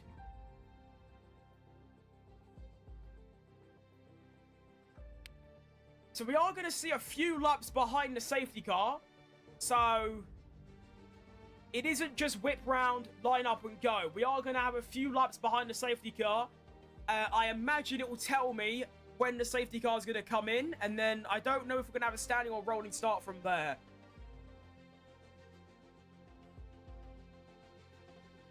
Standing start, Hamilton will win if he gets a good launch. It's possible. Although Kimi just seems... I don't know what he's done, but he just seems to have this little bit of composure over everyone else to the point where he doesn't make a single error ever. When's the last time he made an error? The Miami Grand Prix start? Actually, that's a stupid question. He made about 60 errors in the Canada Grand Prix. I think more so the thing I'm looking for is like clutch moments. Hamilton, no further action. Bless up. Good stuff. Oh, that's what I wanted to hear. Honestly, I feel like the issue is when you try and compare drivers, especially drivers like nowadays that are still driving, is that Russell could be just as good as he was from 2019 until 2023. But he might just have a car that isn't as good in his favour. And that sounds like an excuse, but we've seen that with the Red Bull second drivers. We saw it with Norris at the start of last year. We saw it with Piastri at the end of last year. We saw it with Ocon last year. We saw it with Stroll his whole career. But that's just because he's shit. But there you go. Team Radio from Hajar. I don't have enough power. Yeah, keep pushing, keep pushing. You're a low on power. It's coming back. This kid just only bangs on about his engine. Shut up. Stroll penalty carry over to Spain? Probably not. It's only a 5-second penalty, but I don't actually know the protocol on that.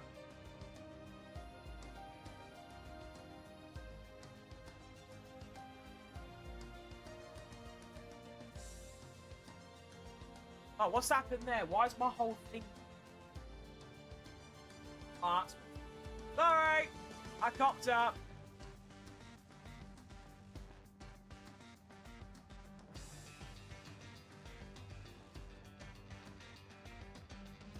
Who's my favourite driver? He's Mexican.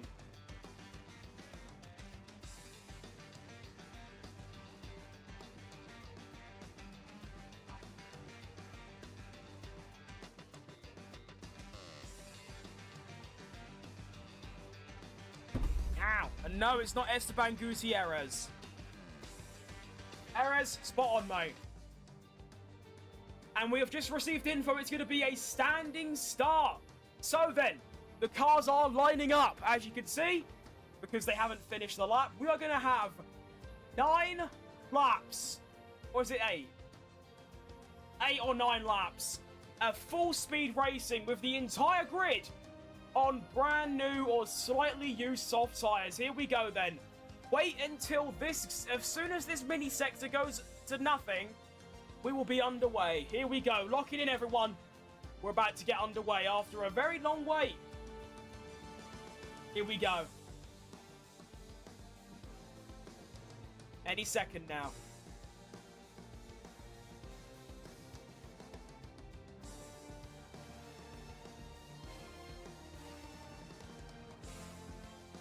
I think we've begun. We have begun. I didn't even... Okay, right, we've begun. Never mind. Isaac Hadjar's off. Isaac Hadjar down to 5th. Russell into the top 3. Oh, my goodness. Someone else lost a few places as well. I think Franco Colapinto down to 14th. Alfred Lindblad and Liam Lawson both gain a place. Oh, my. What has happened to Hadjar there? Not good at all. Wow, okay. I didn't even realise they started. Sergio Perez gets past Colapinto. Blind Mexican go. I think Hulkenberg dropped a place as well. Ah, that was Hamilton's chance. And oh my goodness, Kimi is gone. 1.4 seconds after 1 sector. Perez gets past Alonso. Hulkenberg does a double overtake. Sainz is off. Sainz is off. Or he's just lost some places though. Sainz is off. Yellow flag, sector 10. Double yellow. That's going to be another safety car. Oh my goodness, we're going again. Carlos Sainz is off. And that promotes Perez to 12th. Oh my goodness. And we've gone green again. I think Sainz has continued. We are green. I think we can carry on. Ah, Perez up to 12th. Come on. Overtake enabled. We're locked in. Kimi Antonelli 120.2. Hamilton 21.0. Russell 24.8. That's what's happened there. Perez top 10? No. Very nearly, but no. Unless we see some more mistakes throughout the field, and that is Sainz actively facing the wrong direction, which is interesting, and then pulls over. He must have spun or something, but there you go. 1.4 between the top 2. Russell already 5 seconds off Lewis Hamilton. Gasly in P4. Keep in mind, Russell has a drive-through penalty. I'm not sure if the red flag counts as him serving it, but if it doesn't, Gasly has got a serious chance of a podium. Like, serious chances. Hamilton, fastest in Sector 2. Hulkenberg gets past Albon. Go on, Perez. Score some points. Hamilton is flying. And Russell pits! Russell comes into the pits! Oh my goodness! George Russell pits. That's going to put Sergio Perez up to 11th, you'd think. Oh my god! This is electric! Lock in! Come on, Perez, get him! Red flag? What do you mean red flag? Oh, red flag. Oh, sorry, it's not a red flag. I lied. It's a red flag infringement. Oh, no further action for Hadjar, but Hadjar's been noted for a red flag infringement now. And if Hadjar gets a penalty, Perez could score points. Albon gets past Hulkenberg. Russell has his penalty served. Russell is good, but he's out of the points and he's finished, blood. See you later. Useless. Hajar will be investigated after the race. And now Perez has got his ex-teammate in his sights to potentially score points for Cadillac. Come on! You know what? Hold on a minute here. Where are we?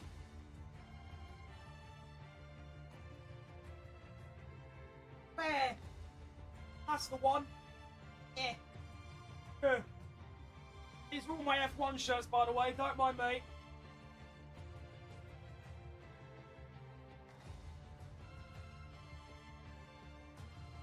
Right, hang on.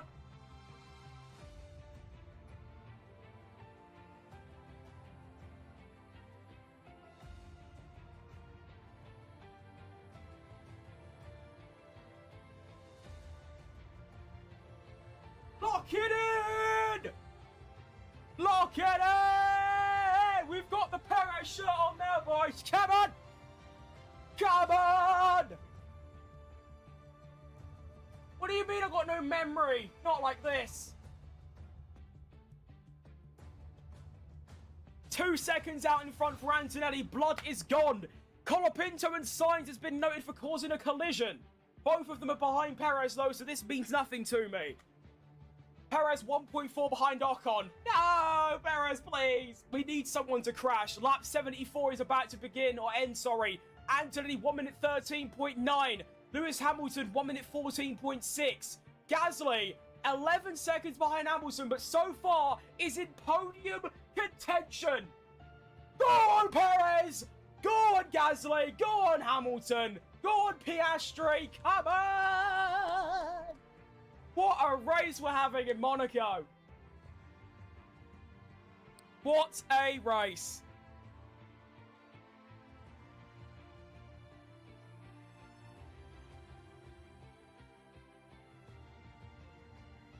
Just need someone to crash, like anyone. Gasly podium, yes, Ollie. It's looking likely. He's got a 3-second gap to Hajar, and Hajar might get a penalty.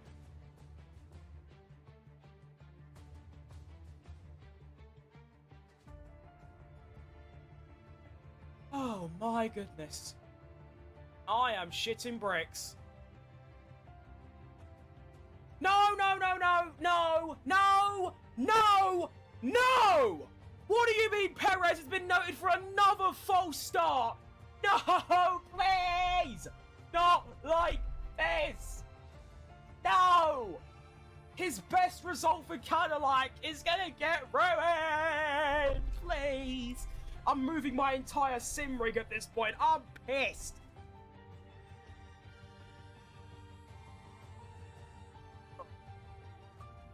Please let him off.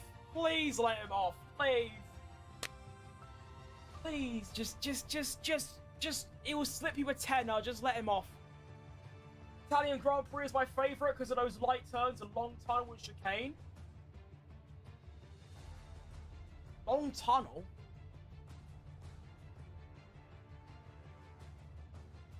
Honda's got a tunnel? How'd that happen? And Perez under investigation. Oh. Anthony going for another fastest lap as we're now in the final 3.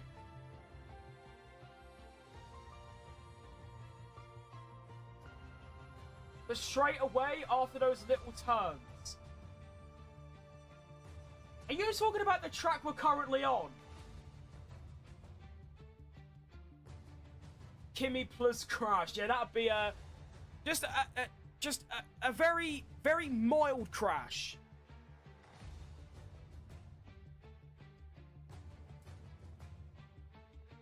Oh my. Anthony new fastest lap 14.5. Hamilton 15.0. Already 5 seconds back. Gasly 3 seconds ahead of what's his name? Hajar. Looking good for the podium. Penultimate lap of the race.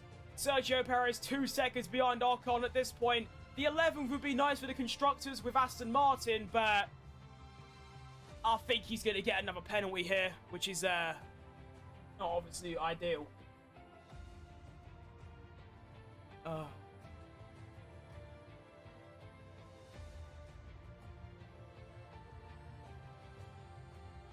Kimi Antonelli then comes round the final few corners to begin the final lap of the race. And he might go for the fastest, he might just not. He doesn't need to, in all fairness. He's put 6 seconds on Lewis Hamilton, and he's flying. Kimi Antonelli has led from lights to flag today. He has led every single lap. He's got the fastest lap, which means he is going to get a Grand Slam in this race. He has made not a single mistake the entire time, and is a deserved winner. However, he's still one lucky bastard. I will never not think that. He has been extremely lucky, but like I was saying, he's made the most of that luck. He has won 5 races in a row now, including Monaco. It's going to be China, Japan, Miami, Canada, and now Monaco. 6.5 seconds ahead of Hamilton. He has driven flawlessly. Looking further down, Hamilton was looking good at the start of the race, but fell off a bit at the midpoint. And he would have lost second to his teammate because of his penalty, but luckily there was a safety car and his teammate crashed, which was ideal. But Kimi Antonelli then, to lead the World Championship by over 60 points, comes round the final few corners. He's going to come down the final straight, and Kimi Antonelli is going to win the Monaco Grand Prix. Lewis Hamilton takes second. Pierre Gasly takes third in the Alpine. That has got to be one of Alpine's best ever results, because their car isn't very good and they've gone and pulled out a podium. 14 seconds behind, it doesn't even matter. Gasly takes third. I hate the French, but fair play.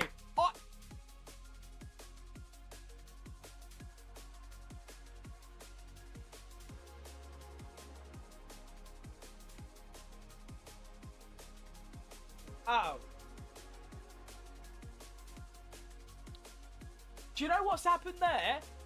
Gasly hasn't served his 2 penalties, so he's lost 10 seconds. Oh no! Oh, I'll tell you what, I hate the French, so you know what? I'm happy about that. Isaac Hadjar on the podium. Wait, he's French. Oh shit! It's gone from bad to worse. Isaac Hadjar actually takes his first podium for Red Bull Racing, and keep in mind, he's under investigation for an infringement. Oscar Piastri takes 4th, Liam Lawson takes 5th, Arvid Lindblad 6th.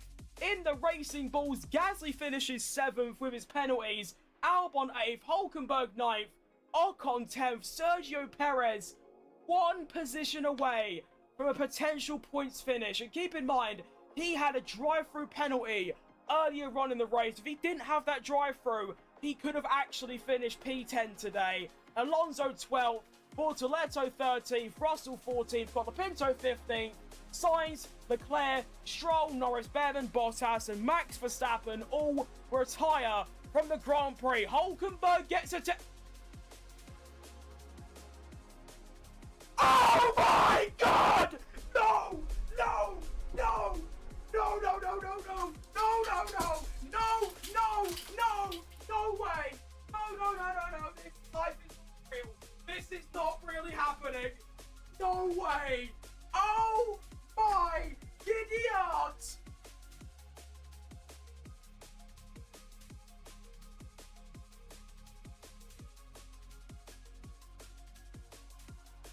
Sergio Perez scores points! Come on! If they give him a penalty, I swear to all that's holy, I'm kicking off. Oh my goodness! Is this really happening? Oh. Oh my. Oh my goodness.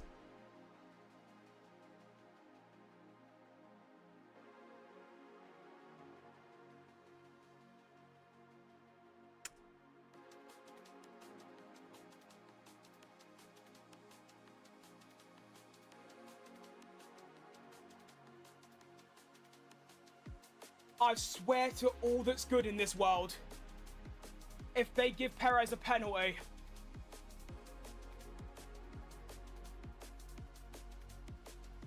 Hamilton team radio.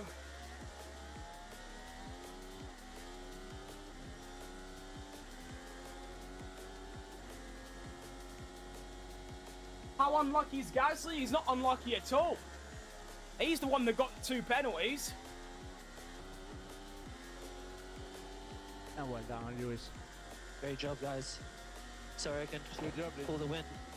Sorry I couldn't get the win in the end. They just had the upper hand on us this weekend. But mega result.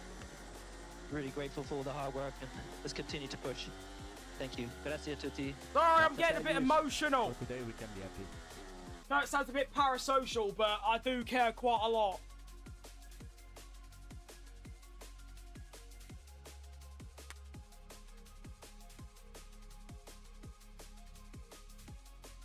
Hulkenberg got a penalty for causing a collision, by the way. I don't know what he did, but I'm going to have to, like, I don't know, buy him a drink. I'll say nothing more than that. Keep in mind, though, Perez was under investigation for a false start. I don't know if that's still ongoing. I gotta say, that's gotta be up there with the best Monaco Grand Prix we've ever seen. Genuinely. Oh my goodness.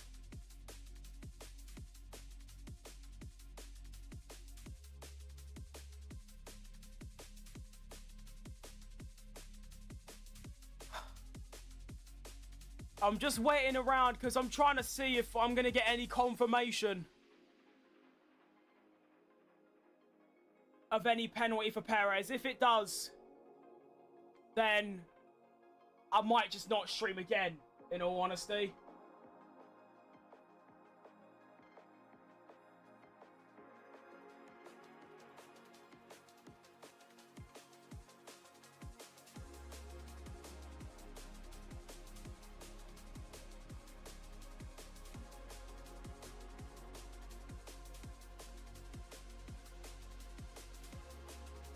And he is under investigation still.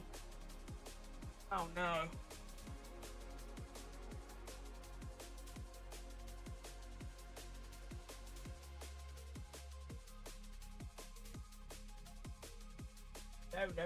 No. Just honestly, I don't think anyone's gonna care. Just let him off.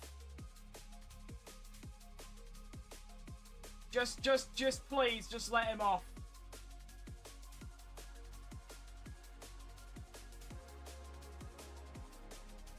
I need an update, please. Where was this?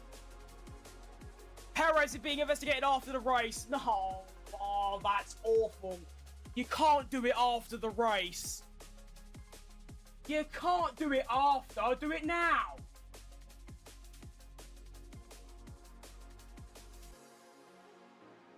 So it's going to be either Alonso or Perez that scores points today. Lindblad Team Radio. Well done.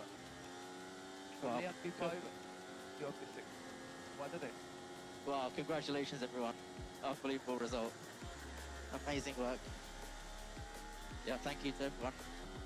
Thank you to everyone on the track and fans and voting teams as well. Amazing results from the team. Congratulations. Albert, it's Alan.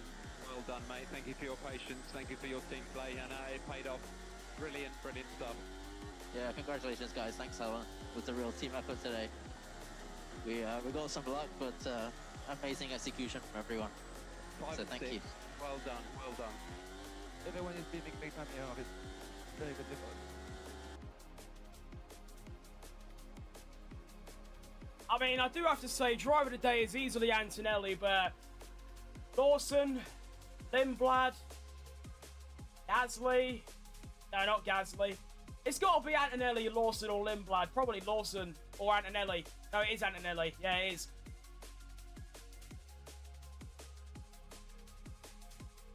Clearly the number one.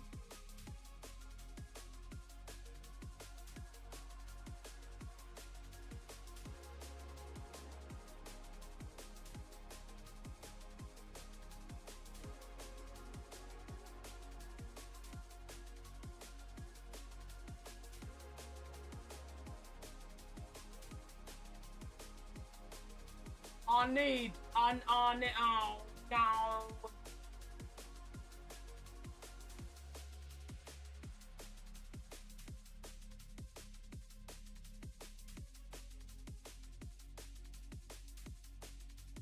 I need something in my life. I need, just please.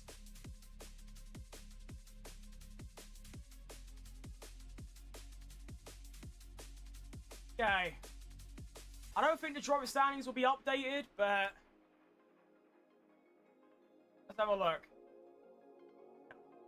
We'll do some rough calculations though. So Antonelli is going to be on 156, which is a bit diabolical, if you think about it. I'm going to open my notepad. So he's on 156, okay? That's what we need to keep in mind. Then, Russell, nothing. So Russell stays on 88. Leclerc stays on 75. Hamilton goes up to 90. So he actually takes second in the driver standings ahead of Russell and his teammate. Puts 15 points on him. Norris gets nothing, so he stays on 58. Piastri goes from 48, and he finished 5th today, I believe. Is that correct? 5th? Oh, no, it's 4th. Oh, fair play. So he gets 12. So that means Piastri goes from 48 to 60, so he goes ahead of his teammate. Piastri 60, Lando 58. Verstappen stays on 43. And then we have Gasly, who goes from 20, and he got 6 points, so he goes up to 26. And then Hadjar is the real gainer here. He goes from 15 or 14 to 29, which isn't a big gain, but he goes ahead of Gasly. So Hadjar goes up to 29 and takes P8 in the drivers. It jumps up a lot. He goes from 12th to 8th, which is really nice. Gasly down to 9th. Behrman doesn't score points. Lawson with big points today, taking 5th. So Lawson goes from 16 to 26, meaning he's on equal Stevens with Gasly, putting him in the top 10 in the drivers, which he still is. But, oh no, he goes ahead of Behrman for 9th. Okay, there you go then. So Antonelli now has a 66-point lead in the Drivers' Championship. 66! In 6 rounds.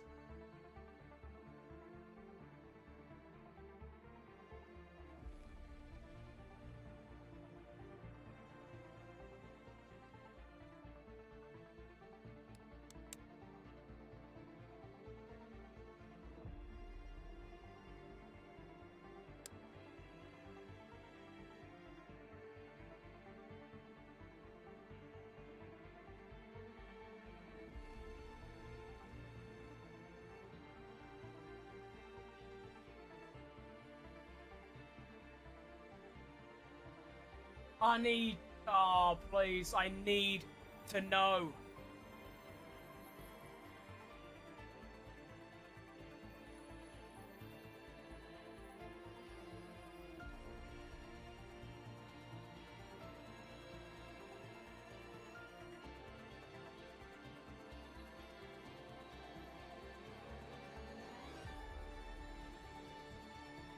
Oh.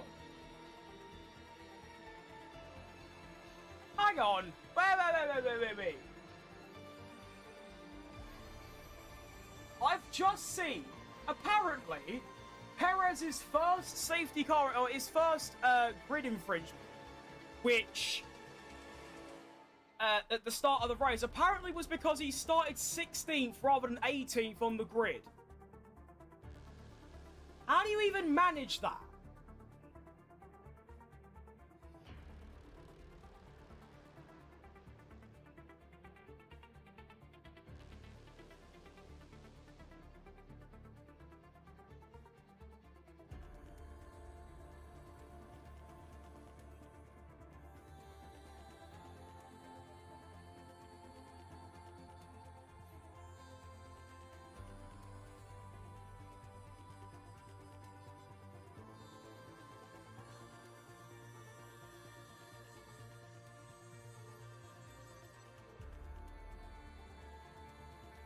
That's hilarious, though, that Perez just completely missed his grid by 2 spots.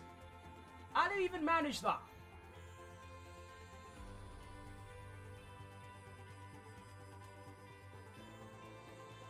Wait, F1 just tweeted 3 minutes ago, after a frantic session, the top 10 is in, and Perez is in that top 10. I don't know if... I know they can still change it, but... Does that mean what I think it means?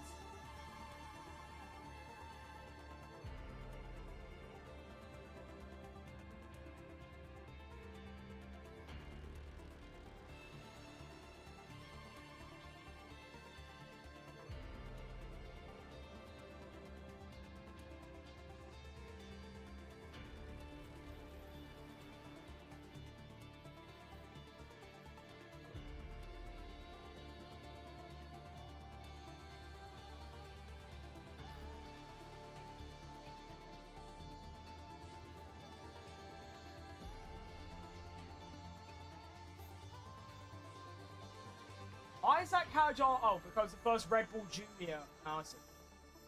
I was going to say, there's no way Perez didn't get a podium in 2021 as we won Elvis. Right, well, you know what? I'm going to head off because there's no point sitting around waiting for something that might not happen. Just know that this has been an incredible time and I've loved every second of it. And it genuinely was one of the best races that you could probably ever hope to see, at least from the data. I don't know how it actually was to watch live, but there you go. Is it finished? It has just finished, mate. You missed out on genuinely absolute cinema. So then, Sergio Perez provisionally scoring points for Cadillac. Anthony wins. Hamilton second, Hajar third. Anthony has a 66-point lead in the drivers. Constructors, I don't even know. This is updated, I think. Is this updated? No. Yeah. While Max Verstappen left the race, his car blew up on the first lap. He hasn't been here the entire time. But yeah, I'm going to head off now. So thank you for watching today. That was a very long stream. That was... Well, I went live at, what, 12? Was it 1? No, it was 12, right? So that's a 4 and a bit hour stream, no? Yeah, 4.5 hours. But yeah, thank you for watching today. I hope you enjoyed the stream as much as I did. If I find out Perez has been penalised at the end, and I'll be raging. I'll go out in the road and I'll start screaming and kicking shit, because I'll be pissed. But yeah, that's all from me. Have a good rest of your weekends, and of course, good next week as well. But yeah, thank you all, and I'll see you lot next time. Adios. Arigato. Bye. I don't know. See ya.